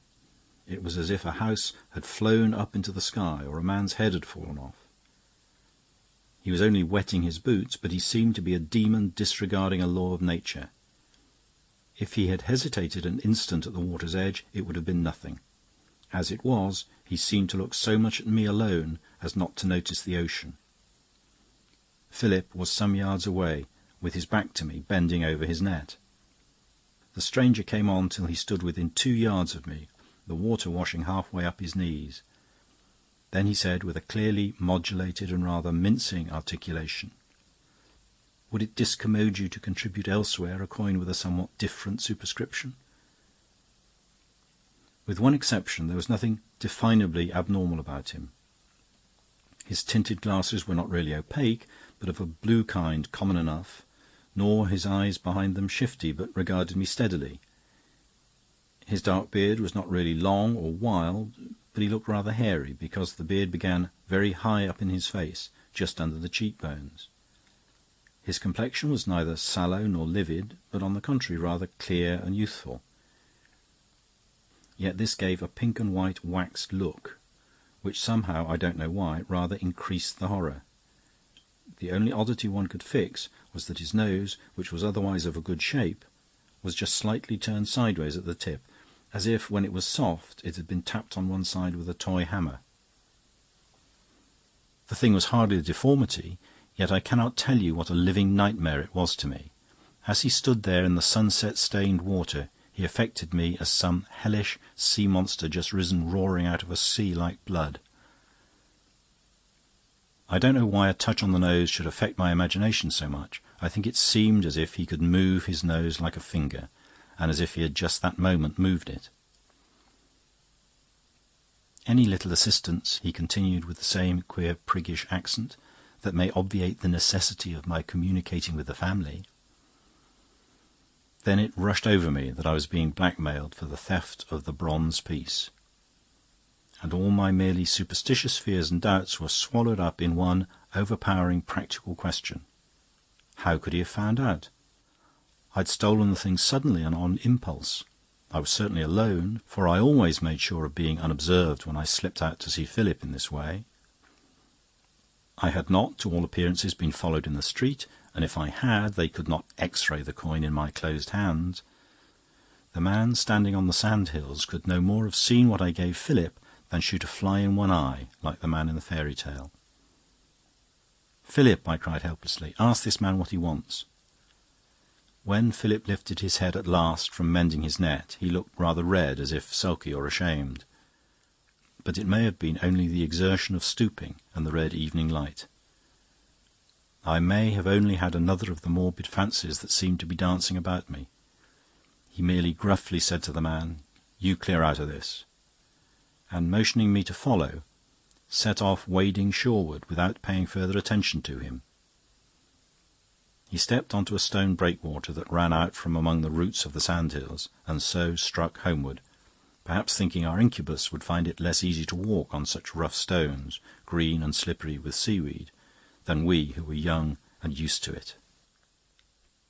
But my persecutor walked as daintily as he talked, and he still followed me, picking his way and picking his phrases.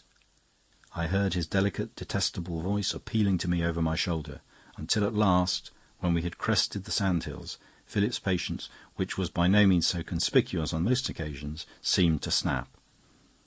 He turned suddenly, saying, "Go back, I can't talk to you now." And as the man hovered and opened his mouth, Philip struck him a buffet on it that sent him flying from the top of the tallest sandhill to the bottom. I saw him crawling out below, covered with sand.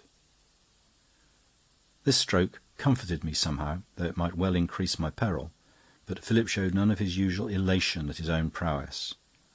Though as affectionate as ever, he still seemed cast down.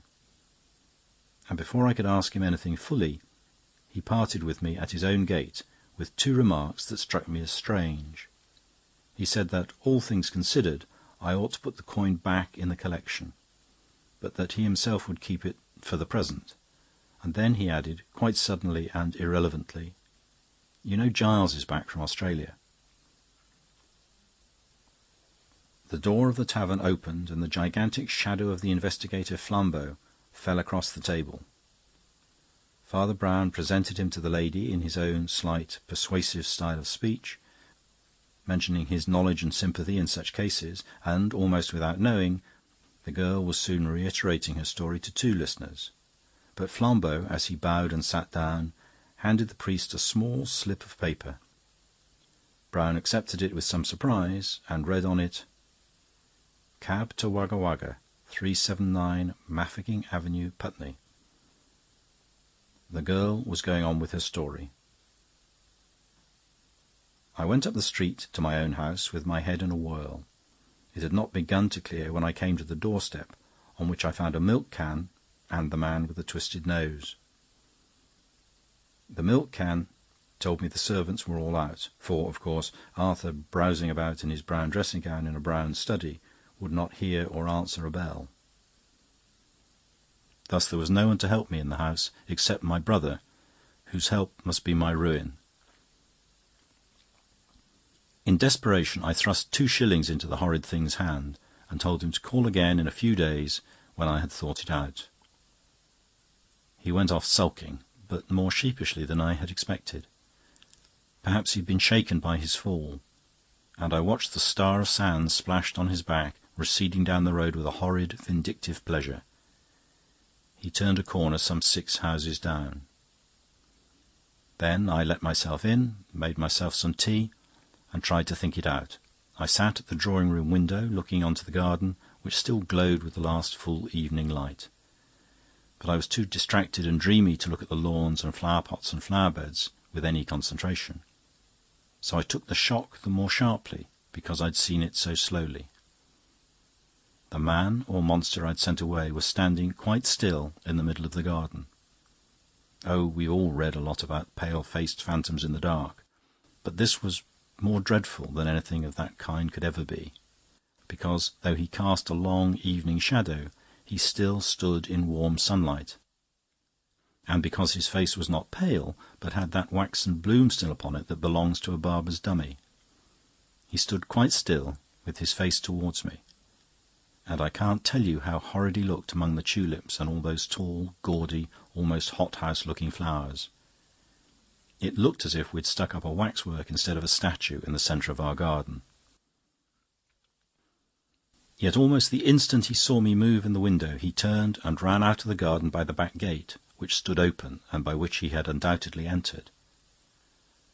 This renewed timidity on his part was so different from the impudence with which he had walked into the sea that I felt vaguely comforted. I fancied, perhaps, that he feared confronting Arthur more than I knew. Anyhow, I settled down at last and had a quiet dinner alone, for it was against the rules to disturb Arthur when he was rearranging the museum. And my thoughts, a little released, fled to Philip and lost themselves, I suppose.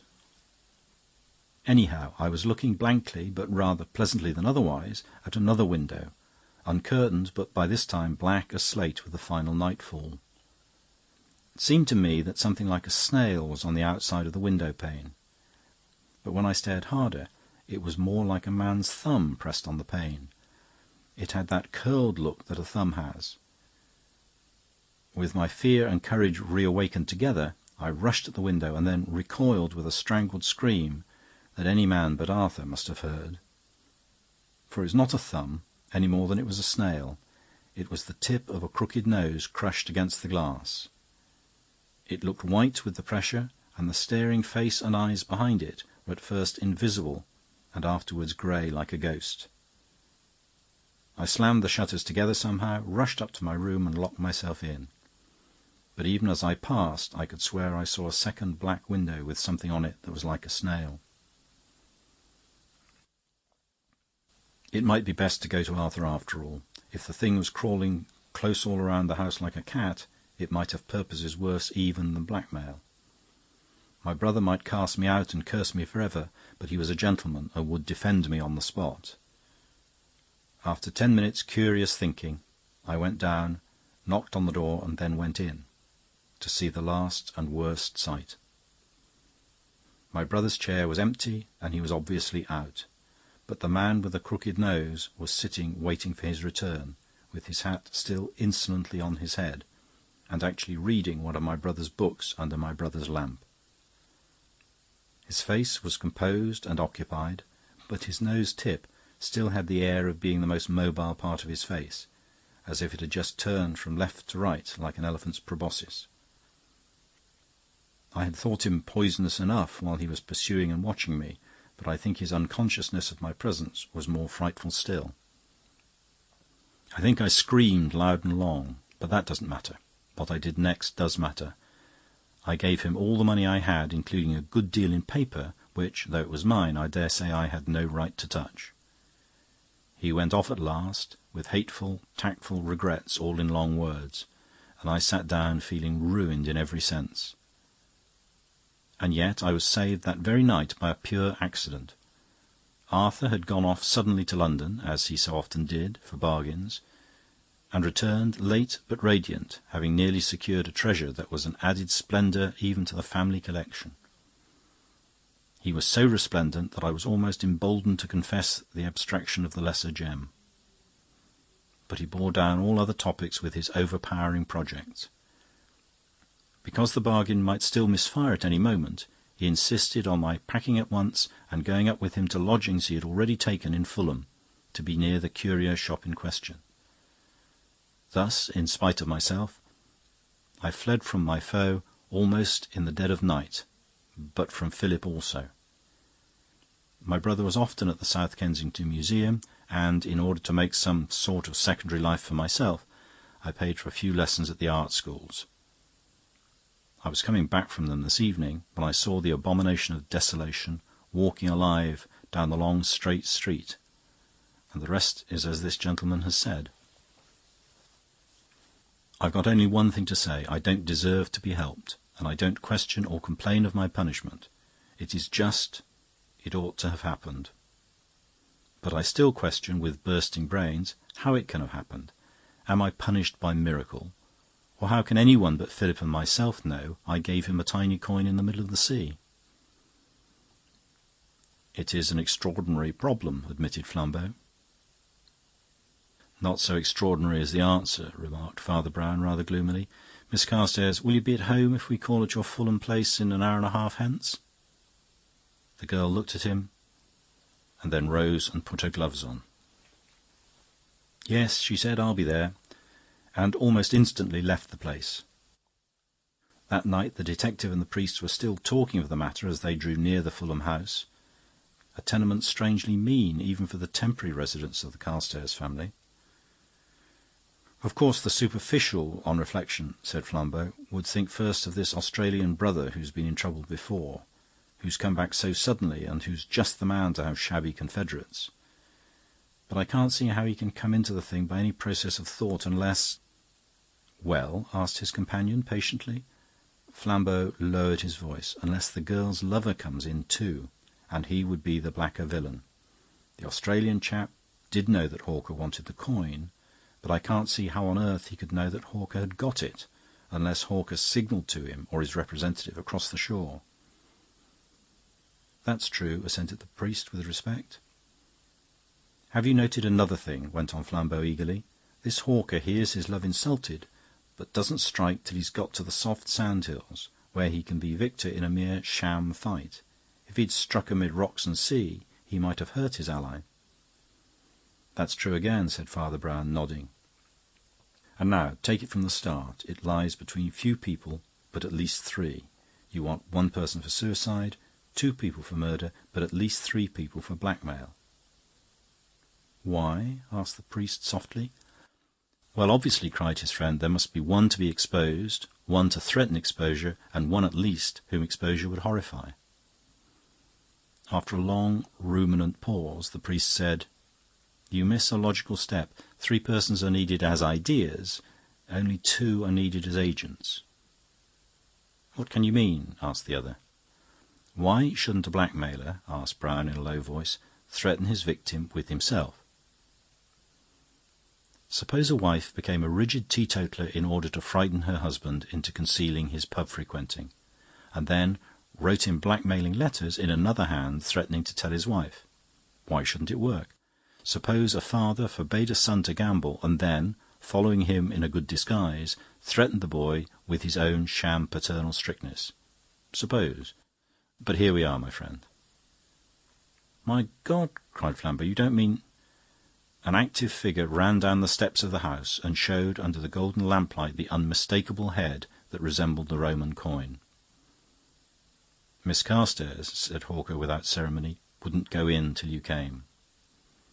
"Well," observed Brown confidently, "don't you think it's the best thing she can do to stop outside, with you to look after her? You see, I rather guess you've guessed it all yourself." "Yes," said the young man in an undertone. "I guessed on the sands, and now I know. That's why I let him fall soft." Taking a latchkey from the girl and a coin from Hawker, Flambeau let himself and his friend into the empty house and passed into the outer parlour. It was empty of all occupants but one.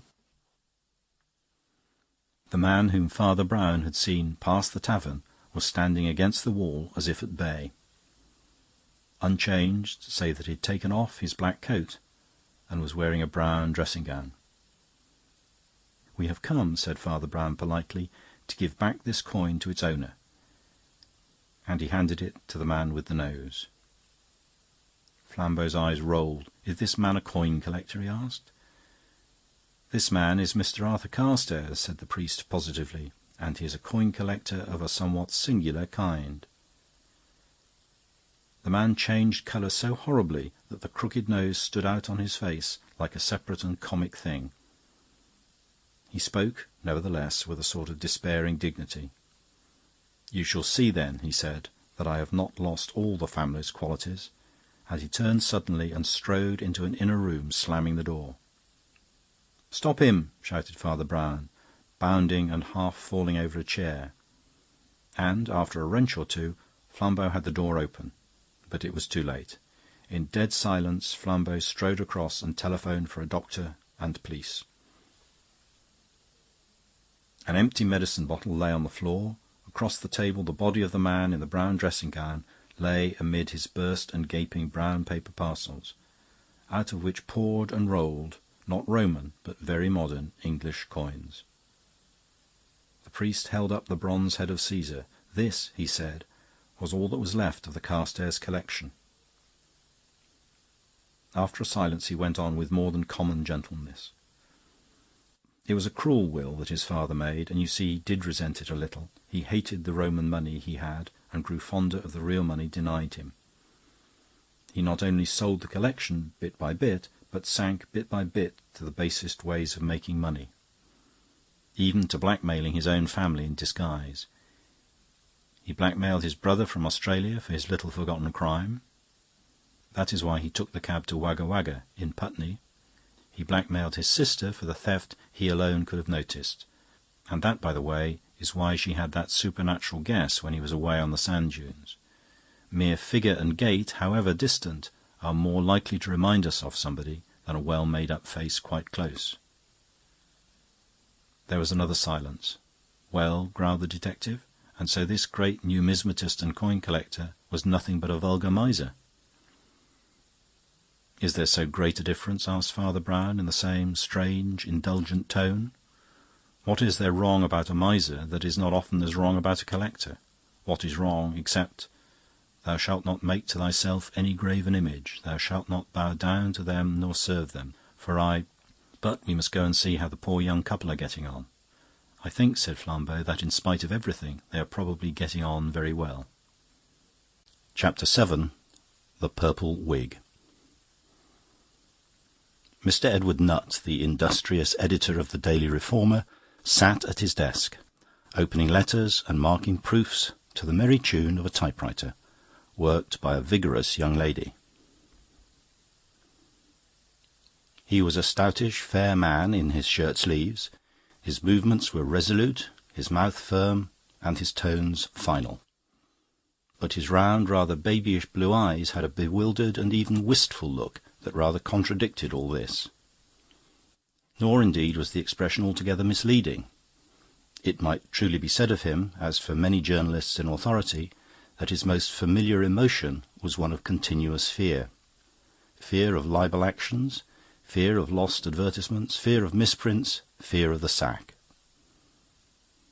His life was a series of distracted compromises between the proprietor of the paper and of him, who was a senile soap boiler with 3 ineradicable mistakes in his mind, and the very able staff he had collected to run the paper, some of whom were brilliant and experienced men and, what was even worse, sincere enthusiasts for the political policy of the paper.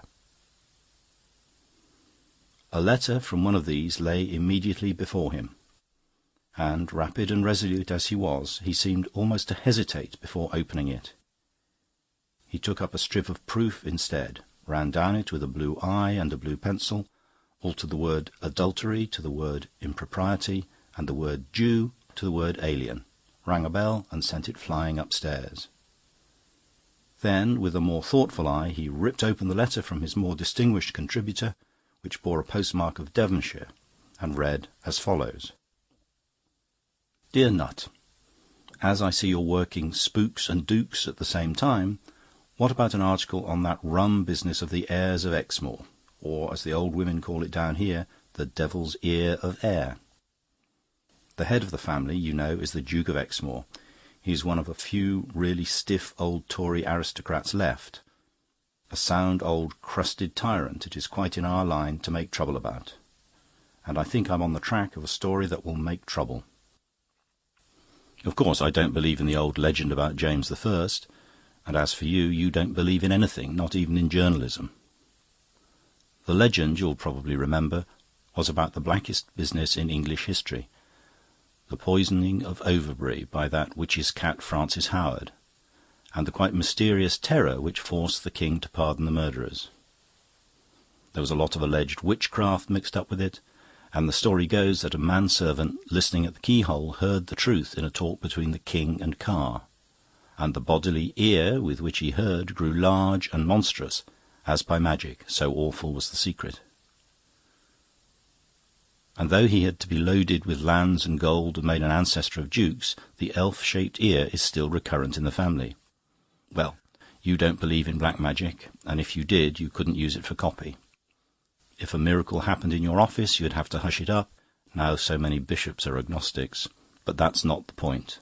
The point is that there really is something queer about Exmoor and his family. Something quite natural, I dare say, but quite abnormal. And the ear is in it somehow, I fancy, either a symbol or a delusion or a disease or something. Another tradition says that cavaliers just after James I began to wear their hair long only to cover the ear of the first Lord Exmoor. This is also no doubt fanciful. The reason I point it out to you is this. It seems to me that we make a mistake in attacking aristocracy entirely for its champagne and diamonds. Most men rather admire the nobs for having a good time, but I think we surrender too much when we admit that aristocracy has made even the aristocrats happy. I suggest a series of articles pointing out how dreary, how inhuman, how downright diabolist is the very smell and atmosphere of some of these great houses. There are plenty of instances, but you couldn't begin with a better one than the ear of the heirs. By the end of the week, I think I can get you the truth about it. Yours ever, Francis Finn. Mr. Nutt reflected a moment, staring at his left boot. Then he called out in a strong, loud, and entirely lifeless voice, in which every syllable sounded alike, "Miss Barlow, take down a letter to Mr. Finn, please." Dear Finn, I think it would do. Copy should reach us second post Saturday. Yours, E. Nutt. This elaborate epistle he articulated as if it were all one word, and Miss Barlow rattled it down as if it were all one word. Then he took up another strip of proof and a blue pencil and altered the word supernatural to the word marvellous, and the expression shoot down to the expression repress. In such happy, healthful activities did Mr. Nutt disport himself, until the ensuing Saturday found him at the same desk, dictating to the same typist, and using the same blue pencil on the first instalment of Mr. Finn's revelations. The opening was a sound piece of slashing invective about the evil secrets of princes and despair in the high places of the earth. Though written violently, it was in excellent English, but the editor, as usual, had given to somebody else the task of breaking it up into sub-headings, which were of a spicier sort, as Peeress and Poisons, and The Eerie Ear, and The Airs in Their Eerie, and so on, through 100 happy changes. Then followed the legend of the ear, amplified from Finn's first letter, and then the substance of his later discoveries, as follows. I know it is the practice of journalists to put the end of the story at the beginning and call it a headline. I know that journalism largely consists in saying Lord Jones dead to people who never knew that Lord Jones was alive.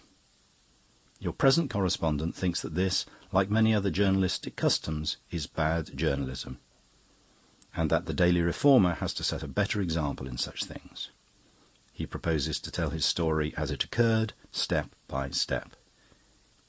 He will use the real names of the parties, who, in most cases, are ready to confirm his testimony. As for the headlines, the sensational proclamations, they will come at the end. I was walking along a public path that leads through a private Devonshire orchard and seems to point towards Devonshire cider, when I came suddenly upon just such a place as the path suggested. It was a long, low inn, consisting really of a cottage and 2 barns, thatched all over with a thatch that looks like brown and grey hair grown before history. But outside the door was a sign which called it the Blue Dragon, and under the sign was one of those long rustic tables that used to stand outside most of the free English inns before teetotalers and brewers between them destroyed freedom. And at this table sat 3 gentlemen who might have lived 100 years ago. Now that I know them all better, there is no difficulty about disentangling the impressions, but just then they looked like 3 very solid ghosts. A dominant figure, both because he was bigger in all 3 dimensions and because he sat centrally in the length of the table, facing me, was a tall, fat man, dressed completely in black, with a rubicund, even apoplectic visage, but a rather bald and rather bothered brow.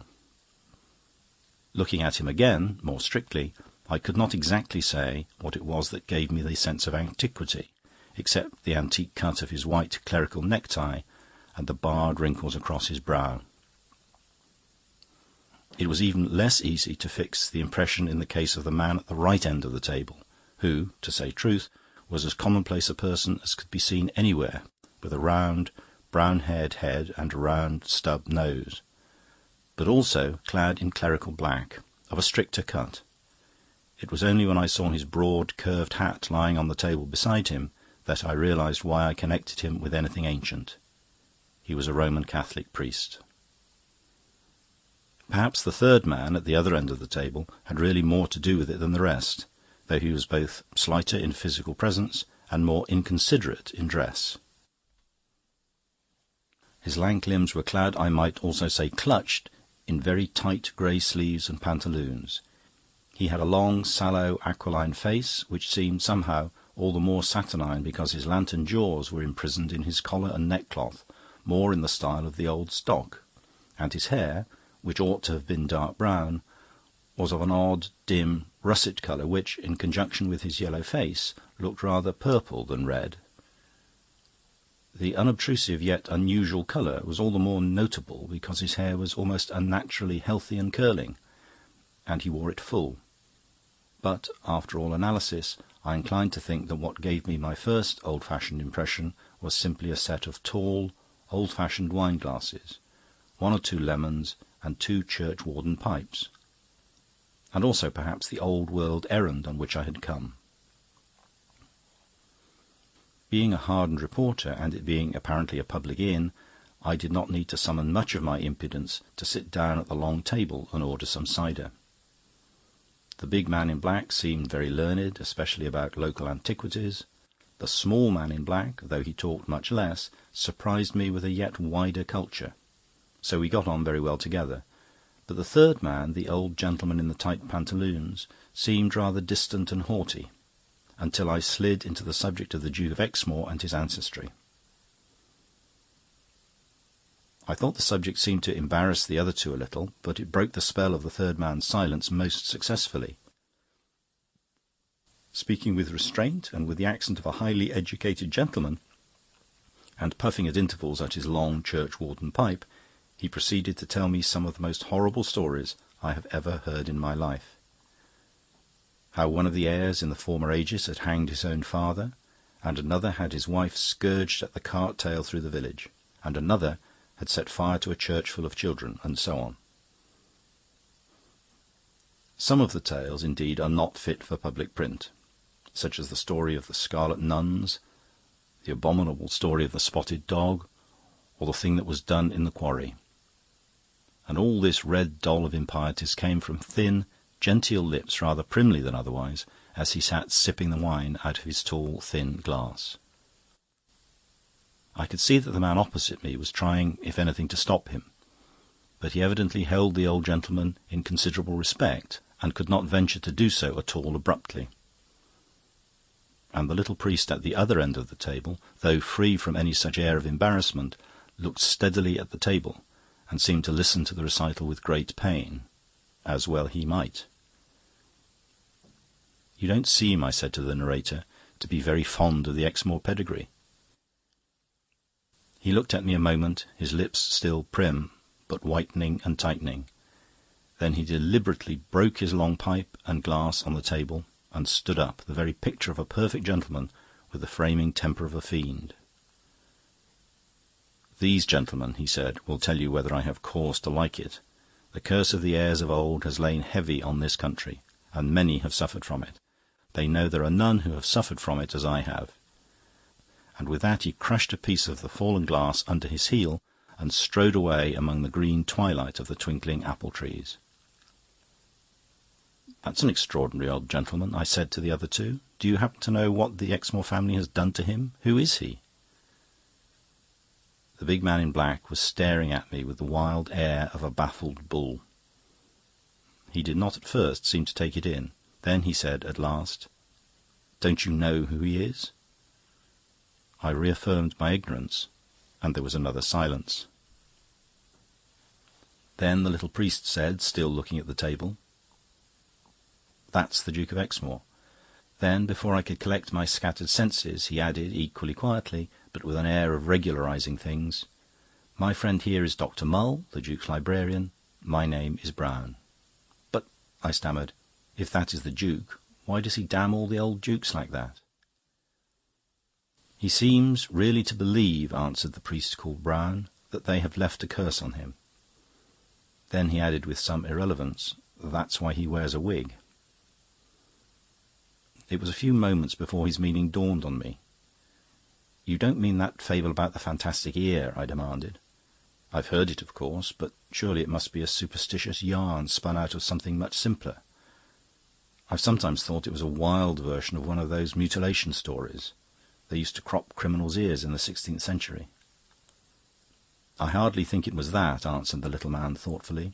"But it is not outside ordinary science or natural law for a family to have some deformity frequently reappearing, such as one ear bigger than the other." The big librarian had buried his bald brow in his big red hands, like a man trying to think out his duty. "No," he groaned, "you do the man a wrong after all. Understand, I've no reason to defend him, or even keep faith with him. He has been a tyrant to me, as to everybody else. Don't fancy because you see him sitting here that he isn't a great lord in the worst sense of the word. He would fetch a man a mile to ring a bell a yard off, if it would summon another man 3 miles to fetch a matchbox 3 yards off. He must have a footman to carry his walking stick, a body servant to hold up his opera glasses—" "But not a valet to brush his clothes," cut in the priest, with a curious dryness, "for the valet would want to brush his wig too." The librarian turned to him and seemed to forget my presence. He was strongly moved and, I think, a little heated with wine. "I don't know how you know it, Father Brown," he said, "but you're right. He lets the whole world do everything for him, except dress him. And that he insists on doing in a literal solitude like a desert. Anybody is kicked out of the house without a character who is so much as found near his dressing-room door." "He seems a pleasant old party," I remarked. "No," replied Dr. Mull quite simply, "and yet that is just what I mean by saying you are unjust to him after all. Gentlemen, the Duke does really feel the bitterness about the curse that he uttered just now. He does, with sincere shame and terror, hide under that purple wig something he thinks it would blast the sons of man to see. I know it is so, and I know it is not a mere natural disfigurement, like a criminal mutilation, or a hereditary disproportion in the features. I know it is worse than that, because a man told me he was present at a scene that no man could invent, where a stronger man than any of us tried to defy the secret and was scared away from it."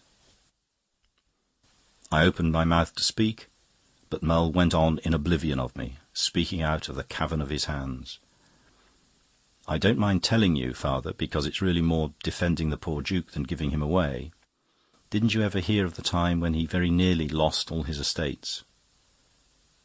The priest shook his head, and the librarian proceeded to tell the tale as he had heard it from his predecessor in the same post, who had been his patron and instructor, and whom he seemed to trust implicitly. Up to a certain point it was a common enough tale of the decline of a great family's fortunes, the tale of a family lawyer. His lawyer, however, had the sense to cheat honestly, if the expression explains itself. Instead of using funds he held in trust, he took advantage of the Duke's carelessness to put the family in a financial hole in which it might be necessary for the Duke to let him hold them in reality. The lawyer's name was Isaac Green, but the Duke always called him Elisha, presumably in reference to the fact that he was quite bald, though certainly not more than 30. He had risen very rapidly, but from very dirty beginnings, being at first a narc or informer and then a moneylender. But as a solicitor to the heirs, he had the sense, as I say, to keep technically straight until he was ready to deal the final blow. The blow fell at dinner, and the old librarian said he should never forget the very look of the lampshades and the decanters as the little lawyer, with a steady smile, proposed to the great landlord that they should halve the estates between them. The sequel certainly could not be overlooked, for the Duke, in dead silence, smashed a decanter on the man's bald head as suddenly as I had seen him smash the glass that day in the orchard. It left a red triangular scar on the scalp, and the lawyer's eyes altered, but not his smile. He rose, tottering to his feet, and struck back as such men do strike. "I'm glad of that," he said, "for now I can take the whole estate. The law will give it to me." Exmoor, it seems, was white as ashes, but his eyes still blazed. "The law will give it to you," he said, "but you will not take it." "Why not? Why?" "Because it would mean the crack of doom for me, and if you take it I shall take off my wig. Why, you pitiful plucked fowl, anyone can see your bare head, but no man shall see mine and live." Well, you may say what you like, and make it mean what you like, but Mull swears it is the solemn fact that the lawyer, after shaking his knotted fists in the air for an instant, simply ran from the room and never reappeared in the countryside. And since then Exmoor has been feared more for a warlock than even for a landlord and a magistrate. Now Dr. Mull told his story with rather wild theatrical gestures, and with a passion, I think, at least partisan. I was quite conscious of the possibility that the whole was the extravagance of an old braggart and gossip. But before I end this half of my discoveries, I think it due to Dr. Mull to record that my first 2 inquiries have confirmed his story.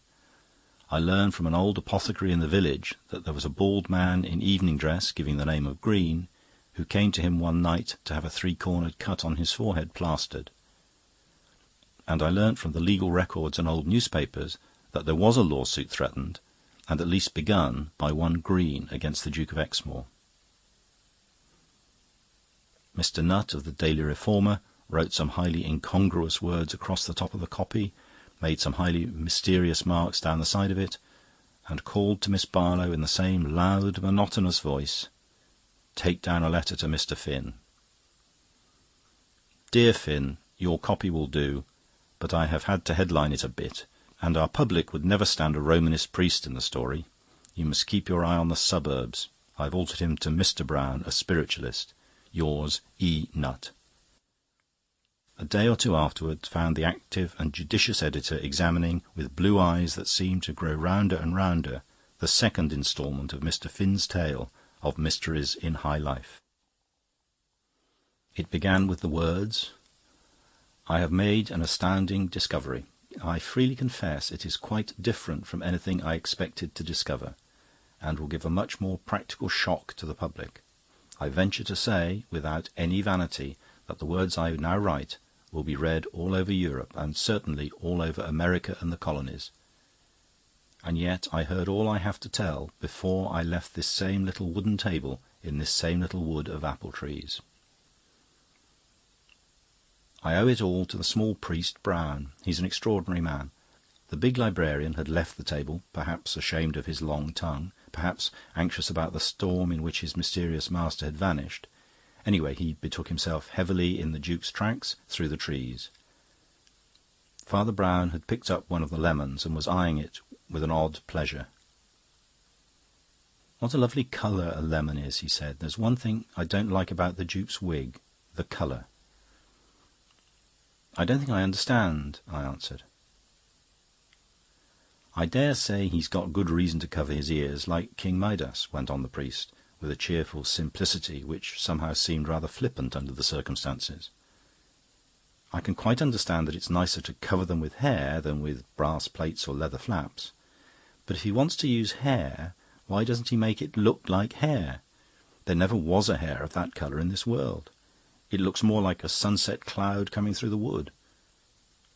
Why doesn't he conceal the family curse better if he's really so ashamed of it? Shall I tell you? It's because he isn't ashamed of it. He's proud of it." "It's an ugly wig to be proud of, and an ugly story," I said. "Consider," replied this curious little man, "how you yourself really feel about such things. I don't suggest you're either more snobbish or more morbid than the rest of us, but don't you feel in a vague way that a genuine old family curse is rather a fine thing to have? Would you be ashamed, wouldn't you be a little proud, if the heir of the Glamis horror called you his friend, or if Byron's family had confided to you only the evil adventures of their race? Don't be too hard on the aristocrats themselves if their heads are as weak as ours would be, and they are snobs about their own sorrows." "By Jove," I cried, "and that's true enough. My own mother's family had a banshee, and now I come to think of it, it has comforted me in many a cold hour. And think," he went on, "of that stream of blood and poison that spurted from his thin lips the instant you so much as mentioned his ancestors. Why should he show every stranger over such a chamber of horrors unless he's proud of it? He doesn't conceal his wig, he doesn't conceal his blood, he doesn't conceal his family curse, he doesn't conceal the family crimes, but..." The little man's voice changed so suddenly, he shut his hands so sharply, and his eyes so rapidly grew rounder and brighter like a waking owl's, that it had all the abruptness of a small explosion on the table. "But," he ended, "he does really conceal his toilet." It somehow completed the thrill of my fanciful nerves that at that instant the Duke appeared again silently among the glimmering trees, with soft foot and sunset-hued hair, coming around the corner of the house in company with his librarian. Before he came within earshot, Father Brown had added quite composedly, "Why does he really hide the secret of what he does with a purple wig?" Because it isn't the sort of secret we suppose. The Duke came round the corner and resumed his seat at the head of the table with all his native dignity. The embarrassment of the librarian left him hovering on his hind legs like a huge bear. The Duke addressed the priest with great seriousness. "Father Brown," he said, "Dr. Mull informs me that you have come here to make a request. I no longer profess an observance of the religion of my fathers, but for their sakes and for the sake of the days when we met before, I'm very willing to hear you, but I presume you would rather be heard in private." Whatever I retain of the gentleman made me stand up. Whatever I have attained of the journalist made me stand still. Before this paralysis could pass, the priest had made a momentarily detaining motion. "If," he said, "your Grace will permit me my real petition, or if I retain any right to advise you, I would urge that as many people as possible should be present. All over this country I have found hundreds, even of my faith and flock, whose imaginations are poisoned by the spell which I implore you to break. I wish we could have all Devonshire here to see you do it." "To see me do what?" asked the Duke, arching his eyebrows. "To see you take off your wig," said Father Brown. The Duke's face did not move, but he looked at his petitioner with a glassy stare, which was the most awful expression I have ever seen on a human face. I could see the librarian's great legs wavering under him like the shadows of stems in a pool, and I could not banish from my own brain the fancy that the trees all around us were filling softly in the silence with devils instead of birds. "I spare you," said the Duke in a voice of inhuman pity. "I refuse. If I gave you the faintest hint of the load of horror I have to bear alone, you would lie shrieking at these feet of mine and begging to know no more. I will spare you the hint. You shall not spell the first letter of what is written on the altar of the unknown God." "I know the unknown God," said the little priest, with an unconscious grandeur of certitude that stood up like a granite tower. "I know his name. It is Satan. The true God was made flesh and dwelt among us. And I say to you, wherever you find men ruled merely by mystery, it is the mystery of iniquity. If the devil tells you something is too fearful to look at it. If he says something is too terrible to hear it. If you think some truth unbearable, bear it. I entreat your Grace to end this nightmare now and here at this table." "If I did," said the Duke in a low voice, "you and all you believe, and all by which alone you live, would be the first to shrivel and perish. You would have an instant to know the great nothing before you died." "The cross of Christ be between me and harm," said Father Brown. "Take off your wig." I was leaning over the table in ungovernable excitement. In listening to this extraordinary duel, half a thought had come into my head. "Your Grace," I cried, "I call your bluff. Take off your wig, or I will knock it off. I suppose I can be prosecuted for assault, but I am very glad I did it." When he said, in the same voice of stone, "I refuse," I simply sprang on him. For 3 long instants he strained against me as if he had all hell to help him. But I forced his head until the hairy cap fell off it. I admit that, whilst wrestling, I shut my eyes as it fell. I was awakened by a cry from Mull, who was also by this time at the Duke's side. His head and mine were both bending over the bald head of the wigless Duke. Then the silence was snapped by the librarian exclaiming, "What can it mean? Why, the man had nothing to hide. His ears are just like everybody else's." "Yes," said Father Brown, "that's what he had to hide." The priest walked straight up to him, but strangely enough did not even glance at his ears. He stared with an almost comical seriousness at his bald forehead, and pointed to a 3-cornered cicatrice, long-healed but still discernible.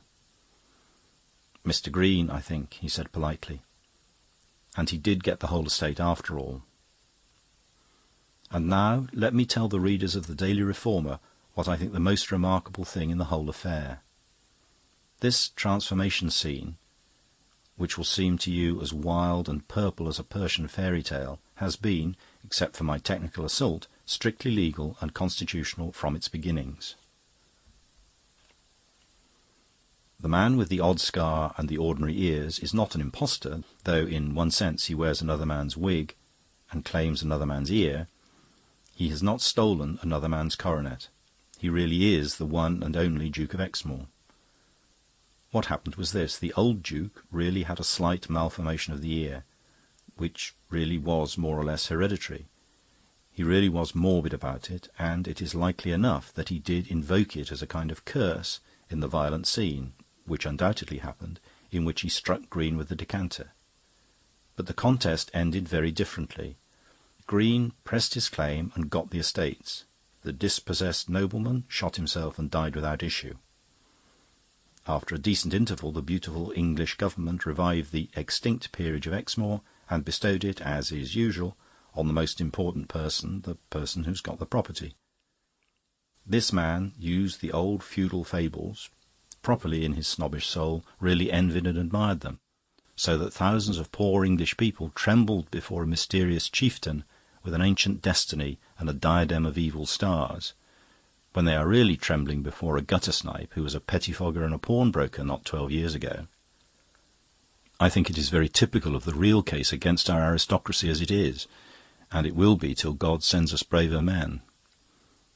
Mr. Nutt put down the manuscript and called out with unusual sharpness, "Miss Barlow, please take down a letter to Mr. Finn." "Dear Finn, you must be mad. We can't touch this. I wanted vampires and the bad old days and aristocracy hand in hand with superstition. They like that. But you must know the Exmoors would never forgive this. And what would our people say then, I should like to know? Why, Sir Simon is one of Exmoor's greatest pals, and it would ruin that cousin of the heir's that's standing for us at Bradford. Besides, old Soapsuds was sick enough at not getting his peerage last year. He'd sack me by wire if I lost him it with such lunacy as this. And what about Duffy? He's doing us some rattling articles on the heel of the Norman, and how can he write about Normans if the man's only a solicitor? Do be reasonable. Yours, E. Nutt." As Miss Barlow rattled away cheerfully, he crumpled up the copy and tossed it into the waste-paper basket, but not before he had, automatically and by force of habit, altered the word God to the word circumstances. Chapter 8. The Perishing of the Pendragons. Father Brown was in no mood for adventures. He had lately fallen ill with overwork, and when he began to recover, his friend Flambeau had taken him on a cruise in a small yacht with Sir Cecil Fanshawe, a young Cornish squire and an enthusiast for Cornish coast scenery. But Brown was still rather weak. He was no very happy sailor, and though he was never of the sort that either grumbles or breaks down, his spirits did not rise above patience and civility. When the other two men praised the ragged violet sunset or the ragged volcanic crags, he agreed with them. When Flambeau pointed out a rock shaped like a dragon, he looked at it and thought it very like a dragon. When Mr. Fanshawe more excitedly indicated a rock that was like Merlin, he looked at it and signified assent.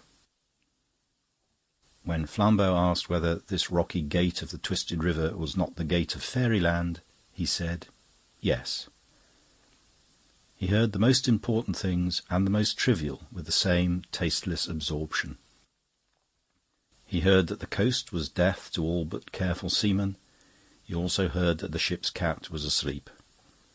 He heard that Fanshawe couldn't find his cigar-holder anywhere, and he also heard the pilot deliver the oracle, "Both eyes bright, she's all right, one eye winks, down she sinks." He heard Flambeau say to Fanshawe that no doubt this meant the pilot must keep both eyes open and be spry. And he heard Fanshawe say to Flambeau that, oddly enough, it didn't mean this. It meant that while they saw two of the coast lights, one near and the other distant, exactly side by side, they were in the right river channel. But if one light was hidden behind the other, they were going on the rocks. He heard Fanshawe add that his country was full of such quaint fables and idioms. It was the very home of romance. He even pitted this part of Cornwall against Devonshire as a claimant to the laurels of Elizabethan seamanship. According to him, there had been captains among these coves and islets compared with whom Drake was practically a landsman. He heard Flambeau laugh and ask if, perhaps, the adventurer's title of Westward Ho only meant that all Devonshire men wished they were living in Cornwall.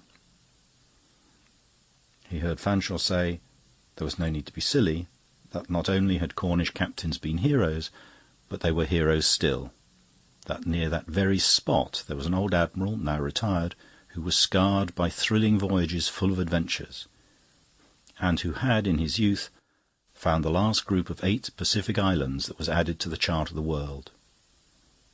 This Cecil Fanshawe was, in person, of the kind that commonly urges such crude but pleasing enthusiasms. A very young man, light-haired, high-coloured, with an eager profile, with a boyish bravado of spirits, but an almost girlish delicacy of tint and type. The big shoulders, black brows, and black mousquetaire swagger of Flambeau were a great contrast. All these trivialities Brown heard and saw, but heard them as a tired man hears a tune in the railway wheels, or saw them as a sick man sees the pattern of his wallpaper. No one can calculate the turns of mood in convalescence, but Father Brown's depression must have had a great deal to do with his mere unfamiliarity with the sea. For as the river mouth narrowed like the neck of a bottle, and the water grew calmer and the air warmer and more earthly, he seemed to wake up and take notice like a baby. They had reached that phase just after sunset, when air and water both look bright, but earth and all its growing things look almost black by comparison. About this particular evening, however, there was something exceptional.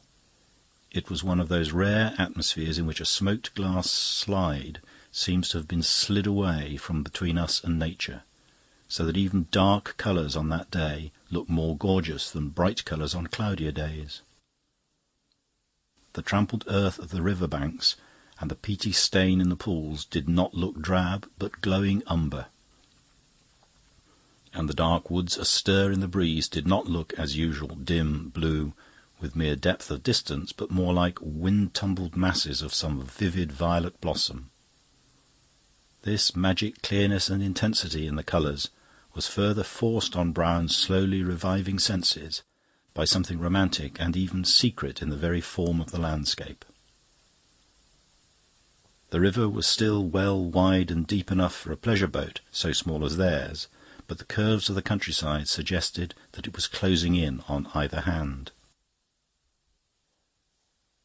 The woods seemed to be making broken and flying attempts at bridge-building, as if the boat were passing from the romance of a valley to the romance of a hollow, and so to the supreme romance of a tunnel. Beyond this mere look of things there was little for Brown's freshening fancy to feed on. He saw no human beings except some gypsies trailing along the river bank with faggots and osiers cut in the forest, and one sight no longer unconventional, but in such remote parts still uncommon, a dark-haired lady, bareheaded and paddling her own canoe. If Father Brown ever attached any importance to either of these, he certainly forgot them at the next turn of the river, which brought in sight a singular object. The water seemed to widen and split, being cloven by the dark wedge of a fish-shaped and wooded islet. With the rate at which they went, the islet seemed to swim towards them like a ship with a very high prow, or, to speak more strictly, a very high funnel, for at the extreme point nearest them stood up an odd-looking building, unlike any they could remember or connect with any purpose. It was not specially high, but it was too high for its breadth to be called anything but a tower. Yet it appeared to be built entirely of wood, and that in a most unequal and eccentric way. Some of the planks and beams were of good seasoned oak, some of such wood cut raw and recent, some again of white pine wood, and a great deal more of the same sort of wood painted black with tar. These black beams were set crooked or criss-cross at all kinds of angles, giving the whole a most patchy and puzzling appearance. There were one or two windows, which appeared to be coloured and leaded in an old-fashioned but more elaborate style. The travellers looked at it with that paradoxical feeling we have when something reminds us of something, and yet we are certain it is something very different. Father Brown, even when he was mystified, was clever in analysing his own mystification, and he found himself reflecting that the oddities seemed to consist in a particular shape cut out in an incongruous material, as if one saw a top hat made of tin or a frock-coat cut out of tartan. He was sure he had seen timbers of different tints arranged like that somewhere, but never in such architectural proportions. The next moment a glimpse through the dark trees told him all he wanted to know, and he laughed. Through a gap in the foliage there appeared for a moment one of those old wooden houses, faced with black beams, which are still to be found here and there in England, but which most of us see imitated in some show called Old London or Shakespeare's England. It was in view only long enough for the priest to see that, however old-fashioned, it was a comfortable and well-kept country house, with flower-beds in front of it. It had none of the piebald and crazy look of the tower that seemed made out of its refuse. "What on earth this?" said Flambeau, who was still staring at the tower. Fanchon's eyes were shining, and he spoke triumphantly. "Aha! You've not seen a place quite like this before, I fancy. That's why I've brought you here, my friend. Now you shall see whether I exaggerate about the mariners of Cornwall. This place belongs to old Pendragon, whom we call the Admiral, though he retired before getting the rank. The spirit of Raleigh and Hawkins is a memory with the Devon folk. It's a modern fact with the Pendragons. If Queen Elizabeth were to rise from the grave and come up this river in a gilded barge, she would be received by the Admiral in a house exactly such as she was accustomed to, in every corner and casement, in every panel on the wall or plate on the table, and she would find an English captain still talking fiercely of fresh lands to be found in little ships, as much as if she had dined with Drake. She'd find a rum sort of thing in the garden," said Father Brown, "which would not please her Renaissance eye. That Elizabethan domestic architecture is charming in its way, but it's against the very nature of it to break out into turrets." "And yet," answered Fanshawe, "that's the most romantic and Elizabethan part of the business. It was built by the Pendragons in the very days of the Spanish Wars, and though it's needed patching and even rebuilding for another reason, it's always been rebuilt in the old way. The story goes that the lady of Sir Peter Pendragon built it in this place and to this height, because from the top you can just see the corner where vessels turn into the river mouth, and she wished to be the first to see her husband's ship as he sailed home from the Spanish Main." "For what other reason," asked Father Brown, "do you mean that it has been rebuilt?" "Oh, there's a strange story about that too," said the young squire with relish. "You are really in a land of strange stories. King Arthur was here, and Merlin and the fairies before him.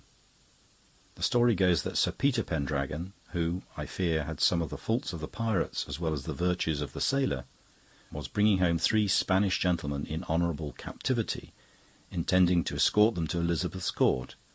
But he was a man of flaming and tigerish temper, and, coming to high words with one of them, he caught him by the throat and flung him, by accident or design, into the sea. The second Spaniard, who was the brother of the first, instantly drew his sword and flew at Pendragon, and after a short but furious combat, in which both got 3 wounds in as many minutes, Pendragon drove his blade through the other's body, and the second Spaniard was accounted for. As it happened, the ship had already turned into the river mouth and was close to comparatively shallow water. The third Spaniard sprang over the side of the ship, struck out for the shore, and was soon near enough to it to stand up to his waist in water. And, turning again to face the ship, and holding up both arms to heaven, like a prophet calling plagues upon a wicked city, he called out to Pendragon in a piercing and terrible voice that he at least was yet living, that he would go on living, that he would live forever, and that generation after generation the house of Pendragon should never see him or his, but should know by very certain signs that he and his vengeance were alive. With that he dived under the wave, and was either drowned or swam so long under water that no hair of his head was seen afterwards." "There's that girl in the canoe again," said Flambeau irrelevantly, for good-looking young women would call him off any topic. "She seems bothered by the queer tower just as we were." Indeed, the black-haired young lady was letting her canoe float slowly and silently past the strange islet, and was looking intently up at the strange tower with a strong glow of curiosity on her oval and olive face. "Never mind girls," said Fanshawe impatiently. "There are plenty of them in the world, but not many things like the Pendragon Tower. As you may easily suppose, plenty of superstitions and scandals have followed in the track of the Spaniard's curse, and no doubt, as you would put it, any accident happening to this Cornish family would be connected with it by rural credulity. But it is perfectly true that this tower has been burnt down 2 or 3 times, and the family can't be called lucky, for more than 2, I think, of the Admiral's near kin have perished by shipwreck, and one, at least to my own knowledge, on practically the same spot where Sir Peter threw the Spaniard overboard." "What a pity!" exclaimed Flambeau. "She's going." "When did your friend the Admiral tell you this family history?" asked Father Brown, as the girl in the canoe paddled off, without showing the least intention of extending her interest from the tower to the yacht, which Fanshawe had already caused to lie alongside the island. "Many years ago," replied Fanshawe. "He hasn't been to sea for some time now, though he is as keen on it as ever. I believe there's a family compact or something. Well, here's the landing stage. Let's come ashore and see the old boy." They followed him onto the island, just under the tower, and Father Brown, whether from mere touch of dry land or the interest of something on the other bank of the river, which he stared at very hard for some second, seemed singularly improved in briskness. They entered a wooded avenue between 2 fences of thin greyish wood, such as often enclose parks or gardens, and over the top of which the dark trees tossed to and fro like black and purple plumes upon the hearse of a giant. The tower, as they left it behind, looked all the quainter, because such entrances are usually flanked by 2 towers, and this one looked lopsided. But for this, the avenue had the usual appearance of the entrance to a gentleman's grounds, and, being so curved that the house was now out of sight, somehow looked a much larger park than any plantation on such an island could really be. Father Brown was, perhaps, a little fanciful in his fatigue, but he almost thought the whole place must be growing larger, as things do in a nightmare. Anyhow, a mystical monotony was the only character of their march, until Fanshawe suddenly stopped and pointed to something sticking out through the grey fence. Something that looked at first like the imprisoned horn of some beast. Closer observation showed that it was a slightly curved blade of metal that shone faintly in the fading light. Flambeau, who, like all Frenchmen, had been a soldier, bent over it and said in a startled voice, "Why, it's a sabre. I believe I know the sort, heavy and curved, but shorter than the cavalry. They used to have them in the artillery, and the..." As he spoke, the blade plucked itself out of the crack it had made and came down again with a more ponderous slash, splitting the fissiparous fence to the bottom with a rending noise. Then it was pulled out again, flashed above the fence some feet further along, and again split it halfway down with the first stroke. And, after waggling a little to extricate itself, accompanied with curses in the darkness, split it down to the ground with a second. Then a kick of devilish energy sent the whole loosened square of thin wood flying into the pathway, and a great gap of dark coppice gaped in the paling. Fanshawe peered into the dark opening and uttered an exclamation of astonishment.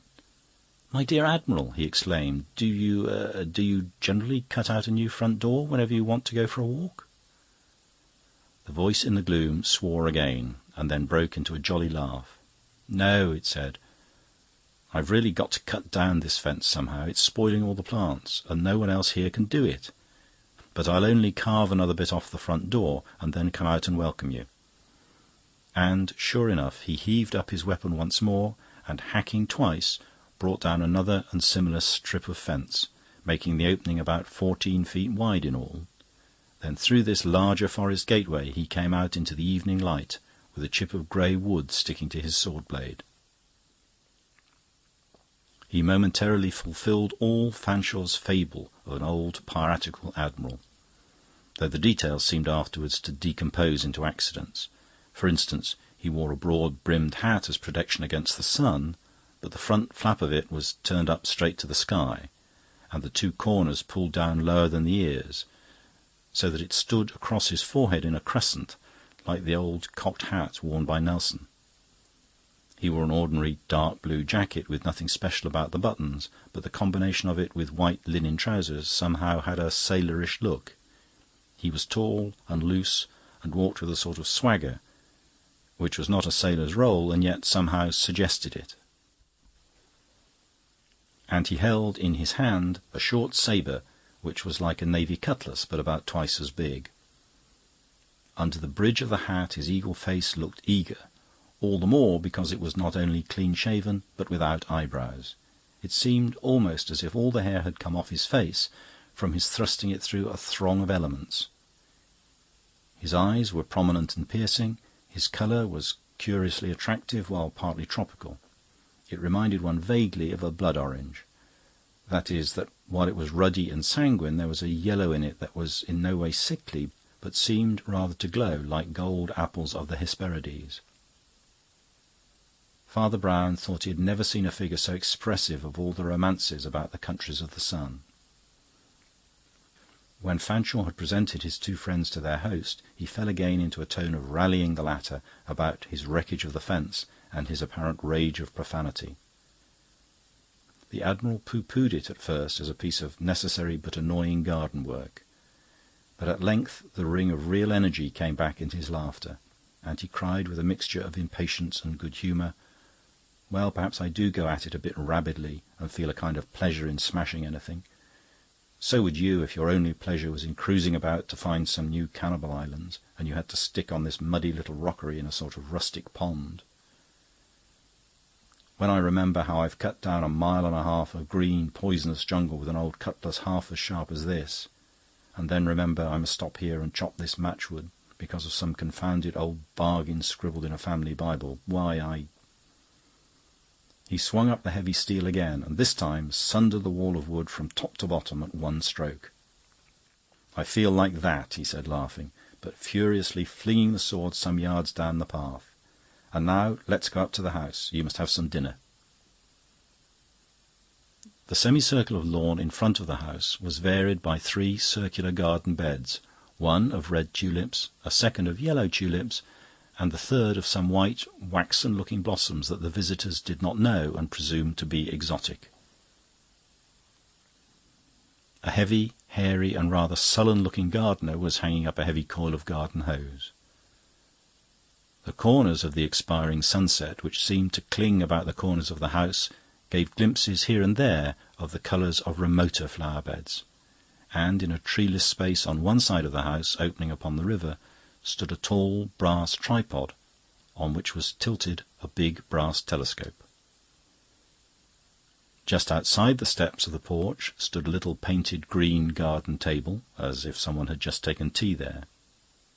The entrance was flanked with 2 of those half-featured lumps of stone with holes for eyes that are said to be South Sea idols, and on the brown oak beam across the doorway were some confused carvings that looked almost barbaric.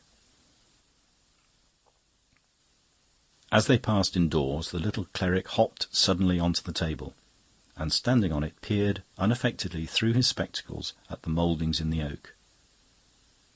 Admiral Pendragon looked very much astonished, though not particularly annoyed, while Fanshawe was so amused with what looked like a performing pygmy on his little stand that he could not control his laughter. But Father Brown was not likely to notice either the laughter or the astonishment. He was gazing at 3 carved symbols, which, though very worn and obscure, seemed still to convey some sense to him. The first seemed to be the outline of some tower or other building, crowned with what looked like curly-pointed ribbons. The second was clearer, an old Elizabethan galley with decorative waves beneath it, but interrupted in the middle by a curious jagged rock, which was either a fault in the wood or some conventional representation of the water coming in.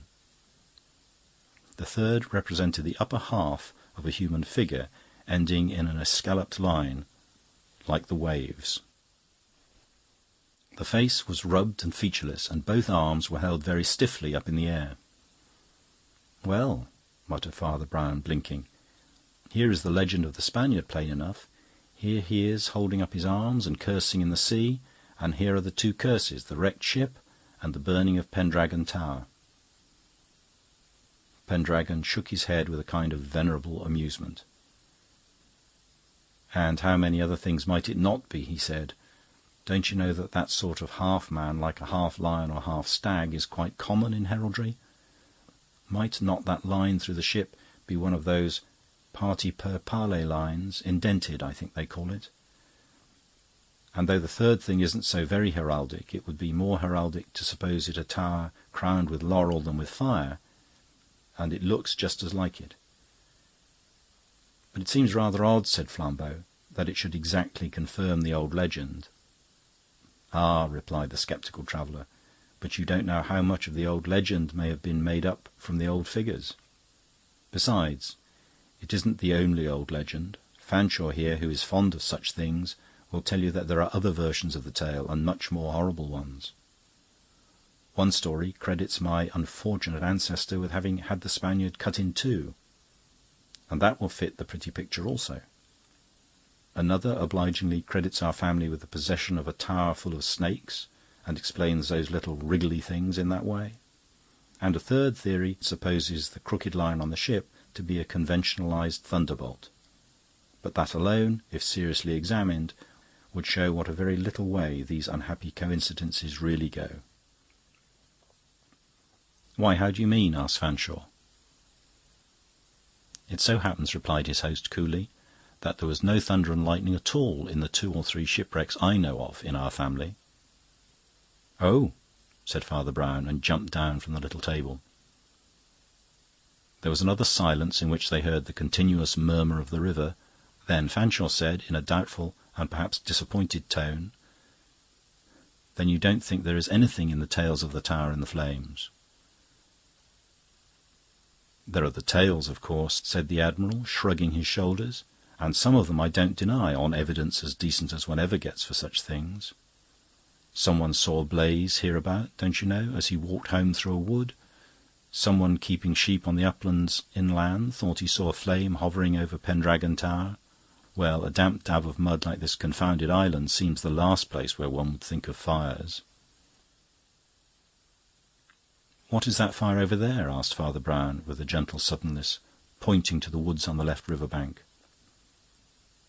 They were all thrown a little off their balance, and the more fanciful Fanshawe had even some difficulty in recovering his, as they saw a long, thin stream of blue smoke ascending silently into the end of the evening light.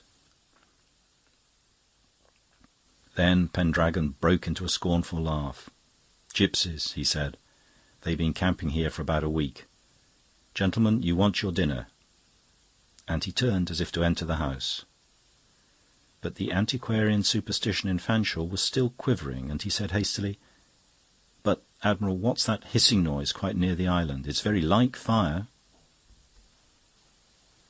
"It's more like what it is," said the Admiral, laughing as he led the way. "It's only some canoe going by."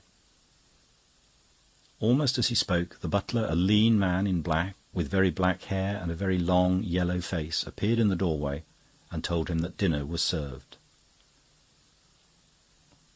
The dining-room was as nautical as the cabin of a ship, but its note was rather that of the modern than the Elizabethan captain. There were, indeed, 3 antiquated cutlasses in a trophy over the fireplace, and one brown 16th-century map with tritons and little ships dotted about a curly sea, but such things were less prominent on the white panelling than some cases of quaint-coloured South American birds, very scientifically stuffed, fantastic shells from the Pacific, and several instruments so rude and queer in shape that savages might have used them either to kill their enemies or to cook them. But the alien colour culminated in the fact that, besides the butler, the Admiral's only servants were 2 negroes, somewhat quaintly clad in tight uniforms of yellow. The priest's instinctive trick of analysing his own impressions told him that the colour and the little neat coat-tails of these bipeds had suggested the word canary, and so, by a mere pun, connected them with southward travel. Towards the end of the dinner they took their yellow clothes and black faces out of the room, leaving only the black clothes and yellow face of the butler. "I'm rather sorry you take this so lightly," said Fanshawe to the host, "for the truth is, I've brought these friends of mine with the idea of their helping you, as they know a good deal of these things. Don't you really believe in the family story at all?" "I don't believe in anything," answered Pendragon very briskly, with a bright eye cocked at a red tropical bird. "I'm a man of science." Rather to Flambeau's surprise, his clerical friend, who seemed to have entirely woken up, took up the digression and talked natural history with his host, with a flow of words and much unexpected information, until the dessert and decanters were set down and the last of the servants vanished. Then he said, without altering his tone, "Please don't think me impertinent, Admiral Pendragon. I don't ask for curiosity, but really for my guidance and your convenience. Have I made a bad shot if I guess you don't want these old things talked of before your butler?" The Admiral lifted the hairless arches over his eyes and exclaimed, "Well, I don't know where you got it, but the truth is I can't stand the fellow, though I've no excuse for discharging a family servant. Fanshawe, with his fairy tales, would say my blood moved against men with that black, Spanish-looking hair." Flambeau struck the table with his heavy fist. "By Jove!" he cried, "so had that girl." "I hope it'll all end tonight," continued the Admiral, "when my nephew comes back safe from his ship. You look surprised. You won't understand, I suppose, unless I tell you the story. You see, my father had 2 sons. I remained a bachelor, but my elder brother married and had a son who became a sailor like all the rest of us, and will inherit the proper estate. Well, my father was a strange man. He somehow combined Fanshawe's superstition with a good deal of my scepticism.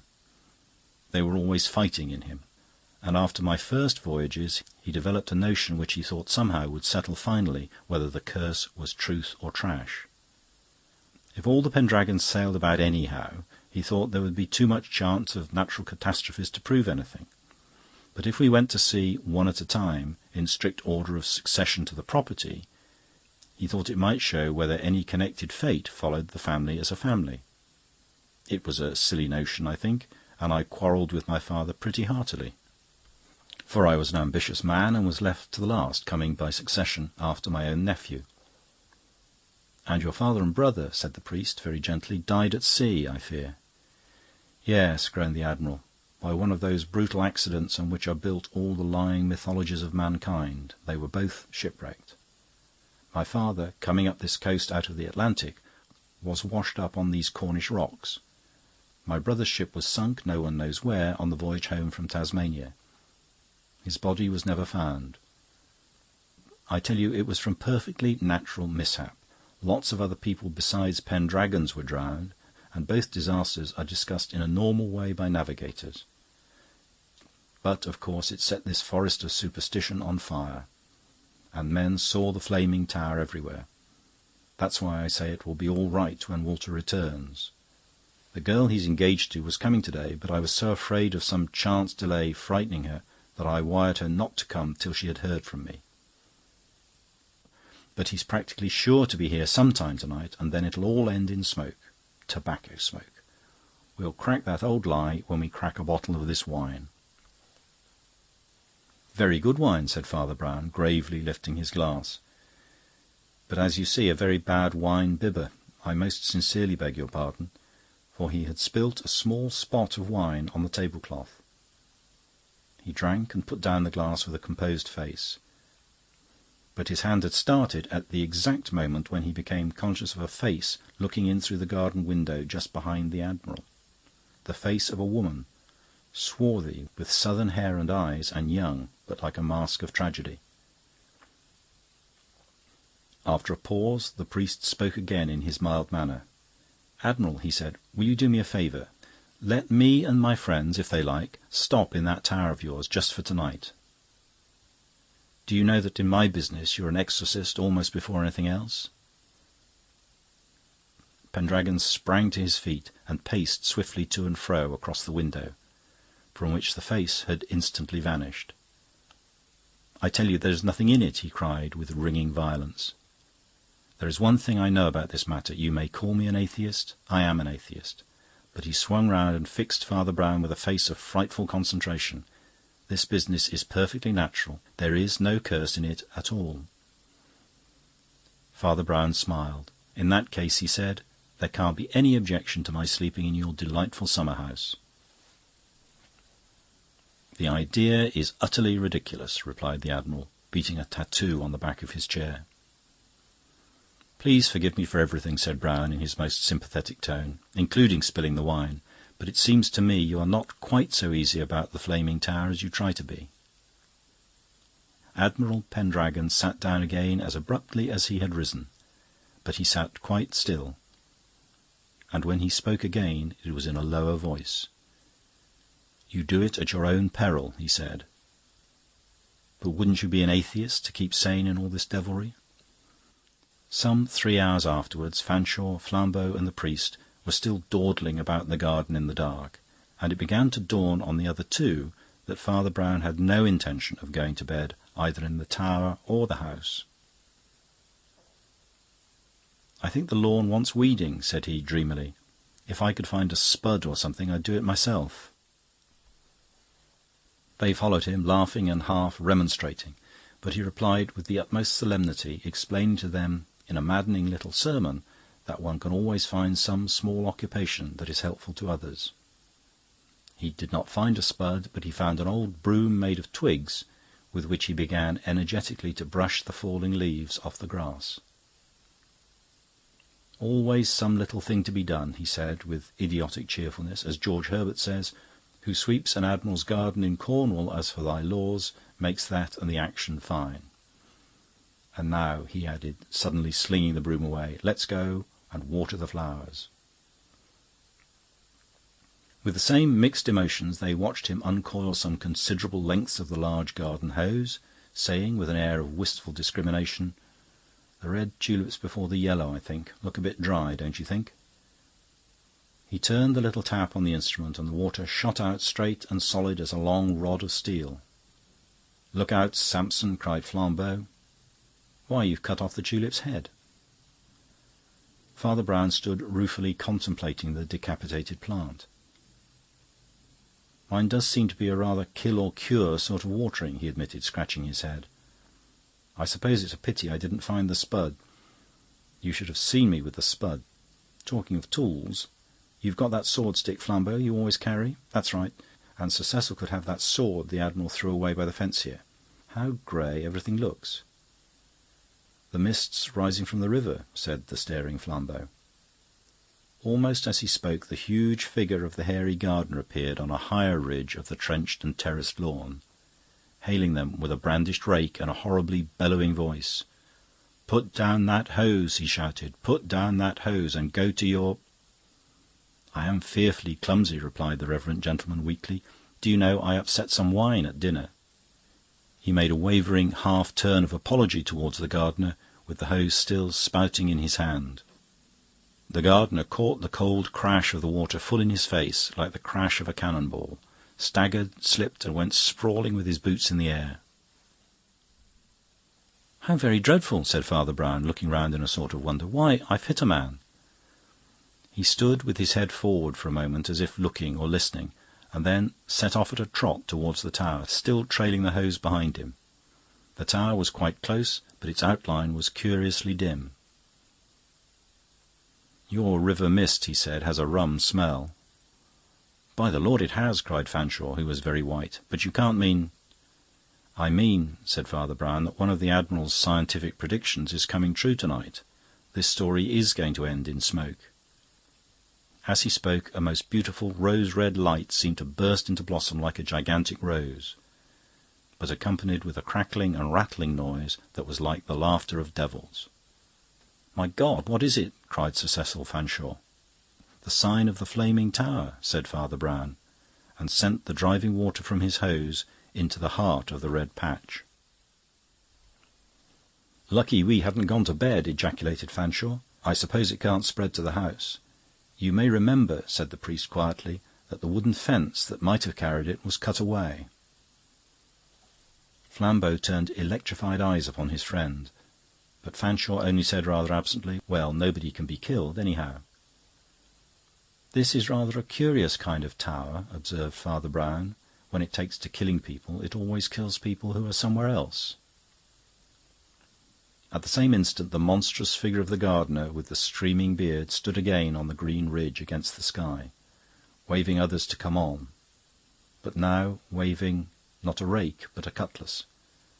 Behind him came the two negroes, also with the old crooked cutlasses out of the trophy. but in the blood-red glare, with their black faces and yellow figures, they looked like devils carrying instruments of torture. In the dim garden behind them a distant voice was heard calling out brief directions. When the priest heard the voice, a terrible change came over his countenance. But he remained composed, and never took his eye off the patch of flame which had begun by spreading, but now seemed to shrink a little as it hissed under the torch of the long silver spear of water. He kept his finger along the nozzle of the pipe to ensure the aim, and attended to no other business, knowing only by the noise and that semi-conscious corner of the eye the exciting incidents that began to tumble themselves about the island garden. He gave 2 brief directions to his friends. One was, "Knock these fellows down somehow and tie them up. Whoever they are, there's rope down by those faggots. They want to take away my nice hose." The other was, "As soon as you get a chance, call out to that canoeing girl. She's over on the bank with the gypsies. Ask her if they could get some buckets across and fill them from the river." Then he closed his mouth and continued to water the new red flower as ruthlessly as he had watered the red tulip. He never turned his head to look at the strange fight that followed between the foes and friends of the mysterious fire. He almost felt the island shake when Flambeau collided with the huge gardener. He merely imagined how it would whirl around them as they wrestled. He heard the crashing fall, and his friend's gasp of triumph as they dashed onto the first negro, and the cries of both the blacks as Flambeau and Fanshawe bound them. Flambeau's enormous strength more than redressed the odds in the fight, especially as the 4th man still hovered near the house, only a shadow and a voice.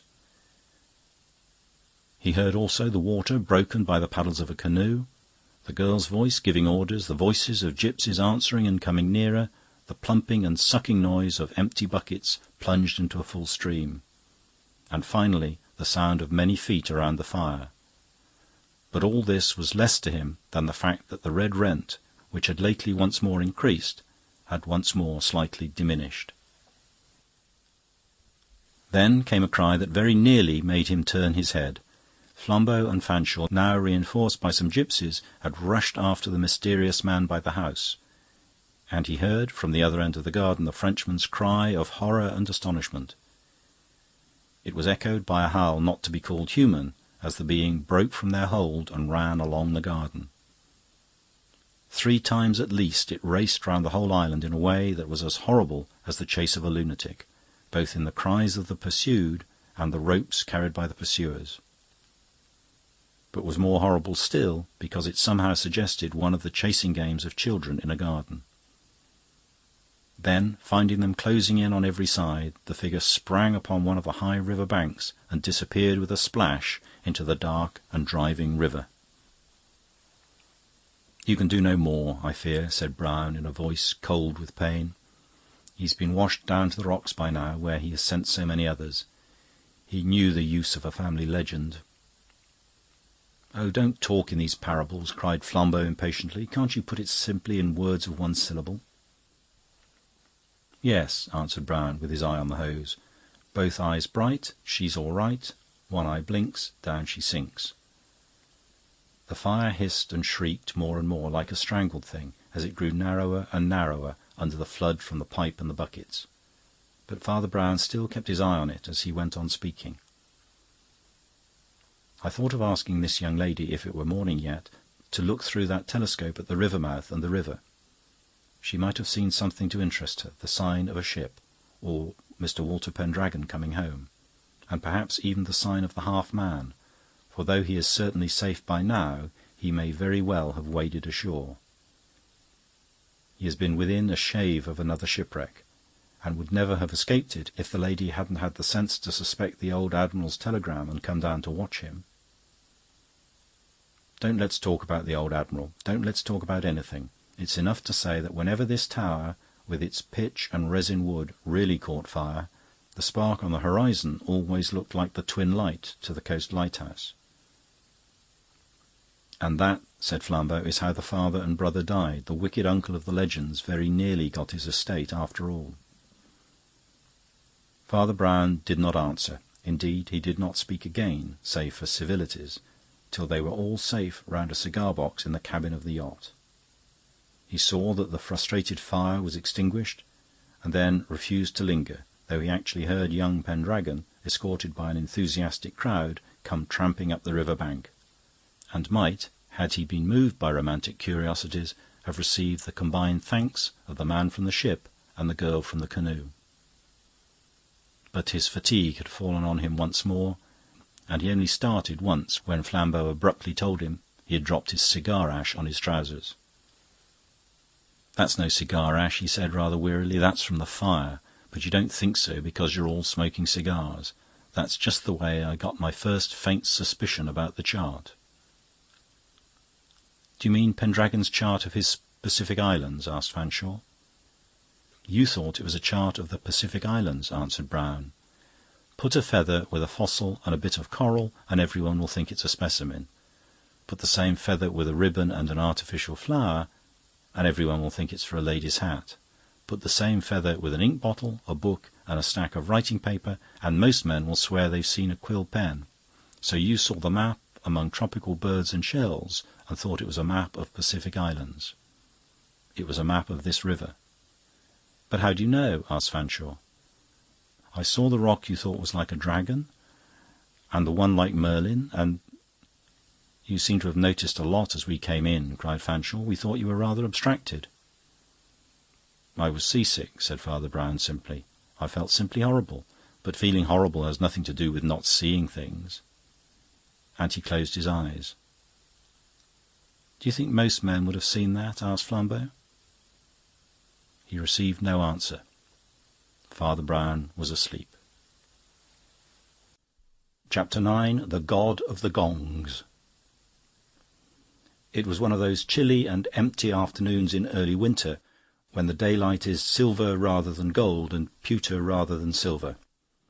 If it was dreary in 100 bleak offices and yawning drawing-rooms, it was drearier still along the edges of the flat Essex coast, where the monotony was the more inhuman for being broken at very long intervals by a lamp-post that looked less civilised than a tree, or a tree that looked more ugly than a lamp-post. A light fall of snow had half melted into a few strips, also looking leaden rather than silver, when it had been fixed again by the seal of frost. No fresh snow had fallen, but a ribbon of the old snow ran along the very margin of the coast, so as to parallel the pale ribbon of the foam. The line of the sea looked frozen in the very vividness of its violet blue, like the vein of a frozen finger. For miles and miles, forward and back, there was no breathing soul, save 2 pedestrians walking at a brisk pace, though one had much longer legs and took much longer strides than the other. It did not seem a very appropriate place or time for a holiday, but Father Brown had few holidays and had to take them when he could, and he always preferred, if possible, to take them in company with his old friend Flambeau, ex-criminal and ex-detective. The priest had a fancy for visiting his old parish at Cobhole, and was going north-eastward along the coast. After walking a mile or 2 farther, they found that the shore was beginning to be formally embanked, so as to form something like a parade. The ugly lamp-posts became less few and far between, and more ornamental, though quite equally ugly.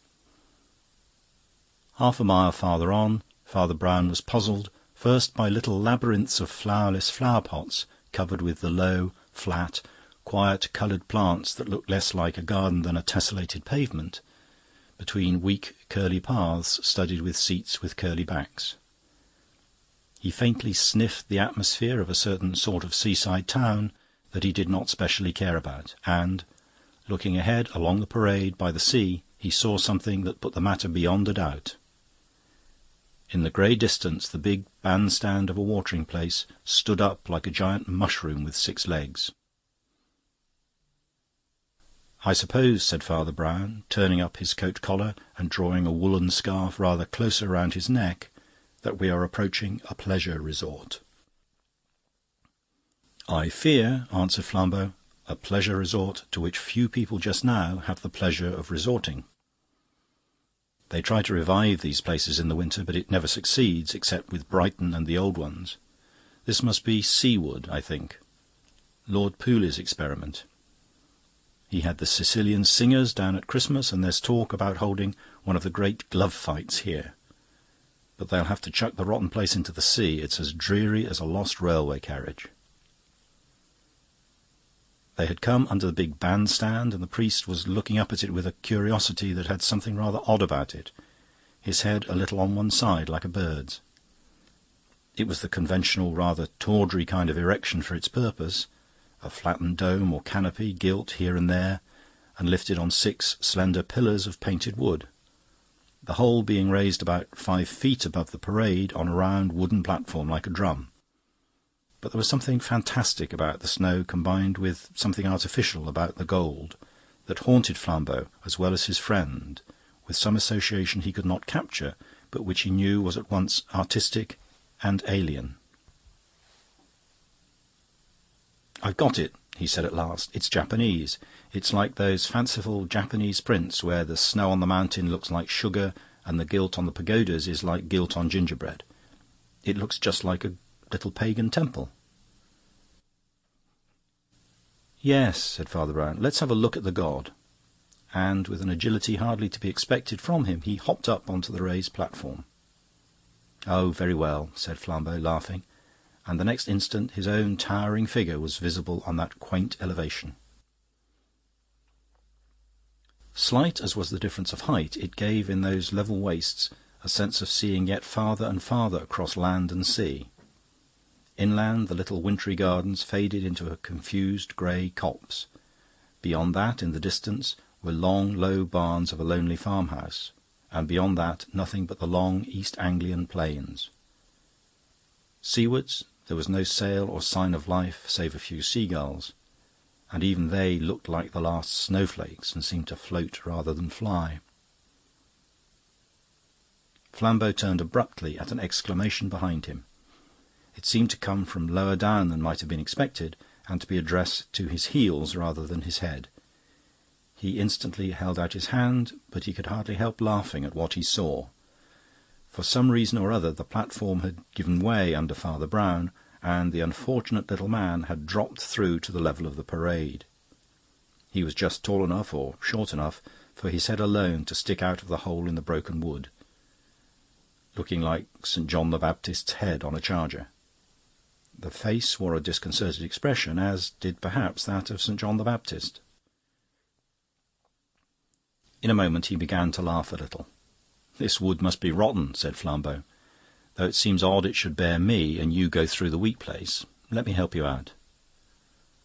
But the little priest was looking rather curiously at the corners and edges of the wood alleged to be rotten, and there was a sort of trouble on his brow. "Come along," cried Flambeau impatiently, still with his big brown hand extended. "Don't you want to get out?" The priest was holding a splinter of the broken wood between his finger and thumb, and did not immediately reply. At last he said thoughtfully, "Want to get out? Why, no, I rather think I want to get in."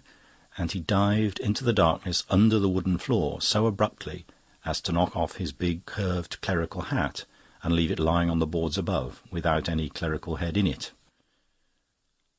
Flambeau looked once more inland and out to sea, and once more could see nothing but seas as wintry as the snow, and snows as level as the sea. There came a scurrying noise behind him, and the little priest came scrambling out of the hole faster than he had fallen in. His face was no longer disconcerted, but rather resolute, and, perhaps only through the reflections of the snow, a trifle paler than usual. "Well," asked his tall friend, "have you found the gold of the temple?" "No," answered Father Brown. "I have found what was sometimes more important, the sacrifice." "What the devil do you mean?" cried Flambeau, quite alarmed. Father Brown did not answer. He was staring with a knot in his forehead at the landscape, and he suddenly pointed at it. "What's that house over there?" he asked. Following his finger, Flambeau saw for the first time the corners of a building nearer than the farmhouse, but screened for the most part with a fringe of trees. It was not a large building, and stood well back from the shore. but a glint of ornament on it suggested that it was part of the same watering-place scheme of decoration as the bandstand, the little gardens, and the curly-backed iron seats. Father Brown jumped off the bandstand, his friend following, and as they walked in the direction indicated, the trees fell away to right and left, and they saw a small, rather flashy hotel, such as is common in resorts. The hotel of the saloon bar rather than the bar parlour. Almost the whole frontage was of gilt plaster and figured glass, and between that grey seascape and the grey witch-like trees, its gimcrack quality had something spectral in its melancholy. They both felt vaguely that if any food or drink were offered at such a hostelry, it would be the pasteboard ham and the empty mug of the pantomime. In this, however, they were not altogether confirmed. As they drew nearer and nearer to the place, they saw in front of the buffet, which was apparently closed, one of the iron garden seats with curly backs that had adorned the gardens, but much longer, running almost the whole length of the frontage. Presumably it was placed so that visitors might sit there and look at the sea, but one hardly expected to find anyone doing it in such weather. Nevertheless, just in front of the extreme end of the iron seat stood a small round restaurant table, and on this stood a small bottle of Chablis and a plate of almonds and raisins. Behind the table and on the seat sat a dark-haired young man, bareheaded, and gazing at the sea in a state of almost astonishing immobility.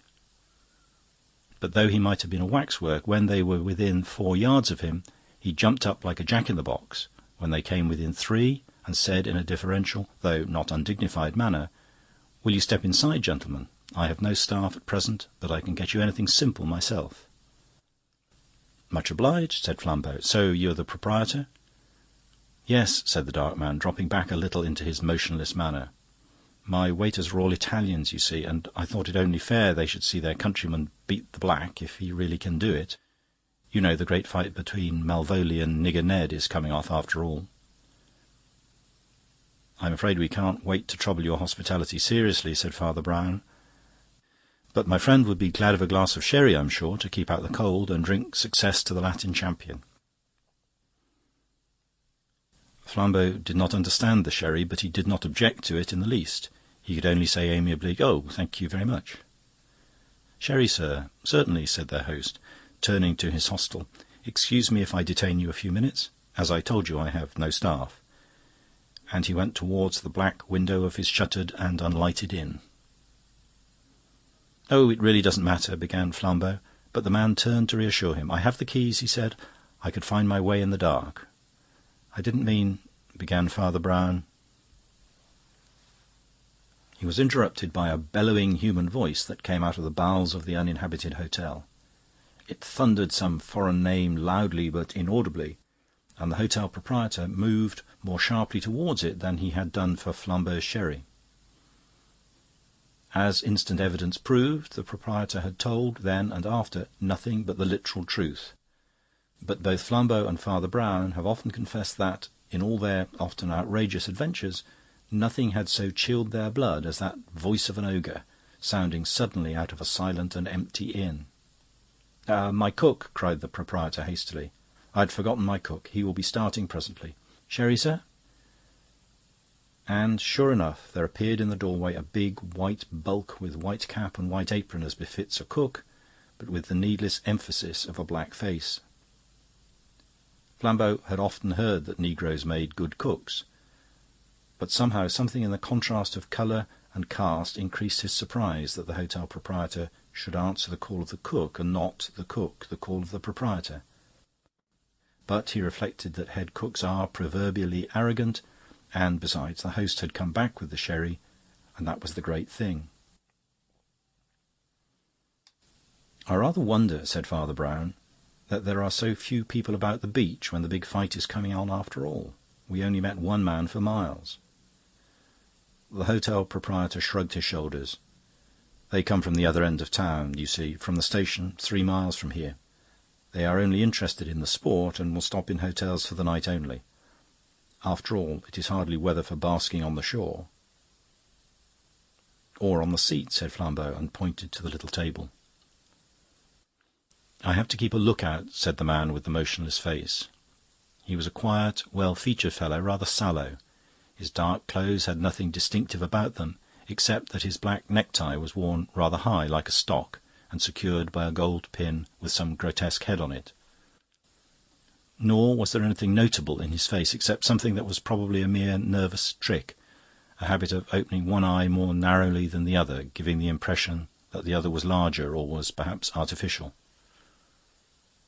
The silence that ensued was broken by their host saying quietly, "Whereabouts did you meet the one man on your march?" "Curiously enough," answered the priest, "close by here, just by that bandstand." Flambeau, who had sat on the long iron seat to finish his sherry, put it down and rose to his feet, staring at his friend in amazement. He opened his mouth to speak and then shut it again. "Curious," said the dark-haired man thoughtfully. "What was he like?" "It was rather dark when I saw him," began Father Brown, "but he was—" As has been said, the hotel-keeper can be proved to have told the precise truth. His phrase that the cook was starting presently was fulfilled to the letter, for the cook came out, pulling his gloves on even as they spoke. But he was a very different figure from the confused mass of white and black that had appeared for an instant in the doorway. He was buttoned and buckled up to his bursting eyeballs in the most brilliant fashion. A tall black hat was tilted on his broad black head, a hat of the sort that the French wit has compared to 8 mirrors. But somehow the black man was like the black hat. He also was black, and yet his glossy skin flung back the light at 8 angles or more. It is needless to say that he wore white spats and a white slip inside his waistcoat. The red flower stood up in his buttonhole aggressively, as if it had suddenly grown there. And in the way he carried his cane in one hand and his cigar in the other, there was a certain attitude, an attitude we must always remember when we talk of racial prejudices, something innocent and insolent, the cakewalk. "Sometimes," said Flambeau, looking after him, "I'm not surprised that they lynch them."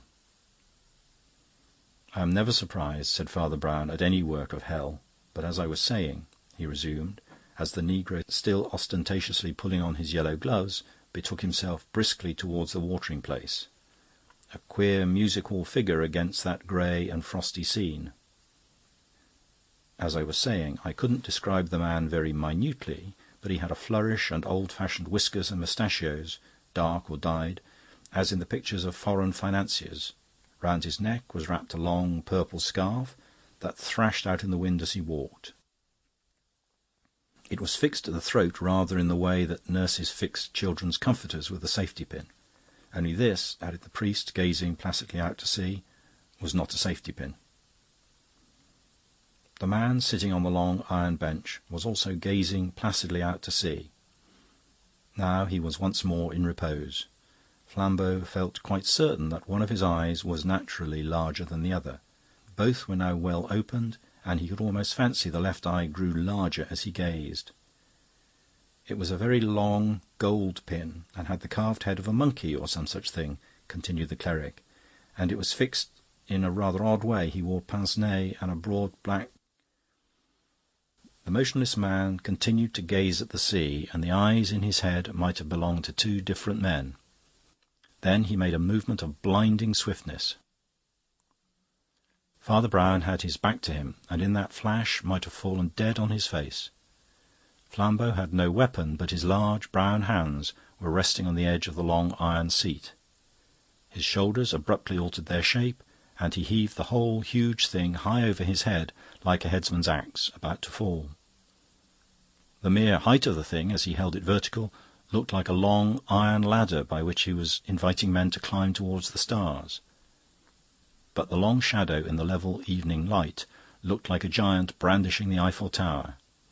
It was the shock of that shadow, before the shock of the iron crash, that made the stranger quail and dodge and then dart into his inn, leaving the flat and shining dagger he had dropped exactly where it had fallen.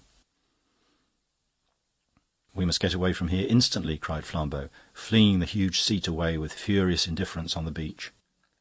He caught the little priest by the elbow and ran him down a grey perspective of barren back garden at the end of which there was a closed back garden door. Flambeau bent over it an instant in a violent silence, and then said, "The door is locked." As he spoke, a black feather from one of the ornamental firs fell, brushing the rim of his hat. It startled him more than the small and distant detonation that had come just before. Then came another distant detonation, and the door he was trying to open shook under the bullet buried in it. Flambeau's shoulders again filled out and altered suddenly.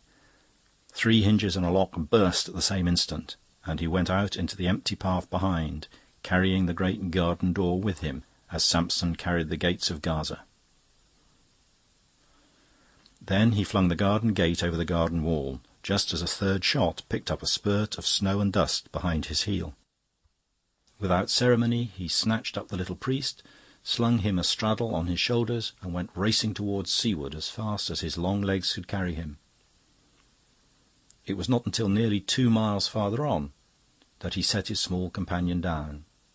It had hardly been a dignified escape, in spite of the classic model of Anchises, but Father Brown's face only wore a broad grin. "Well," said Flambeau, after an impatient silence, as they resumed their more conventional tramp through the streets on the edge of town where no outrage need be feared, "I don't know what all this means, but I take it I may trust my own eyes that you never met the man you have so accurately described." "I did meet him in a way," Brown said, biting his finger rather nervously. "I did, really. And it was too dark to see him properly, because it was under that bandstand affair. But I'm afraid I didn't describe him so very accurately after all, for his pince-nez was broken under him, and the long gold pin wasn't stuck through his purple scarf, but through his heart." "And I suppose," said the other in a low voice, "that glass-eyed Guy had something to do with it?" "I had hoped he had only a little," answered Brown in a rather troubled voice, "and I may have been wrong in what I did. I acted on impulse, but I fear this business has deep roots and dark." They walked on through some streets in silence. The yellow lamps were beginning to be lit in the cold blue twilight, and they were evidently approaching the more central parts of town. Highly coloured bills announcing the glove fight between Nigger Ned and Malvolio were slapped about the walls. "Well," said Flambeau, "I never murdered anyone, even in my criminal days, but I can almost sympathise with anyone doing it in such a dreary place. Of all God-forsaken dustbins of nature, I think the most heartbreaking are places like that bandstand that were meant to be festive and are forlorn. I can fancy a morbid man feeling he must kill his rival in the solitude and irony of such a scene. I remember once taking a tramp in your glorious Surrey hills, thinking of nothing but gorse and skylarks, when I came out on a vast circle of land, and over me lifted a vast, voiceless structure, tier above tier of streets, as huge as a Roman amphitheatre and as empty as a new letter rack. A bird sailed in heaven over it. It was the grandstand at Epsom, and I felt that no one would ever be happy there again." "It's odd you should mention Epsom," said the priest. "Do you remember what was called the Sutton Mystery? Because 2 suspected men, ice-cream men, I think, happened to live at Sutton. They were eventually released. A man was found strangled, it was said, on the downs round that part. As a fact, I know, from an Irish policeman who's a friend of mine, that he was found close up to the Epsom grandstand, in fact, only hidden by one of the lower doors being pushed back." "That is queer," assented Flambeau. "But it rather confirms my view that such pleasure places look awfully lonely out of season, or the man wouldn't have been murdered there." "I'm not so sure he—" began Brown and stopped.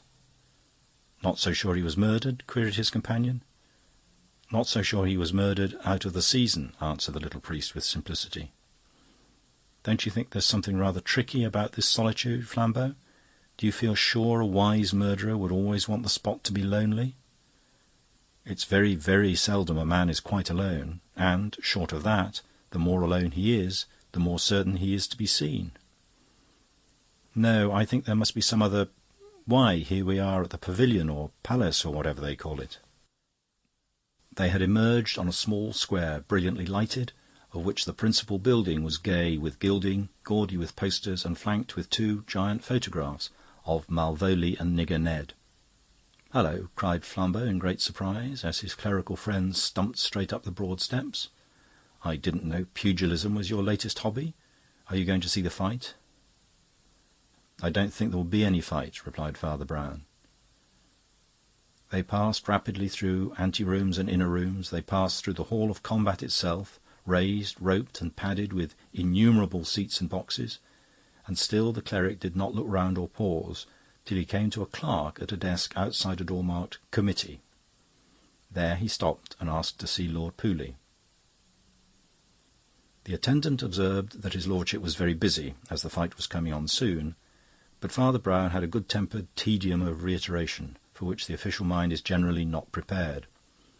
In a few moments the rather baffled Flambeau found himself in the presence of a man who was still shouting directions to another man going out of the room. "Be careful, you know, about the ropes after the 4th... Well, and what do you want, I wonder?" Lord Pooley was a gentleman, and, like most of the few remaining to our race, was worried, especially about money. He was half grey and half flaxen, and he had the eyes of fever and a high-bridged, frost-bitten nose. "Only a word," said Father Brown. "I've come to prevent a man being killed." Lord Pooley bounded off his chair as if a spring had flung him from it. "I'm damned if I'll stand any more of this," he cried. "You and your committees and parsons and petitions. Weren't there parsons in the old days when they fought without gloves? Now they're fighting with the regulation gloves, and there's not the rag of a possibility of either of the boxers being killed." "I didn't mean either of the boxers," said the little priest. "Well, well, well," said the nobleman, with a touch of frosty humour. "Who's going to be killed? The referee?" "I don't know who's going to be killed," replied Father Brown, with a reflective stare. "If I did, I shouldn't have to spoil your pleasure. I could simply get him to escape. I never could see anything wrong about prize fights. As it is, I must ask you to announce that the fight is off for the present." "Anything else?" jeered the gentleman with feverish eyes. "And what do you say to the 2,000 people who've come to see it?" "I say there will be 1,999 of them left alive when they have seen it," said Father Brown. Lord Pooley looked at Flambeau. "Is your friend mad?" he asked. "Far from it," was the reply. "And look here," resumed Pooley in his restless way, "it's worse than that. A whole pack of Italians have turned up to back Malvolio. Swarthy, savage fellows of some country, anyhow. You know what these Mediterranean races are like. If I send out word that it's off, we shall have Malvolio storming in here at the head of the whole Corsican clan." "My lord, it's a matter of life and death," said the priest. "Ring your bell, give your message, and see whether it is Malvolio who answers." The nobleman struck the bell on the table with an odd air of new curiosity. He said to the clerk, who appeared almost instantly in the doorway, "I have a serious announcement to make to the audience shortly. Meanwhile, would you kindly tell the 2 champions that the fight will have to be put off?" The clerk stared for some seconds as if at a demon, and vanished. "What authority have you for what you say?" asked Lord Pooley abruptly. "Whom did you consult?" "I consulted a bandstand," said Father Brown, scratching his head. "But no, I'm wrong. I consulted a book, too. I picked it up on a bookstall in London. Very cheap, too." He had taken out of his pocket a small, stout, leather-bound volume, and Flambeau, looking over his shoulder, could see that it was some book of old travels and had a leaf turned down for reference. "The only form in which voodoo," began Father Brown, reading aloud. "In which what?" inquired his lordship. "In which voodoo," repeated the reader, almost with relish, "is widely organised outside Jamaica itself, is in the form known as the monkey, or the god of the gongs, which is powerful in many parts of the 2 American continents, especially among half-breeds, many of whom look exactly like white men. It differs from most other forms of devil worship and human sacrifice in the fact that the blood is not shed formally on the altar, but by a sort of assassination among the crowd. The gongs beat with a deafening din as the doors of the shrine open, and the monkey god is revealed." Almost the whole congregation rivet ecstatic eyes on him, but after... The door of the room was flung open, and the fashionable negro stood framed in it, his eyeballs rolling, his silk hat still insolently tilted on his head. "Huh!" he cried, showing his apish teeth. "What's this? Huh? Huh? You steal a coloured gentleman's prize. Prize is all ready. You think you just saved that white Italian trash?" "The matter is only deferred," said the nobleman quietly. "I will be with you to explain in a minute or two." "Who you two?" shouted Nigger Ned, beginning to storm. "My name is Pooley," replied the other with a creditable coolness. "I am the organising secretary, and I advise you just now to leave the room." "Who dis fellow?" demanded the dark champion, pointing to the priest disdainfully. "My name is Brown," was the reply, "and I advise you just now to leave the country." The prize-fighter stood glaring for a few seconds, and then, rather to the surprise of Flambeau and the others, strode out, sending the door to with a crash behind him. "Well," asked Father Brown, rubbing his dusty hair up, "what do you think of Leonardo da Vinci? A beautiful Italian head." "Look here," said Pooley, "I've taken a considerable responsibility on your bare word. I think you ought to tell me more about this." "You're quite right, my lord," answered Brown, "and it won't take long to tell." He put the little leather book in his overcoat pocket. "I think we know all that this can tell us, but you shall look at it to see if I'm right. That negro who has just swaggered out is one of the most dangerous men on earth, for he has the brains of a European with the instincts of the cannibal. He has turned what was clean, common-sense butchery among his fellow barbarians into a very modern and scientific secret society of assassins. He doesn't know I know it, nor, for the matter of that I can't prove it." There was a silence, and the little man went on. "But if I want to murder somebody, will it really be the best plan to make sure I'm alone with him?" Lord Pooley's eyes recovered their frosty twinkle as he looked at the little clergyman. He only said, "If you want to murder somebody, I should advise it." Father Brown shook his head, like a murderer of much riper experience. "So Flambeau said," he replied with a sigh. "But consider, the more a man feels lonely, the less he can be sure he is alone. It must mean empty spaces around him, and they are just what make him obvious.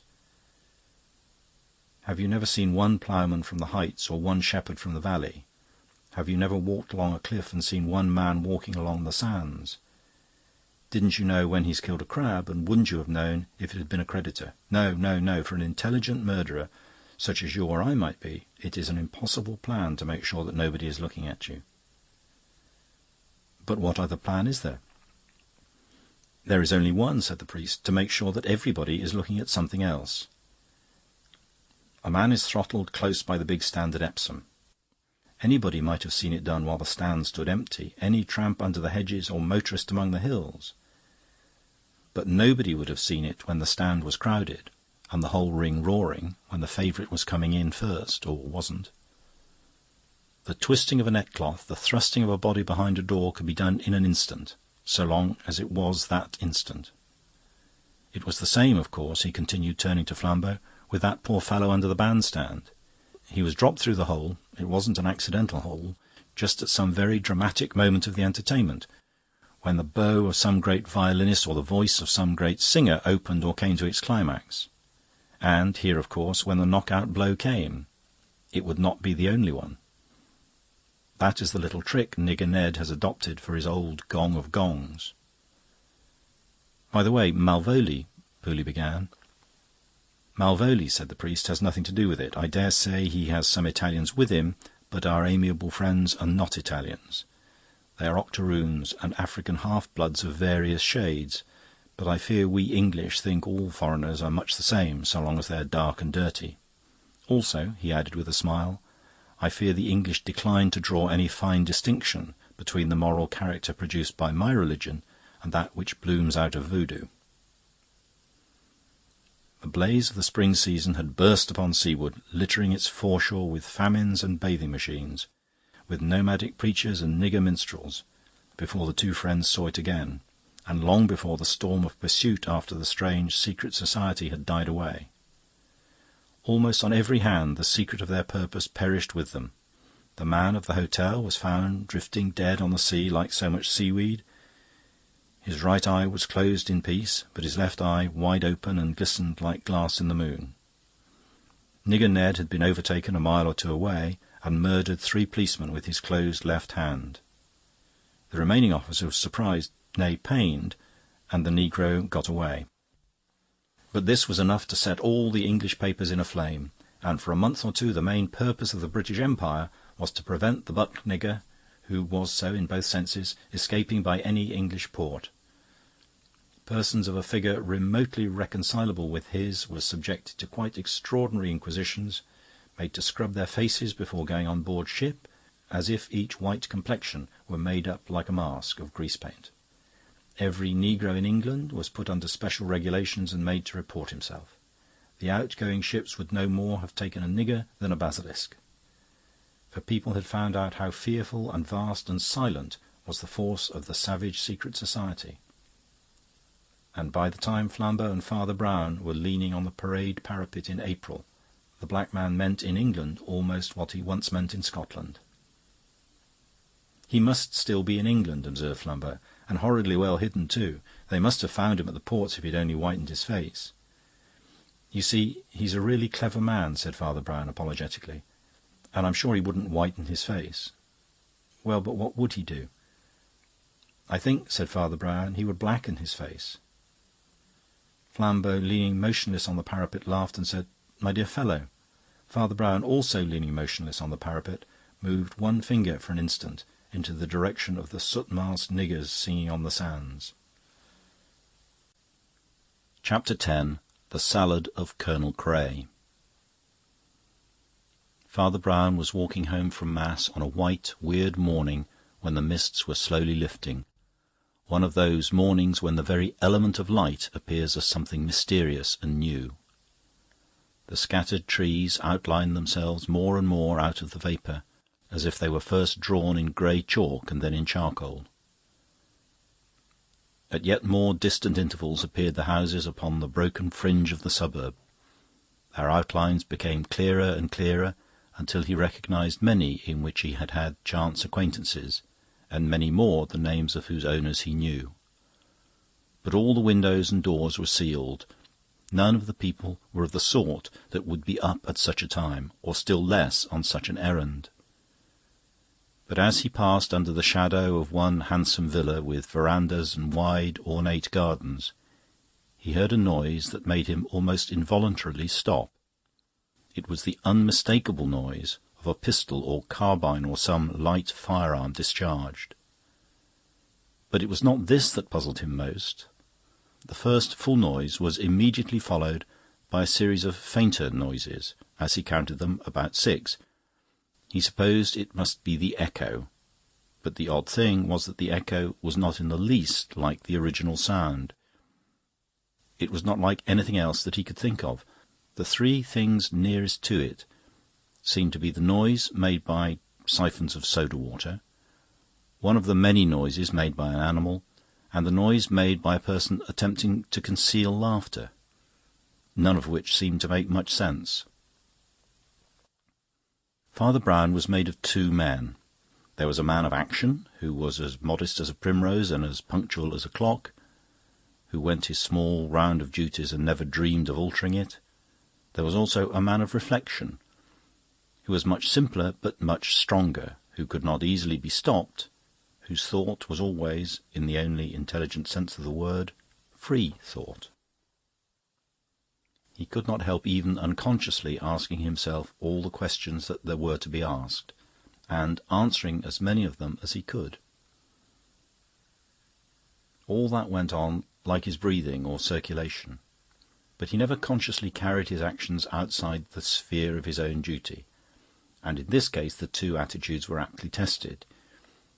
He was just about to resume his trudge in the twilight, telling himself it was no affair of his, but instinctively twisting and untwisting 20 theories about what the odd noises might mean. Then the grey skyline brightened into silver, and in the broadening light he realised that he had been to the house which belonged to an Anglo-Indian major named Putnam, and that the major had a native cook from Malta who was of his communion. He also began to remember that pistol shots are sometimes serious things, accompanied with consequences with which he was legitimately concerned. He turned back and went in at the garden gate, making for the front door. Halfway down one side of the house stood out a projection like a very low shed. It was, as he afterwards discovered, a large dustbin. Round the corner of this came a figure, at first a mere shadow in the haze, apparently bending and peering about. Then, coming nearer, it solidified into a figure that was, indeed, rather unusually solid. Major Putnam was a bald-headed, bull-necked man, short and very broad, with one of those rather apoplectic faces that are produced by a prolonged attempt to combine the Oriental climate with the Occidental luxuries. But the face was a good-humoured one, and even now, though evidently puzzled and inquisitive, wore a kind of innocent grin. He had a large palm-leaf hat on the back of his head, suggesting a halo that was by no means appropriate to the face, but otherwise he was clad only in a very vivid suit of striped scarlet and yellow pyjamas, which, although glowing enough to behold, must have been, on a fresh morning, pretty chilly to wear. He had evidently come out of his house in a hurry, and the priest was not surprised when he called out without further ceremony, "Did you hear that noise?" "Yes," answered Father Brown. "I thought I'd better look in case anything was the matter." The Major looked at him rather queerly with his good-humoured gooseberry eyes. "What do you think the noise was?" he asked. "It sounded like a gun or something," replied the other with some hesitation, "but it seemed to have a singular sort of echo." The Major was still looking at him quietly but with protruding eyes when the door was flung open, releasing a flood of gaslight on the face of the fading mist. And another figure in pyjamas sprang or tumbled out into the garden. The figure was much longer, leaner, and more athletic. The pyjamas, though equally tropical, were comparatively tasteful, being of white with a light lemon-yellow stripe. The man was haggard but handsome, more sunburned than the other. He had an aquiline profile and rather deep sunken eyes, and a slight air of oddity arising from the combination of coal-black hair with a much lighter moustache. All this Father Brown absorbed in detail more at leisure. For the moment he only saw one thing about the man, which was the revolver in his hand. "Gray!" exclaimed the Major, staring at him. "Did you fire that shot?" "Yes, I did," retorted the black-haired gentleman hotly. "And so would you in my place, if you were chased everywhere by devils and nearly—" The Major seemed to intervene rather hurriedly. "This is my friend, Father Brown," he said, and then to Brown, "And I don't know whether you've met Colonel Cray of the Royal Artillery?" "I've heard of him, of course," said the priest innocently. Did you hit anything?" "I thought so," answered Cray with gravity. "Did he," asked Major Putnam in a lowered voice, "did he fall or cry out or anything?" Colonel Cray was regarding his host with a strange and steady stare. "I'll tell you exactly what he did," he said. "He sneezed." Father Brown's hand went half-way to his head with the gesture of a man remembering somebody's name. He knew now what it was that was neither soda-water nor the snorting of a dog.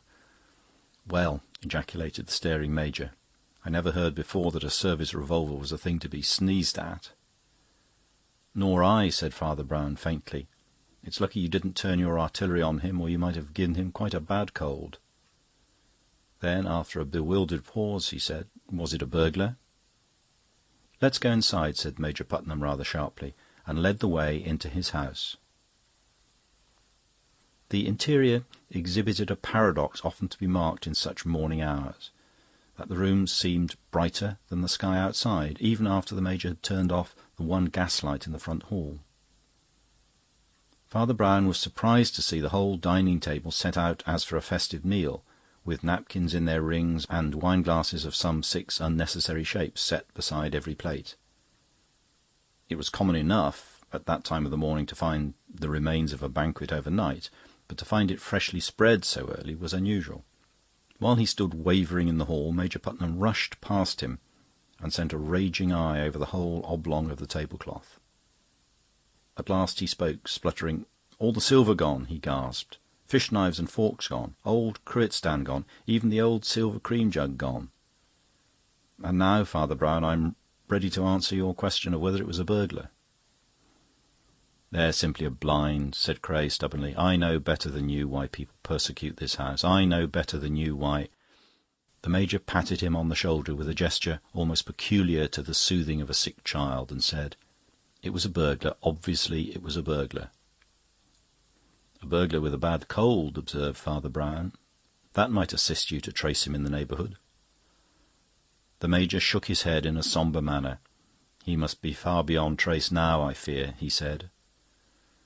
Then, as the restless man with the revolver turned again towards the door in the garden, he added in a husky, confidential voice, "I doubt whether I should send for the police, for fear my friend here has been a little too free with his bullets and got on the wrong side of the law. He's lived in very wild places, and, to be frank with you, I think he sometimes fancies things." "I think you once told me," said Brown, "that he believes some Indian secret society is pursuing him." Major Putnam nodded, but at the same time shrugged his shoulders. "I suppose we'd better follow him outside," he said. "I don't want any more, shall we say, sneezing." They passed out into the morning light, which was now even tinged with sunshine, and saw Cray's tall figure bent almost double, minutely examining the condition of gravel and grass. While the Major strolled unobtrusively towards him, the priest took an equally indolent turn, which took him round the next corner of the house to within a yard or two of the projecting dust-bin. He stood regarding this dismal object for some minute and a half. Then he stepped towards it, lifted the lid, and put his head inside. Dust and other discolouring matter shook upwards as he did so. But Father Brown never observed his own appearance, whatever else he observed. He remained thus for a measurable period, as if engaged in some mysterious prayers. Then he came out again with some ashes on his hair and walked unconcernedly away. By the time he came round to the garden door again, he found a group there which seemed to roll away morbidities, as the sunlight had already rolled away the mists. It was in no way rationally reassuring, it was simply broadly comic, like a cluster of Dickens characters. Major Putnam had managed to slip inside and plunge into a proper shirt and trousers, with a crimson cummerbund and a light square jacket over all. Thus normally set off, his red, festive face seemed bursting with a commonplace cordiality. He was indeed emphatic, but then he was talking to his cook, the swarthy son of Malta, whose lean, yellow, and rather careworn face contrasted quaintly with his snow-white cap and costume. The cook might well be careworn, for cookery was the Major's hobby. He was one of those amateurs who always know more than the professional. The only other person he even admitted to be a judge of an omelette was his friend Cray. And as Brown remembered this, he turned to look for the other officer. In the new presence of daylight and people clothed and in their right mind, the sight of him was rather a shock. The taller and more elegant man was still in his night-garb, with tousled black hair, and now crawling about the garden on his hands and knees, still looking for traces of the burglar, and, now and again, to all appearances, striking the ground with his hand in anger at not finding him. Seeing him thus quadrupedal in the grass, the priest raised his eyebrows rather sadly, and for the first time guessed that "fancies things" might be a euphemism. The third item in the group of the cook and the epicure was also known to Father Brown. It was Audrey Watson, the Major's ward and housekeeper, and at this moment, to judge by her apron, tucked-up sleeves, and resolute manner, much more the housekeeper than the ward. "It serves you right," she was saying. "I always told you not to have that old-fashioned cruet stand." "I prefer it," said Putnam placably. "I'm old-fashioned myself, and the things keep together." "And vanish together, as you see," she retorted. "Well, if you're not going to bother about the burglar, I shouldn't bother about the lunch. It's Sunday, and we can't send for vinegar and all that in the town. And you Indian gentlemen can't enjoy what you call a dinner without a lot of hot things. I wish to goodness now you hadn't asked Cousin Oliver to take me to the musical service. It isn't over till 12:30, and the Colonel has to leave by then. I don't believe you men can manage alone." "Oh, yes, we can, my dear," said the Major, looking at her very amiably. "Marco has all the sauces, and we've often done ourselves well in very rough places, as you might know by now." And it's time you had a treat, Audrey. You mustn't be a housekeeper every hour of the day. And I know you want to hear the music." "I want to go to church," she said, with rather severe eyes. She was one of those handsome women who will always be handsome, because the beauty is not in an air or a tint, but in the very structure of the head and features. But though she was not yet middle-aged, and her auburn hair was of a Titianesque fullness in form and colour, there was a look in her mouth and around her eyes which suggested that some sorrows wasted her, as winds waste at least the edges of a Greek temple. For indeed the little domestic difficulty of which she was now speaking so decisively was rather comic than tragic. Father Brown gathered from the course of the conversation that Cray, the other gourmet, had to leave before the usual lunch-time, but that Putnam, his host, not to be done out of a final feast with an old crony, had arranged for a special déjeuner to be set out and consumed in the course of the morning, while Audrey and other graver persons were at morning service. She was going there under the escort of a relative and old friend of hers, Dr. Oliver Oman, who, though a scientific man of a somewhat bitter type, was enthusiastic for music, and would go even to church to get it. There was nothing in all this that could conceivably concern the tragedy in Miss Watson's face, and by a half-conscious instinct Father Brown turned again to the seeming lunatic grubbing about in the grass. When he strolled across to him, the black, unbrushed head was lifted abruptly, as if in some surprise at his continued presence. And indeed Father Brown, for reasons best known to himself, had lingered much longer than politeness required, or even, in the ordinary sense, permitted. "Well," cried Cray, with wild eyes, "I suppose you think I'm mad like the rest." "I have considered the thesis," answered the little man composedly, "and I incline to think you are not." "What do you mean?" snapped Cray quite savagely. "Real madmen," explained Father Brown, "always encourage their own morbidity. They never strive against it. But you are trying to find traces of the burglar. Even when there aren't any, you are struggling against it. You want what no madman ever wants. And what is that?" "You want to be proved wrong," said Father Brown. During the last words, Cray had sprung or staggered to his feet and was regarding the cleric with agitated eyes. "By hell, but that is a true word," he cried. "They're all at me here that the fellow was only after the silver, as if I shouldn't be only too pleased to think so. She's been at me," and he tossed his tousled black head towards Audrey. But the other had no need of the direction. "She's been at me today about how cruel I was to shoot a poor harmless housebreaker, and how I have the devil in me against poor harmless natives. But I was a good-natured man once, as good-natured as Putnam." After a pause he said, "Look here, I've never seen you before, but you shall judge of the whole story. Old Putnam and I were friends in the same mess, but owing to some accidents on the Afghan border I got my command much sooner than most men. Only we were both invalided home for a bit. I was engaged to Audrey out there, and we all travelled back together. But on the journey back things happened, curious things. The result of them was that Putnam wants it broken off, and even Audrey keeps it hanging on, and I know what they mean. I know what they think I am. So do you. Well, these are the facts. The last day we were in an Indian city, I asked Putnam if I could get some Trichinopoly cigars. He directed me to a little place opposite his lodgings. I've since found he was quite right, but opposite is a dangerous word when one decent house stands opposite 5 or 6 squalid ones, and I must have mistaken the door. It opened with difficulty, and then only on darkness. But as I turned back, the door behind me sank back and settled into its place with a noise of innumerable bolts. There was nothing to do but to walk forward, which I did through passage after passage, pitch dark. Then I came to a flight of steps, and then to a blind door, secured by a latch of elaborate Eastern ironwork, which I could only trace by touch, but which I loosened at last.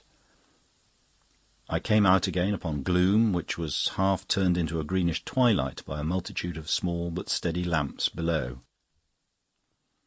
They showed merely the feet or fringes of some huge and empty architecture. Just in front of me was something that looked like a mountain. I confess I nearly fell on the great stone platform on which I emerged, to realise that it was an idol, and worst of all, an idol with its back to me. It was hardly half human, I guessed, to judge by the small, squat head, and still more by a thing like a tail or extra limb turned up behind and pointing, like a loathsome large finger, at some symbol graven in the centre of the vast stone back.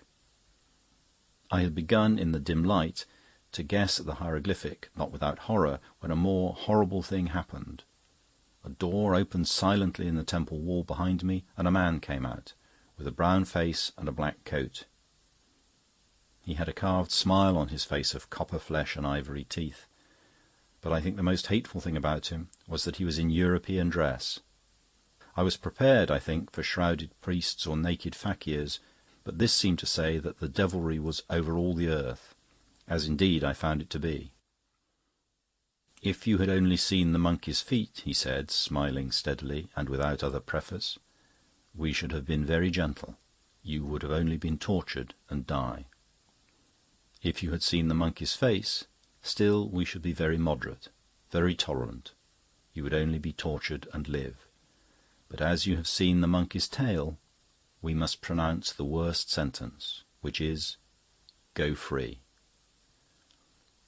When he said the words, I heard the elaborate iron latch with which I had struggled automatically unlock itself. And then, far down the dark passages I had passed, I heard the heavy street door shifting its own bolts backwards. "It is vain to ask for mercy. You must go free," said the smiling man. "Henceforth a hair shall slay you like a sword, and a breath shall bite you like an adder. Weapons shall come against you out of nowhere, and you shall die many times." And with that he swallowed once more in the wall behind, and I went out into the street. Cray paused, and Father Brown unaffectedly sat down on the lawn and began to pick daisies. Then the soldier continued. "Putnam, of course, with his jolly common sense, pooh-poohed all my fears, and from that time dates his doubt of my mental balance. Well, I'll simply tell you in the fewest words the three things that have happened since, and you shall judge which of us is right. The first happened in an Indian village on the edge of the jungle, but hundreds of miles from the temple or town or types of tribes and customs where the curse had been put on me. I woke in black midnight and lay thinking of nothing in particular, when I felt a faint tickling thing, like a thread or a hair, trailed across my throat. I shrank back out of its way and could not help thinking of the words in the temple. But when I got up and sought lights and a mirror, the line across my neck was a line of blood. The second happened in a lodging in Port Said, later, on our journey home together.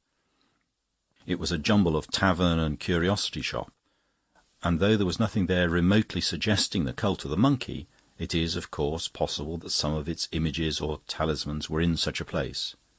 Its curse was there anyhow. I woke again in the dark with a sensation that could not be put in colder or more literal words than that a breath bit like an adder. Existence was an agony of extinction. I dashed my head against walls until I dashed it against a window, and fell, rather than jumped, into the garden below. Putnam, poor fellow, who had called the other thing a chance scratch, was bound to take seriously the fact of finding me half insensible on the grass at dawn. But I fear it was my mental state he took seriously, and not my story. The third happened in Malta. We were in a fortress there, and as it happened our bedrooms overlooked the open sea, which almost came up to our window-sills, save for a flat white outer wall as bare as the sea. I woke up again, but it was not dark. There was a full moon as I walked to the window. I could have seen a bird on the bare battlement or a sail on the horizon. What I did see was a sort of stick or branch circling, self-supported, in the empty sky. It flew straight in at my window and smashed the lamp beside the pillow I had just quitted. It was one of those queer-shaped war clubs some Eastern tribes use, but it had come from no human hand. Father Brown threw away a daisy chain he was making and rose with a wistful look. "Has Major Putnam," he asked, "got any Eastern curios, idols, weapons, and so on, from which one might get a hint?" "Plenty of those, though not much use, I fear," replied Cray. "But by all means come into his study." As they entered, they passed Miss Watson buttoning her gloves for church, and heard the voice of Putnam downstairs still giving a lecture on cookery to the cook. In the Major's study and den of curios they came suddenly on a third party, silk-hatted and dressed for the street, who was poring over an open book on the smoking-table, a book which he dropped rather guiltily and turned. Cray introduced him civilly enough as Dr. Oman, but he showed such disfavour in his very face that Brown guessed the two men, whether Audrey knew it or not, were rivals. Nor was the priest wholly unsympathetic with the prejudice. Dr. Oman was a very well-dressed gentleman indeed, well-featured, although almost dark enough for an Asiatic. But Father Brown had to tell himself sharply that one should be in charity even with those who wax their pointed beards, who have small gloved hands, and who speak with perfectly modulated voices. Cray seemed to find something specially irritating in the small prayer-book in Oman's dark-gloved hand. "I didn't know that was in your line," he said, rather rudely. Oman laughed mildly, but without offence. "This is more so, I know," he said, laying his hand on the big book he had dropped. "A dictionary of drugs and such things, but it's rather too large to take to church." Then he closed the larger book, and there seemed again the faintest touch of hurry and embarrassment. "I suppose," said the priest, who seemed anxious to change the subject, "all these spears and things are from India?" "From everywhere," answered the doctor. "Putnam is an old soldier, and has been in Mexico and Australia and the Cannibal Islands for all I know." "I hope it was not in the Cannibal Islands," said Brown, "that he learnt the art of cookery," and he ran his eyes over the stew-pots and other strange utensils on the wall. At this moment the jolly subject of their conversation thrust his laughing, lobsterish face into the room. "Come along, Cray," he cried. "Your lunch is just coming in, and the bells are ringing for those who want to go to church." Cray slipped upstairs to change. Dr. Oman and Miss Watson betook themselves solemnly down the street with a string of other churchgoers, but Father Brown noticed that the doctor twice looked back and scrutinised the house, and even came back to the corner of the street to look at it again. The priest looked puzzled. "He can't have been at the dustbin," he muttered. "Not in those clothes. Or was he here earlier today?" Father Brown, touching other people, was as sensitive as a barometer. But today he seemed about as sensitive as a rhinoceros. By no social law, rigid or implied, could he be supposed to linger round the lunch of the Anglo-Indian friends. But he lingered, covering his position with torrents of amusing but quite needless conversation. He was the more puzzling because he did not seem to want any lunch. As one after another of the most exquisitely balanced kedgeree of curries, accompanied with their appropriate vintages, were laid before the other two, he only repeated that it was one of his fast days, and munched a piece of bread and sipped and then left untasted a tumbler of cold water. His talk, however, was exuberant. "I'll tell you what I'll do for you," he cried. "I'll mix you a salad. I can't eat it, but I'll mix it like an angel. You've got a lettuce there." "Unfortunately, it's the only thing we have got," answered the good-humoured Major. "You must remember that mustard, vinegar, oil, and so on vanished with the cruet and the burglar." "I know," replied Brown rather vaguely. "That's what I've always been afraid would happen. That's why I always carry a cruet stand about with me. I'm so fond of salads." And, to the amazement of the two men, he took a pepper-pot out of his waistcoat pocket and put it on the table. "I wonder why the burglar wanted mustard too," he went on, taking a mustard pot from another pocket. "A mustard plaster, I suppose, and vinegar," producing that condiment. "Haven't I heard something about vinegar and brown paper? As for oil, which I think I put in my left..." His garrulity was an instant arrested, for, lifting his eyes, he saw what no one else saw, the black figure of Dr. Oman standing on the sunlit lawn and looking steadily into the room. Before he could quite recover himself, Cray had cloven in. "You're an astounding card," he said, staring. "I shall come and hear your sermons if they're as amusing as your manners." His voice changed a little, and he leaned back in his chair. "Oh, there are sermons in a cruet stand too," said Father Brown, quite gravely. "Have you heard of faith like a grain of mustard seed, or charity that anoints with oil? And as for vinegar, can any soldiers forget that solitary soldier who, when the sun was darkened... Colonel Cray leaned forward a little and clutched the tablecloth. Father Brown, who was making the salad, tipped 2 spoonfuls of the mustard into the tumbler of water beside him, stood up and said in a new, loud and sudden voice, "Drink that!" At the same moment the motionless doctor in the garden came running, and bursting open a window cried, "Am I wanted? Has he been poisoned?" "Pretty near," said Brown, with the shadow of a smile, for the emetic had very suddenly taken effect, and Cray lay in a deck-chair, gasping as for life, but alive. Major Putnam had sprung up, his purple face mottled. "A crime!" he cried hoarsely. "I'll go for the police." The priest could hear him dragging down his palm-leaf hat from the peg and tumbling out of the front door. He heard the garden gate slam. But he only stood looking at Cray, and after a silence said quietly, "I shall not talk to you much, but I will tell you what you want to know. There is no curse on you. The temple of the monkey was either a coincidence or part of the trick. The trick was the trick of a white man. There is only one weapon that will bring blood with that mere feathery touch, a razor held by a white man. There is one way of making a common room full of invisible, overpowering poison: turning on the gas, the crime of a white man. And there is only one kind of club that can be thrown out of a window, turn in mid-air, and come back to the window next to it. The Australian boomerang. You'll see some of them in the Major's study." With that he went outside and spoke for a moment to the doctor. The moment after, Audrey Watson came rushing into the house and fell on her knees beside Cray's chair. He could not hear what they said to each other, but their faces moved with amazement, not unhappiness. The doctor and the priest walked slowly towards the garden gate. "I suppose the Major was in love with her too," he said with a sigh, and when the other nodded, observed, "You were very generous, Doctor. You did a fine thing. But what made you suspect?" "A very small thing," said our man, "but it kept me restless in church till I came back to see that all was well. That book on his table was a work on poisons, and was put down open at the place where it stated that a certain Indian poison, though deadly and difficult to trace, was particularly easily reversible by the use of the commonest emetics. I suppose he read that at the last moment, and remembered that there were emetics in the cruet stand," said Father Brown. "Exactly. He threw the cruet in the dustbin, where I found it, along with other silver, for the sake of a burglary blind.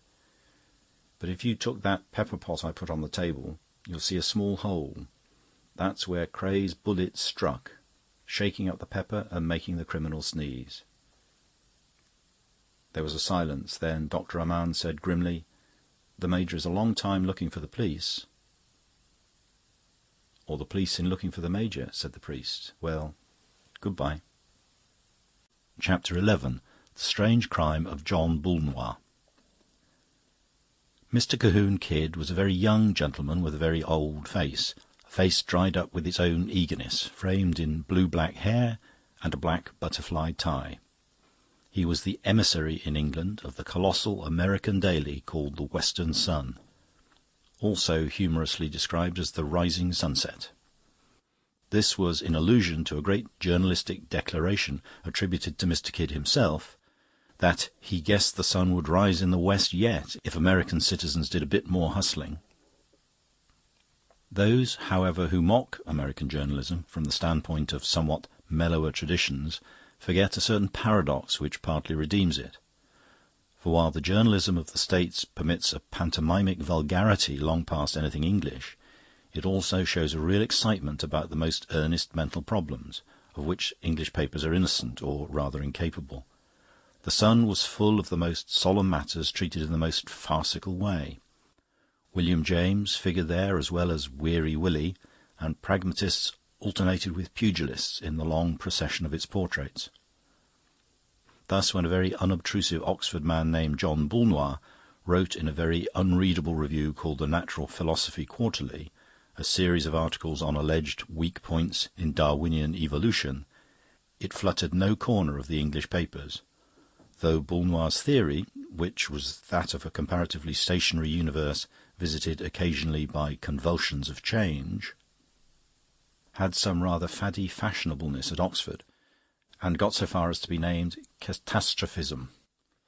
But many American papers seized on the challenge as a great event, and the Sun threw the shadow of Mr. Boulnoir quite gigantically across its pages. By the paradox already noted, articles of valuable intelligence and enthusiasm were presented with headlines apparently written by an illiterate maniac. Headlines such as "Darwin chews dirt," "Critic Boulnoir says he jumps the shocks," or "Keep catastrophic, says thinker Boulnoir." And Mr. Cahoon Kidd of the Western Sun was bidden to take his butterfly tie and lugubrious visage down to the little house outside Oxford where thinker Boulnoir lived in happy ignorance of such a title. That fated philosopher had consented in a somewhat dazed manner to receive the interviewer, and had named the hour of 9 that evening. The last of a summer sunset clung about Cumnor and the low wooded hills. The romantic Yankee was both doubtful of his road and inquisitive about his surroundings, and, seeing the door of a genuine feudal old country inn, the Champion Arms, standing open, he went in to make inquiries. In the bar-parlour he rang the bell, and had to wait some little time for a reply to it. The only other person present was a lean man with close red hair and loose, horsey-looking clothes, who was drinking very bad whisky, but smoking a very good cigar. The whisky, of course, was the choice brand of the Champion Arms. The cigar he had probably brought with him from London. Nothing could be more different than his cynical negligence from the dapper dryness of the young American. But something in his pencil and open notebook, and perhaps in the expression of his alert blue eye, caused Kidd to guess, correctly, that he was a brother journalist. "Could you do me a favour," asked Kidd, with the courtesy of his nation, "of directing me to the grey cottage where Mr. Boulnoir lives, as I understand?" "It's a few yards down the road," said the red-haired man, removing his cigar. "I shall be passing it myself in a minute, but I'm going on to Pendragon Park to try and see the fun." "What is Pendragon Park?" asked Cahoon Kidd. "Sir Claude Champion's place. Haven't you come down for that too?" asked the other pressman, looking up. "You're a journalist, aren't you?" "I've come to see Mr. Boulnoir," said Kidd. "I've come to see Mrs. Boulnoir," replied the other, "but I shan't catch her at home." And he laughed rather unpleasantly. "Are you interested in catastrophism?" asked the wondering Yankee. "I'm interested in catastrophes, and there are going to be some," replied his companion gloomily. "Mine's a filthy trade, and I never pretend it isn't." With that he spat on the floor. Yet somehow, in the very fact and instant, one could realise that the man had been brought up as a gentleman. The American pressman considered him with more attention. His face was pale and dissipated, with the promise of formidable passions yet to be loosed, but it was a clever and sensitive face. His clothes were coarse and careless, but he had a good seal ring on one of his long, thin fingers. His name, which came out in the course of talk, was James Dalroy. He was the son of a bankrupt Irish landlord, and attached to a pink paper which he heartily despised, called Smart Society, in the capacity of reporter and of something painfully like a spy. Smart Society, I regret to say, felt none of that interest in Boulnoir on Darwin which was such a credit to the head and hearts of the Western Sun. Dalroy had come down, it seemed, to snuff up the scent of a scandal which might very well end in the divorce court, but which was at present hovering between Grey Cottage and Pendragon Park. Sir Claude Champion was known to the readers of the Western Sun as well as Mr. Boulnoir. So were the Pope and the Derby winner. But the idea of their intimate acquaintanceship would have struck Kidd as equally incongruous. He had heard of, and written about, nay, falsely pretended to know Sir Claude Champion as one of the brightest and wealthiest of England's upper ten, as the great sportsman who raced yachts around the world, as the great traveller who wrote books about the Himalayas, as the politician who swept constituencies with a startling sort of Tory democracy, and as the great dabbler in art, music, literature, and above all acting. Sir Claude was really magnificent in other than American eyes. There was something of the Renaissance prince about his omnivorous culture and restless publicity. He was not only a great amateur, but an ardent one. There was in him none of that antiquarian frivolity that we convey by the word dilettante. That faultless falcon profile with purple-black Italian eye, which had been snapshot so often for smart society and the Western Sun, gave everyone the impression of a man eaten by ambition as by a fire or even a disease. But though Kidd knew a great deal about Sir Claude, and a great deal more, in fact, than there was to know, it would never have crossed his wildest dreams to connect so showy an aristocrat with the newly unearthed founder of Catastrophism, or to guess that Sir Claude Champion and John Boulnois could be intimate friends. Such, according to Dalroy's account, was nevertheless the fact. The two had hunted in couples at school and college, and, though their social destinies had been very different, for Champion was a great landlord and almost a millionaire, while Boulnois was a poor scholar and, until just lately, an unknown one, they still kept in very close touch with each other. Indeed, Boulnois' cottage stood just outside the gates of Pendragon Park. But whether the two men could be friends much longer was becoming a dark and ugly question. A year or two before, Boulnois had married a beautiful and not unsuccessful actress, to whom he was devoted in his own shy and ponderous style. And the proximity of the household to Champion's had given that flighty celebrity opportunities for behaving in a way that could not but cause painful and rather base excitement. Sir Claude had carried the arts of publicity to perfection, and he seemed to take a crazy pleasure in being equally ostentatious in an intrigue that could do him no sort of honour.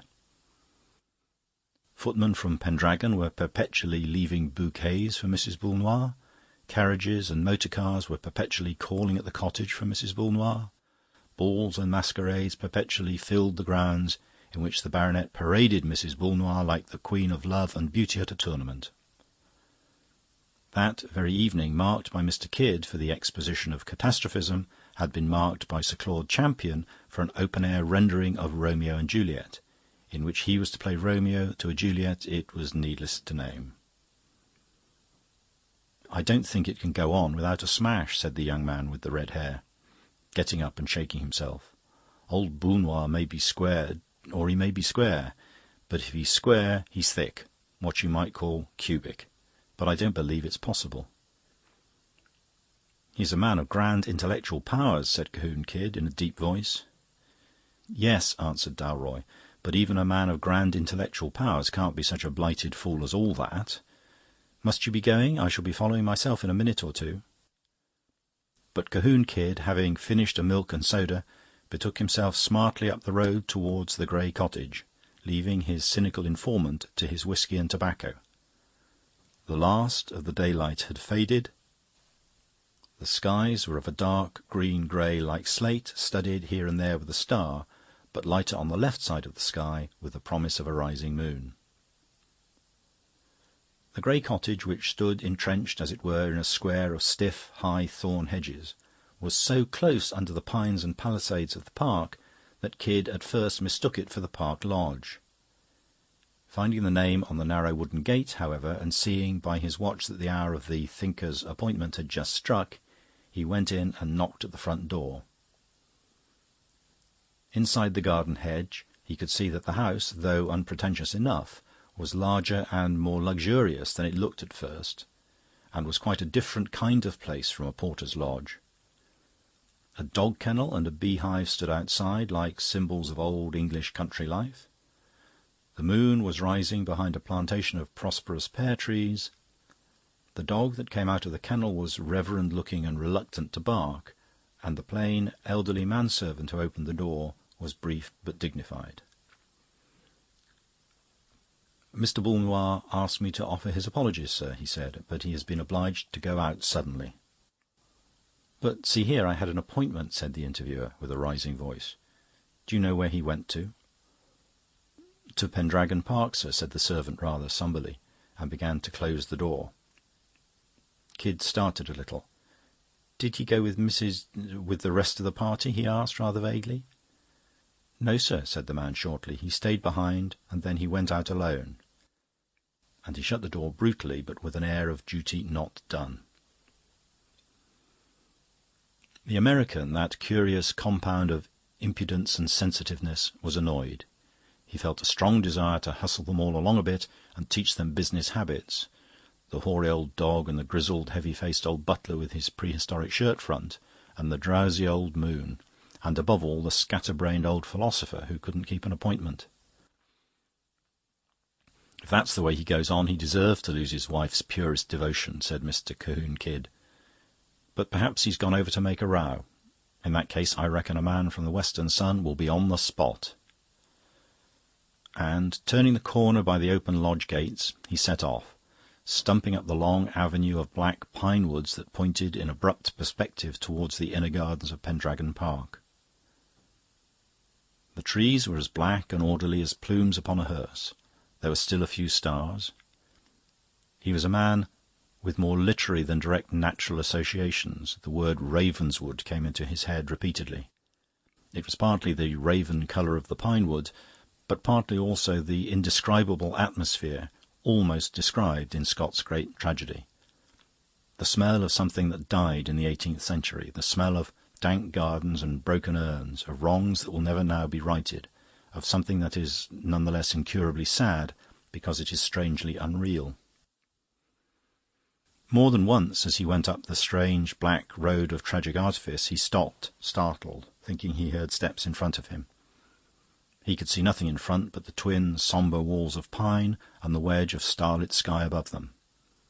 At first he thought he must have fancied it, or been mocked by a mere echo of his own tramp. But as he went on, he was more and more inclined to conclude, with the remains of his reason, that there really were other feet upon the road. He thought hazily of ghosts, and was surprised how swiftly he could see the image of an appropriate and local ghost, one with a face as white as a Pierrot's, but patched with black. The apex of the triangle of dark blue sky was growing brighter and bluer, but he did not realise as yet that this was because he was coming nearer to the lights of the great house and garden. He only felt that the atmosphere was growing more intense. There was in the sadness more violence and secrecy, more, he hesitated for the word, and then said it with a jerk of laughter, catastrophism. More pines, more pathways slid past him, and then he stood rooted as by a blast of magic. It is vain to say that he felt as if he had got into a dream, but this time he felt quite certain that he had got into a book. For we human beings are used to inappropriate things. We are accustomed to the clatter of the incongruous. It is a tune to which we can go to sleep. If one appropriate thing happens, it wakes us up like the pang of a perfect chord. Something happens such as would have happened in such a place in a forgotten tale. Over the black pine-wood came flying and flashing in the moon a naked sword, such a slender and sparkling rapier as may have fought many an unjust duel in that ancient park. It fell on the pathway far in front of him, and lay there glistening like a large needle. He ran like a hare and bent to look at it. Seen at close quarters, it had rather a showy look. The big red jewels in the hilt and guard were a little dubious, but there were other red drops upon the blade which were not dubious. He looked round wildly in the direction from which the dazzling missile had come, and saw that at this point the sable facade of fir and pine was interrupted by a smaller road at right angles, which, when he turned it, brought him in full view of the long, lighted house, with a lake and fountains in front of it. Nevertheless, he did not look at this, having something more interesting to look at. Above him, at the angle of the steep green bank of the terrace garden, was one of those small, picturesque surprises common in the old landscape gardening, a kind of small round hill or dome of grass, like a giant molehill, ringed and crowned with 3 concentric fences of roses, and having a sundial in the highest point in the centre. Kidd could see the finger of the dial stand up dark against the sky like the dorsal fin of a shark, and the vain moonlight clinging to that idle clock. But he saw something else clinging to it also, for one wild moment: the figure of a man. Though he saw it there only for a moment, though it was outlandish and incredible in costume, being clad from neck to heel in tight crimson with glints of gold, yet he knew in one flash of moonlight who it was. That white face flung up to heaven, clean-shaven and so unnaturally young, like Byron with a Roman nose, those black curls already grizzled. He had seen the 1,000 public portraits of Sir Claude Champion. The wild red figure reeled an instant against the sundial. The next it had rolled down the steep bank and lay at the American's feet, faintly moving one arm. A gaudy, unnatural gold ornament on the arm suddenly reminded Kid of Romeo and Juliet. Of course, the tight crimson suit was part of the play, but there was a long red stain down the bank from which the man had rolled that was not part of the play. He had been run through the body. Mr. Cahoon Kid shouted and shouted again. Once more he seemed to hear phantasmal footsteps, and started to find another figure already near him. He knew the figure, and yet it terrified him. The dissipated youth who had called himself Dalroy had a horribly quiet way with him. If Boulnois failed to keep appointments that had been made, Dalroy had a sinister air of keeping appointments that hadn't. The moonlight discoloured everything. Against Dalroy's red hair his wan face looked not so much white as pale green. All this morbid impressionism must be Kid's excuse for having cried out, brutally and beyond all reason, "Did you do this, you devil?" James Dalroy smiled his unpleasing smile, but before he could speak the fallen figure made another movement of the arm, waving vaguely towards the place where the sword fell. Then came a moan, and then it managed to speak. "Boulnois, Boulnois, I say. Boulnois did it. Jealous of me. He was jealous. He was... Kid bent his head down to hear more, and just managed to catch the words, "Boulnois, with my own sword. He threw it..." Again the failing hand waved towards the sword, and then fell rigid with a thud. In Kid rose from its depth all that acrid humour that is the strange salt of the seriousness of his race. "See here," he said sharply and with command, "you must fetch a doctor. This man's dead." "And a priest, too, I suppose," said Dalroy in an undecipherable manner. "All these champions are papists." The American knelt down by the body, felt the heart, propped up the head, and used some last efforts at restoration. But before the other journalist reappeared, followed by a doctor and a priest, he was already prepared to assert they were too late. "Were you too late also?" asked the doctor, a solid, prosperous-looking man, with conventional moustache and whiskers, but a lively eye, which darted over Kid dubiously. "In one sense," drawled the representative of the Sun. "I was too late to save the man, but I guess I was in time to hear something of importance. I heard the dead man denounce his assassin." "And who was the assassin?" asked the doctor, drawing his eyebrows together. "Boulnois," said Cahoon Kid, and whistled softly. The doctor stared at him gloomily with a reddening brow, but he did not contradict. Then the priest, a shorter figure in the background, said mildly, "I understood that Mr. Boulnois was not coming to Pendragon Park this evening." "There again," said the Yankee grimly, "I may be in a position to give the old country a fact or two. Yes, sir, John Boulnois was going to stay in all this evening. He fixed up a real good appointment there with me. But John Boulnois changed his mind. John Boulnois left his home abruptly and all alone, and came over to this darn park an hour or so ago. His butler told me so. I think we hold what the all-wise police call a clue. Have you sent for them?" "Yes," said the doctor, "but we haven't alarmed anyone else yet." "Does Mrs. Boulnois know?" asked James Dalroy, and again Kid was conscious of an irrational desire to hit him on his curling mouth. "I've not told her," said the doctor gruffly. "But here come the police." The little priest had stepped out into the main avenue, and now returned with the fallen sword, which looked ludicrously large and theatrical when attached to his dumpy figure, at once clerical and commonplace. "Just before the police come," he said apologetically, "has anyone got a light?" The Yankee journalist took an electric torch from his pocket, and the priest held it close to the middle part of the blade, which he examined with blinking care. Then, without glancing at the point or pommel, he handed the long weapon to the doctor. "I fear I'm no use here," he said, with a brief sigh. "I'll say good night to you, gentlemen." And he walked away up the dark avenue towards the house, his hands clasped behind him and his big head bent in cogitation. The rest of the group made increased haste towards the lodge gates, where an inspector and 2 constables could already be seen in consultation with the log-keeper. But the little priest only walked slower and slower in the dim cloister of pine, and at last stopped dead on the steps of the house. It was his silent way of acknowledging an equally silent approach, for there came towards him a presence that might have satisfied even Cahoon Kid's demands for a lovely and aristocratic ghost. It was a young woman in silvery satins of a Renaissance design. She had golden hair in 2 long shining ropes, and a face so startlingly pale between them that she might have been chryselephantine, made, that is, like some old Greek statues, out of ivory and gold. But her eyes were very bright, and her voice, though low, was confident. "Father Brown," she said. "Mrs. Boulnois," he replied gravely.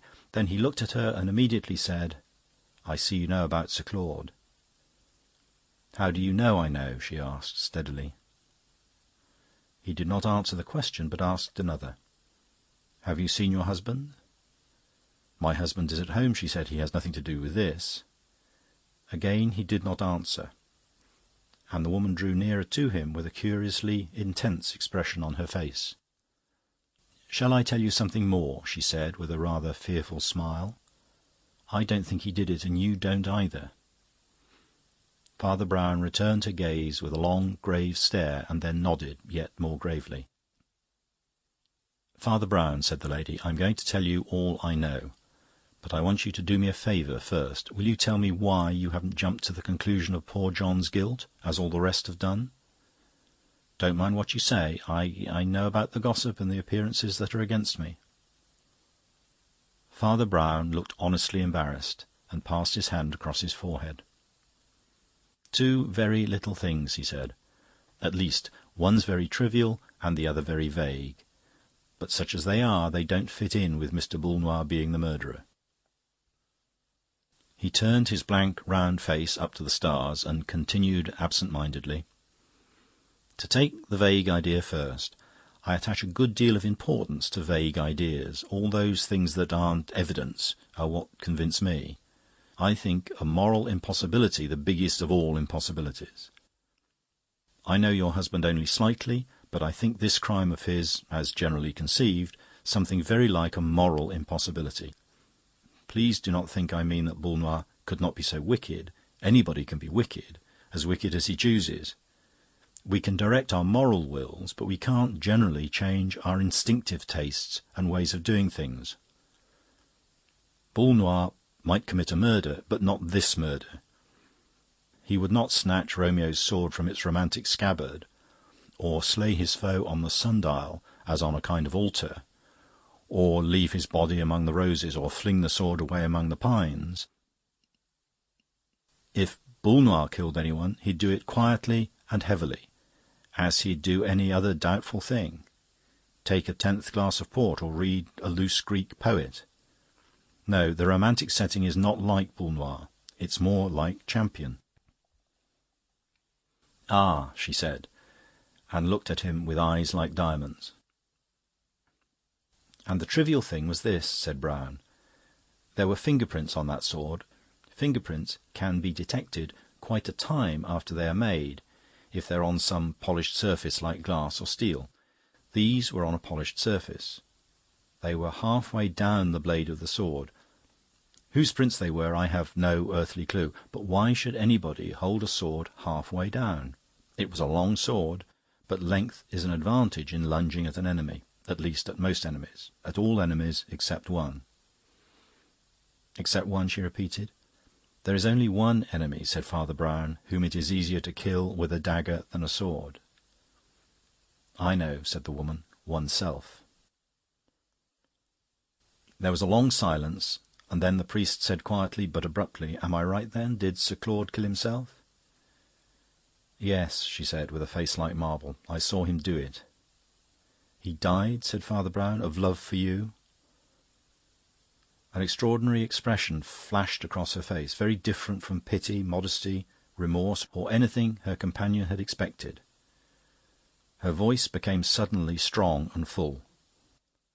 "I don't believe," she said, "he ever cared about me a rap. He hated my husband." "Why?" asked the other, and turned his round face from the sky to the lady. "He hated my husband because... It's so strange, I hardly know how to say it. Because..." "Yes," said Brown patiently. "Because my husband wouldn't hate him." Father Brown only nodded and seemed still to be listening. He differed from most detectives in fact and fiction in a small point. He never pretended not to understand when he understood perfectly well. Mrs. Boulnois drew near once more with the same contained glow of certainty. "My husband," she said, "is a great man. Sir Claude Champion was not a great man. He was a celebrated and successful man. My husband has never been celebrated or successful, and it is the solemn truth that he has never dreamed of being so. He no more expects to be famous for thinking than for smoking cigars. On all that side he has a sort of splendid stupidity. He has never grown up. He still liked Champion exactly as he'd liked him at school. He admired him as he would admire a conjuring trick done at the dinner-table. But he couldn't be got to conceive the notion of envying Champion. And Champion wanted to be envied. He went mad and killed himself for that." "Yes," said Father Brown, "I think I begin to understand." "Oh, don't you see?" she cried. "The whole picture is made for that. The place is planned for it. Champion put John in a little house at his very door, like a dependent, to make him feel a failure. He never felt it. He thinks no more about such things than an absent-minded lion. Champion would burst in on John's shabbiest hours or homeliest meals with some dazzling present or announcement or expedition that made it like the visit of Haroun al-Rashid, and John would accept or refuse amiably with one eye off, so to speak, like one lazy schoolboy agreeing or disagreeing with another. After 5 years of it, John had not turned a hair, and Sir Claude Champion was a monomaniac. "And Haman began to tell them," said Father Brown, "of all the things wherein the king had honoured him. And he said, 'All these things profit me nothing, while I see Mordecai the Jew sitting in the gate.' The crisis came," Mrs. Boulnois continued, "when I persuaded John to let me take down some of his speculations and send them to a magazine. They began to attract attention, especially in America, and one paper wanted to interview him. When Champion, who was interviewed nearly every day, heard of this late little crumb of success falling to his unconscious rival, the last link snapped that held back his devilish hatred. Then he began to lay that insane siege to my own love and honour, which has been the talk of the Shire. You will ask me why I allowed such atrocious attentions. I answer that I could not have declined them except by explaining to my husband, and there are some things a soul cannot do, as the body cannot fly. Nobody could have explained to my husband, nobody could do it now. If you say to him in so many words, 'Champion is stealing your wife,' he would think the joke a little vulgar. That it could be anything but a joke, that notion could find no crack in his great skull to get in by. Well, John was to come and see us act this evening, but just as we were starting he said he wouldn't. He had got an interesting book and a cigar. I told this to Sir Claude, and it was his death-blow. The monomaniac suddenly saw despair. He stabbed himself, crying out like a devil that Boulnois was slaying him. He lies there in the garden, dead of his own jealousy to produce jealousy, and John is sitting in the dining-room reading a book." There was another silence, and then the priest said, "There is only one weak point, Mrs. Boulnois, in all your very vivid account. Your husband is not sitting in the dining-room reading a book. That American reporter told me he had been to your house, and your butler told him Mr. Boulnois had gone to Pendragon Park after all." Her bright eyes widened to an almost electric glare, and yet it seemed rather bewilderment than confusion or fear. "Why, what do you mean?" she cried. "All the servants were out of the house seeing the theatricals. And we don't keep a butler, thank goodness." Father Brown started and spun half round like an absurd teetotum. What?" he cried, seeming galvanised into sudden life. "Look here, I say, can I make your husband hear if I go to the house?" "Oh, the servants will be back by now," she said, wondering. Right, rejoined the cleric energetically, and set off scuttling up the path towards the park gates. He turned once to say, "Better get hold of that Yankee, or 'Crime of John Bullnois' will be all over the Republic in large letters." "You don't understand," said Mrs. Bullnois. "He wouldn't mind. I don't think he imagines that America really is a place." When Father Brown reached the house with the beehive and the drowsy dog, a small and neat maidservant showed him into the dining-room, where Bullnois sat reading by a shaded lamp, exactly as his wife had described him. A decanter of port and a wine-glass were at his elbow, and the instant the priest entered he noted the long ash stand out unbroken on his cigar.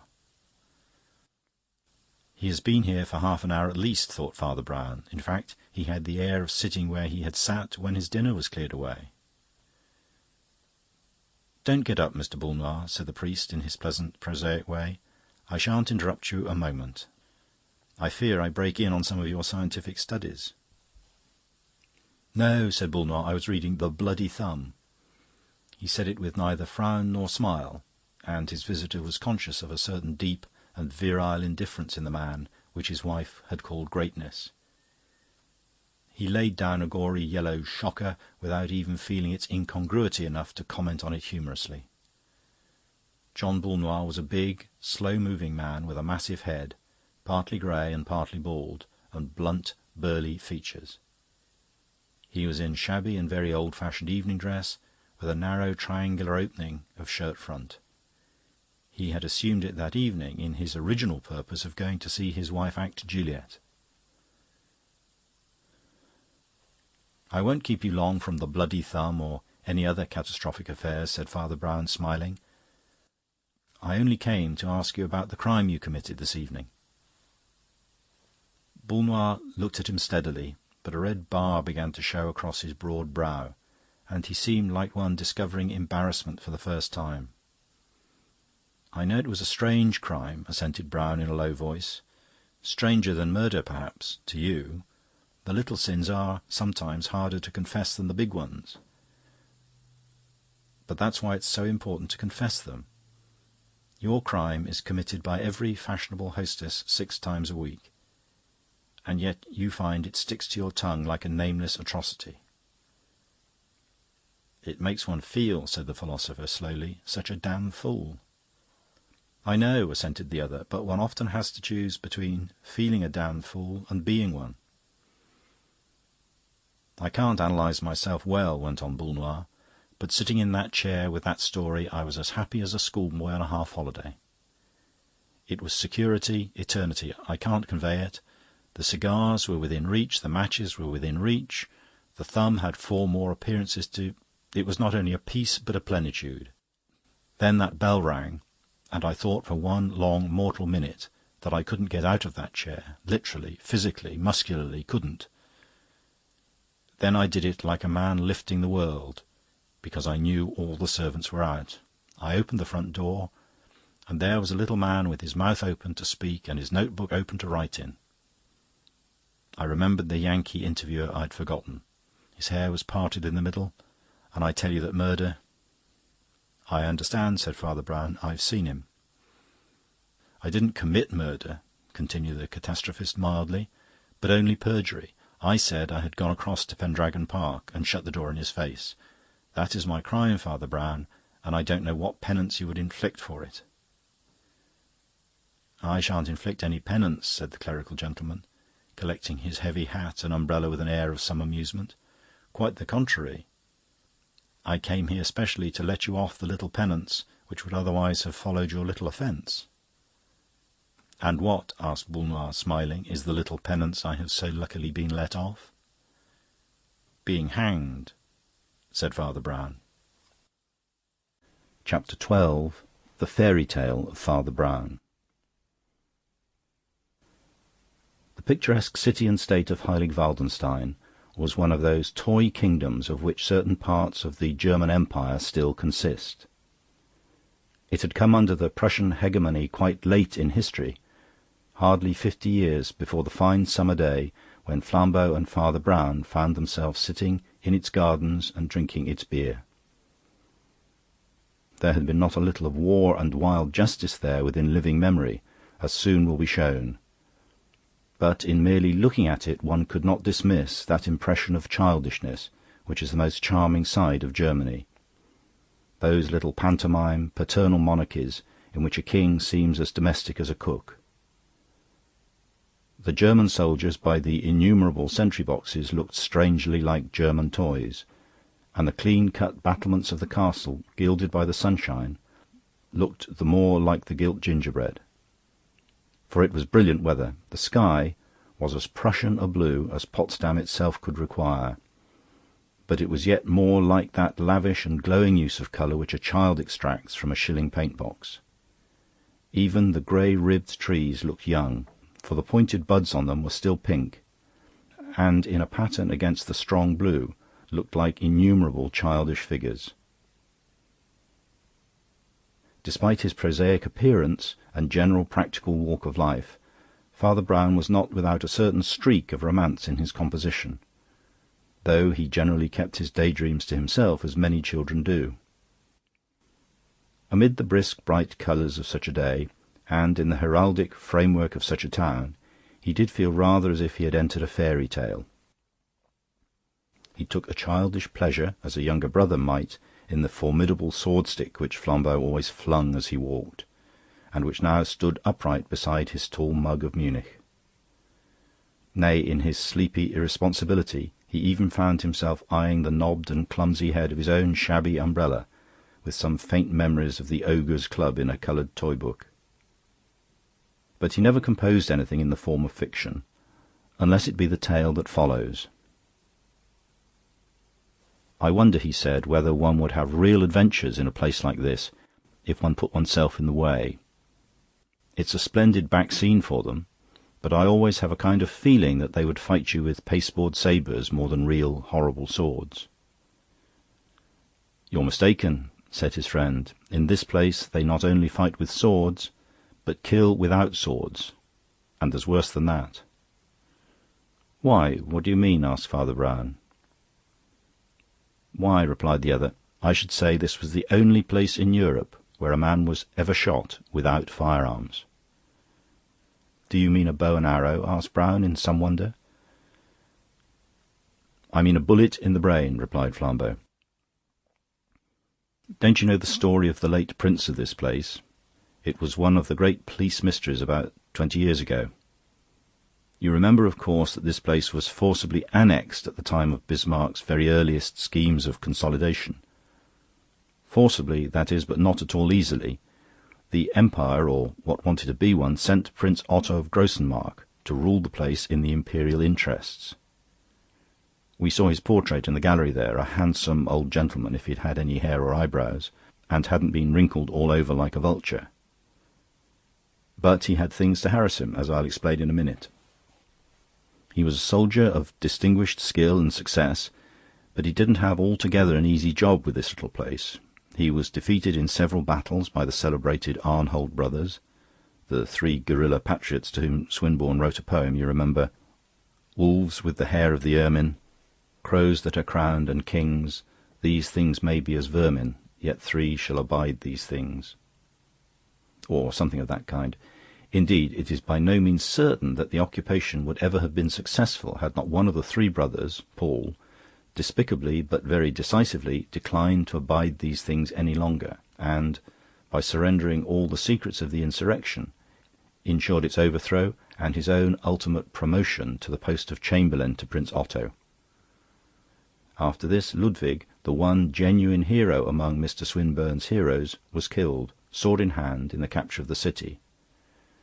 And the third, Heinrich, who, though not a traitor, had always been tame and even timid compared with his active brothers, retired into something like a hermitage, became converted to a Christian quietism, which was almost Quakerish, and never mixed with men except to give nearly all he had to the poor. They tell me that not long ago he could still be seen about the neighbourhood occasionally, a man in a black coat, nearly blind, with very wild white hair, but a face of astonishing softness. "I know," said Father Brown. "I saw him once." His friend looked at him in some surprise. "I didn't know you'd been here before," he said. "Perhaps you know as much about it as I do." "Anyhow, that's the story of the Arnholds, and he was the last survivor of them. Yes, and of all the men who played parts in that drama." "You mean that the Prince, too, died long before?" "Died," repeated Flambeau, "and that's about as much as we can say. You must understand that towards the end of his life he began to have those tricks of the nerves not uncommon with tyrants. He multiplied the ordinary daily and nightly guard around the castle, till there seemed to be more sentry-boxes than houses in the town, and doubtful characters were shot without mercy. He lived almost entirely in a little room that was in the very centre of the enormous labyrinth of all the other rooms, and even in this he erected another sort of central cabin or cupboard lined with steel, like a safe or a battleship. Some say that under the floor of this, again, was a secret hole in the earth, no more than large enough to hold him, so that, in his anxiety to avoid the grave, he was willing to go into a place pretty much like it. But he went further yet. The populace had been supposed to be disarmed ever since the suppression of the revolt, but Otto now insisted, as governments very seldom insist, on an absolute and literal disarmament. It was carried out with extraordinary thoroughness and severity by very well organised officials over a small and familiar area, and, so far as human strength and science can be absolutely certain of anything, Prince Otto was absolutely certain that nobody could introduce so much as a toy pistol into Heilig Waldenstein. "Human science can never be quite certain of things like that," said Father Brown, still looking at the red buddings of the branches over his head, "if only because of the difficulty about definition and connotation. What is a weapon? People have been murdered with the mildest domestic comforts, certainly with tea-kettles, probably with tea-cosies. On the other hand, if you showed an ancient Briton a revolver, I doubt if he would know it was a weapon, until it was fired into him, of course. Perhaps somebody introduced a firearm so new that it didn't even look like a firearm. Perhaps it looked like a thimble or something. Was the bullet at all peculiar?" "Not that I ever heard of," answered Flambeau, "but my information is fragmentary, and only comes from my old friend Grimm. He was a very able detective in the German service, and he tried to arrest me. I arrested him instead, and we had many interesting chats. He was in charge here of the inquiry about Prince Otto, but I forgot to ask him anything about the bullet. According to Grimm, what happened was this." He paused a moment to drain the greater part of his dark lager at a draught, and then resumed. "On the evening in question, it seems, the Prince was expected to appear in one of the outer rooms because he had to receive certain visitors who he really wished to meet. They were geological experts sent to investigate the old question of the alleged supply of gold from the rocks around here, upon which, as it was said, the small city-state had so long maintained its credit and been able to negotiate with its neighbours, even under the ceaseless bombardment of bigger armies. Hitherto it had never been found by the most exacting inquiry which could be quite certain of discovering a toy pistol," said Father Brown with a smile. "But what about the brother who ratted? Hadn't he anything to tell the Prince?" "He always asseverated that he did not know," replied Flambeau, "that this was the one secret his brothers had not told him. It is only right to say that it received some support from fragmentary words, spoken by the great Ludwig in the hour of death, when he looked at Heinrich but pointed at Paul and said, 'You have not told him,' and was soon afterwards incapable of speech. Anyhow, the deputation of distinguished geologists and mineralogists from Paris and Berlin were there in the most magnificent and appropriate dress, for there are no men who like wearing their decorations so much as the men of science, as anybody knows who has ever been to a soirée of the Royal Society. It was a brilliant gathering, but very late, and gradually the chamberlain, you saw his portrait too, a man with black eyebrows, serious eyes, and a meaningless sort of smile underneath, the chamberlain, I say, discovered there was everything there except the prince himself. He searched all the outer salons, then, remembering the man's mad fits of fear, hurried to the inmost chamber. That was also empty, but the steel turret or cabin erected in the middle of it took some time to open. When it did open, it was empty too. He went and looked into the hole in the ground, which seemed deeper and somehow all the more like a grave, that is his account, of course, and even as he did so, he heard a burst of cries and tumult in the long rooms and corridors without. First, it was a distant din and thrill of something unthinkable on the horizon of the crowd, even beyond the castle. Next, it was a wordless clamour, startlingly close, and loud enough to be distinct if each word had not killed the other. Next came words of terrible clearness, coming nearer, and next one man rushing into the room and telling the news as briefly as such news is told. Otto, Prince of Heilig Waldenstein and Grossenmark, was lying in the dews of the darkening twilight in the woods beyond the castle, with his arms flung out and his face flung up to the moon. The blood still pulsed from his shattered temple and jaw, but it was the only part of him that moved like a living thing. He was clad in his full white and yellow uniform, as to receive his guests within, except that the sash or scarf had been unbound and lay rather crumpled by his side. Before he could be lifted, he was dead. But, dead or alive, he was a riddle. He, who had always hidden in the inmost chamber, out there in the wet woods, unarmed and alone. "Who found his body?" asked Father Brown. "Some girl attached to the court named Hedwig von something or other," replied his friend, "who had been out in the wood picking wild flowers." "Had she picked any?" asked the priest, staring rather vacantly at the veil of branches above him. "Yes," replied Flambeau. "I particularly remember that the chamberlain, or old Grimm, or somebody, said how horrible it was, when they came up at her call, to see a girl holding spring flowers and bending over that bloody collapse.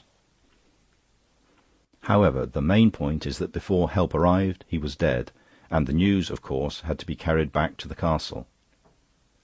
The consternation it created was something beyond even that natural in a court at the fall of a potentate. The foreign visitors, especially the mining experts, were in the wildest doubt and excitement, as well as many important Prussian officials, and it soon began to be clear that the scheme for finding the treasure bulked much bigger in the business than people had supposed.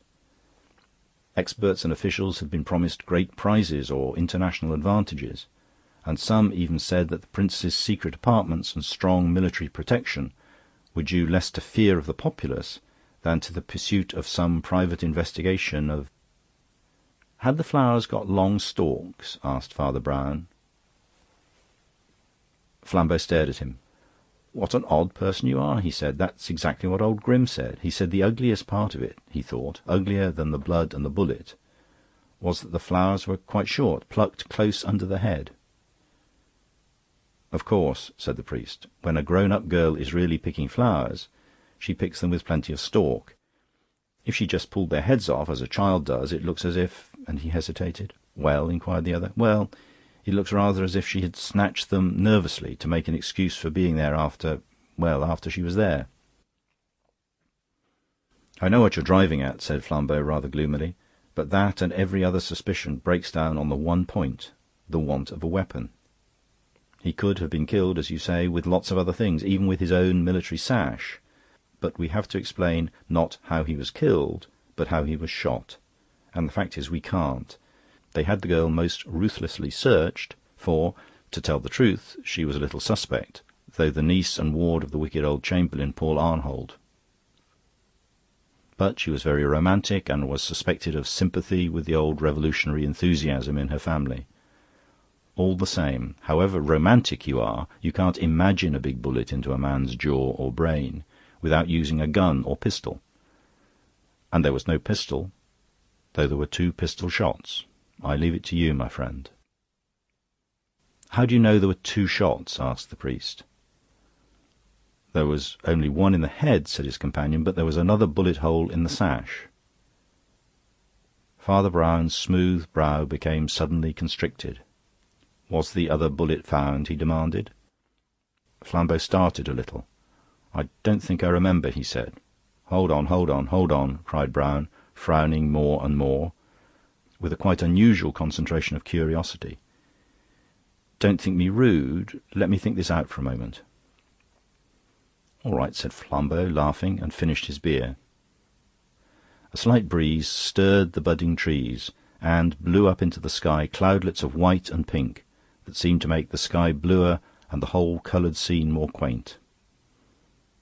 They might have been cherubs flying home to the casements of a sort of celestial nursery. The oldest tower of the castle, the Dragon Tower, stood up as grotesque as the ale-mug, but as homely. Only beyond the tower glimmered the wood in which the man had lain dead. "What became of this Hedvig eventually?" asked the priest at last. "She's married to General Short," said Flambeau. "No doubt you've heard of his career, which was rather romantic.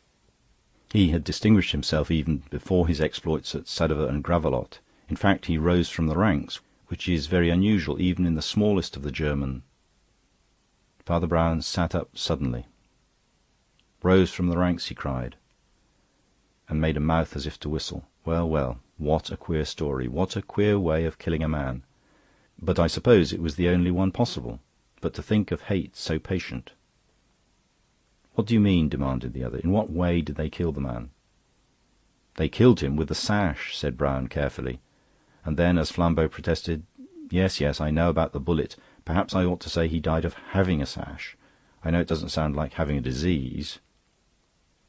"I suppose," said Flambeau, "that you've got some notion in your head, but it won't easily get the bullet out of this. As I explained before, he might easily have been strangled, but he was shot. By whom? By what?" "He was shot by his own orders," said the priest. "You mean he committed suicide?" "I didn't say by his own wish," replied Father Brown. "I said by his own orders." "Well, anyhow, what's your theory?" Father Brown laughed. "I'm only on my holiday," he said. "I haven't got any theories. Only this place reminds me of fairy stories, and, if you like, I'll tell you a story." The little pink clouds that looked rather like sweet stuff had floated up to crown the turrets of the gilt gingerbread castle, and the pink baby fingers of the budding trees seemed spreading and stretching to reach them. The blue sky began to take a bright violet of evening, when Father Brown suddenly spoke again. It was on a dismal night, with rain still dropping from the trees and dew already clustering, that Prince Otto of Grossenmark stepped hurriedly out of a side door of the castle and walked swiftly into the wood. One of the innumerable sentries saluted him, but he did not notice it. He had no wish to be specially noticed himself. He was glad when the great trees, grey and already greasy with rain, swallowed him up like a swamp. He had deliberately chosen the least frequented side of his palace, but even that was more frequented than he liked. But there was no particular chance of officious or diplomatic pursuit, for his exit had been a sudden impulse. All the full-dressed diplomats he left behind him were unimportant. He had realized suddenly that he could do without them. His great passion was not the much nobler dread of death, but the strange desire of gold. For this legend of the gold he had left Grossenmark and invaded Heilig Waldenstein. For this, and only this, he had bought the traitor and butchered the hero. For this he had long questioned and cross-questioned the false chamberlain, until he had come to the conclusion that, touching his ignorance, the renegade really told the truth. For this he had, somewhat reluctantly, paid and promised money on the chance of gaining the larger amount, and for this he had stolen out of his palace like a thief in the rain, for he had thought of another way to get the desire of his eyes, and to get it cheap. Away at the upper end of a rambling mountain path to which he was making his way, among the pillared rocks along the ridge that hangs above the town, stood the hermitage, hardly more than a cavern fenced with thorn, in which the third of the great brethren had long hidden himself from the world. He, thought Prince Otto, could have no real reason for refusing to give up the gold. He had known its place for years, and made no effort to find it, even before his new ascetic creed had cut him off from property or pleasures. True, he had been an enemy, but he now professed a duty of having no enemies. Some concession to this cause, some appeal to his principles, would probably get the mere money secret out of him. Otto was no coward, in spite of his network of military precautions, and, in any case, his avarice was stronger than his fears. Nor was there much cause for fear, since he was certain there were no private arms in the whole principality. He was 100 times more certain there were none in the Quaker's little hermitage on the hill, where he lived on herbs, with 2 old rustic servants, and with no other voice of a man for year after year. Prince Otto looked down with something of a grim smile at the bright square labyrinths of the lamp-lit city below him. For as far as the eye could see, there ran the rifles of his friends, and not one pinch of powder for his enemies. Rifles ranked so close even to that mountain path that a cry from him would bring the soldiers rushing up the hill, to say nothing of the fact that the wood and ridge were patrolled at regular intervals. Rifles so far away in the dim woods, dwarfed by distance, beyond the river, that an enemy could not slink into town by any detour. And round the palace, rifles at the west door and the east door, at the north door and the south, and all along the 4 facades linking them. He was safe. It was all the more clear when he had crested the ridge and found how naked was the nest of his old enemy. He found himself on a small platform of rock, broken abruptly by the 3 corners of precipice. Behind him was the black cave, masked with green thorn, so low that it was hard to believe that a man could enter it. In front was the fall of the cliffs and the vast but cloudy vision of the valley. On the small rock platform stood an old bronze lectern or reading stand, groaning under a great German Bible. The bronze or copper of it had grown green with the eating airs of that exalted place, and Otto had instantly the thought, even if they had arms, they must be rusted by now. Moonrise had already made a deathly dawn behind the crests and crags, and the rain had ceased. Behind the lectern, and looking across the valley, stood a very old man in a black robe that fell as straight as the cliffs around him, but whose white hair and weak voice seemed alike to waver in the wind. He was evidently reading some daily lesson as part of his religious exercises. "They trust in their horses." "Sir," said the Prince of Heilig-Waldenstein, with quite unusual courtesy, "I should like only one word with you." "And in their chariots," went on the man weakly, "but we will trust in the name of the Lord of hosts." His last words were inaudible, but he closed the book reverently and, being nearly blind, made a groping movement and gripped the reading stand. Instantly his 2 servants slipped out of the low-browed cavern and supported him. They wore dull black gowns like his own, but they had not the frosty silver on the hair nor the frost-bitten refinement of the features. They were peasants, Croat or Magyar, with broad, blunt visages and blinking eyes. For the first time something troubled the prince, but his courage and diplomatic sense stood firm. "I fear we have not met," he said, "since that awful cannonade in which your poor brother died." "All my brothers died," said the old man, still looking across the valley. Then, for one instant, turning on Otto his drooping, delicate features, and the wintry hair that seemed to drip over his eyebrows like icicles, he added, "You see, I am dead too." "I hope you'll understand," said the prince, controlling himself almost to a point of conciliation, "that I do not come here to haunt you as a mere ghost of those great quarrels. We will not talk about who was right or wrong in that, but at least there was one point on which we were never wrong, because you were always right. Whatever is to be said of the policy of your family, no one for one moment imagines that you were moved by the mere gold. You had proved yourself above suspicion that..." The old man in the blackened gown had hitherto continued to gaze at him with watery blue eyes and a sort of weak wisdom in his face. But when the word gold was said, he held out his hand as if in arrest of something, and turned away his face to the mountains. "He has spoken of gold," he said. He has spoken of things not lawful. Let him cease to speak. Otto had the vice of his Prussian type and tradition, which is to regard success not as an incident but as a quality. He conceived himself and his like as perpetually conquering peoples, who were perpetually being conquered. Consequently, he was ill acquainted with the emotion of surprise, and ill prepared for the next movement, which startled and stiffened him. He had opened his mouth to answer the hermit, when the mouth was stopped and the voice strangled by a strong, soft gag, suddenly twisted round his head like a tourniquet. It was fully 40 seconds before he even realized that the 2 Hungarian servants had done it, and they had done it with his own military scarf.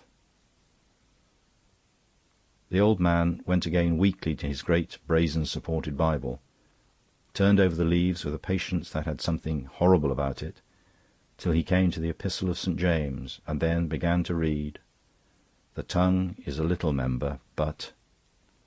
Something in the very voice made the prince turn suddenly and plunge down the mountain path he had climbed. He was half-way towards the gardens of the palace before he even tried to tear the strangling scarf from his neck and jaws. He tried again and again, and it was impossible. The men who had knotted that gag knew the difference between what a man can do with his hands in front of him and what he can do with his hands behind his head. His legs were free to leap like an antelope on the mountains. His arms were free to use any gesture or wave any signal, but he could not speak. A dumb devil was in him. He had come close to the woods that walled in the castle before he had quite realized what his wordless state meant, and was meant to mean. Once more he looked down grimly at the bright square labyrinths of the lamplit city below him, and he smiled no more. He felt himself repeating the phrases of his former mood with a murderous irony. Far as the eye could see ran the rifles of his friends, every one of whom would shoot him dead if he could not answer the challenge. Rifles were so near that the wood and ridge could be patrolled at regular intervals. Therefore it was useless to hide in the wood till morning. Rifles were ranked so far away that an enemy could not slink into the town by any detour. Therefore it was vain to return to the city by any remote course. A cry from him would bring his soldiers rushing up the hill. But from him no cry would come. The moon had risen in strengthening silver, and the sky showed in stripes of bright nocturnal blue between the black stripes of the pines about the castle. Flowers of some wide and feathery sort, for he had never noticed such things before, were at once luminous and discoloured by the moonshine, and seemed indescribably fantastic as they clustered, as if crawling about the roots of the trees. Perhaps his reason had been suddenly unseated by the unnatural captivity he carried with him. But in that wood he felt something unfathomably German, the fairy tale. He knew with half his mind that he was drawing near to the castle of an ogre. He had forgotten that he was the ogre. He remembered asking his mother if bears lived in the old park at home. He stooped to pick a flower as if it were a charm against enchantment. The stalk was stronger than he expected, and broke with a slight snap. Carefully trying to place it in his scarf, he heard the halloo, "Who goes there?" Then he remembered the scarf was not in its usual place. He tried to scream, and was silent.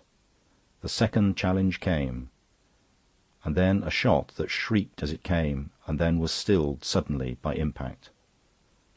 Otto of Grossenmark lay very peacefully among the fairy trees, and would do no more harm either with gold or steel. Only the silver pencil of the moon would pick out and trace here and there the intricate ornament of his uniform, or the old wrinkles on his brow. May God have mercy on his soul. The sentry who had fired, according to the strict orders of the garrison, naturally ran forward to find some trace of his quarry.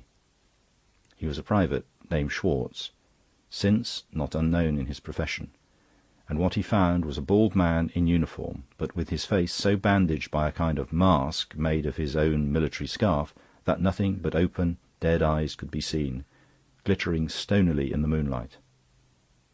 The bullet had gone through the gag into the jaw, That is why there was a shot hole in the scarf, but only one shot.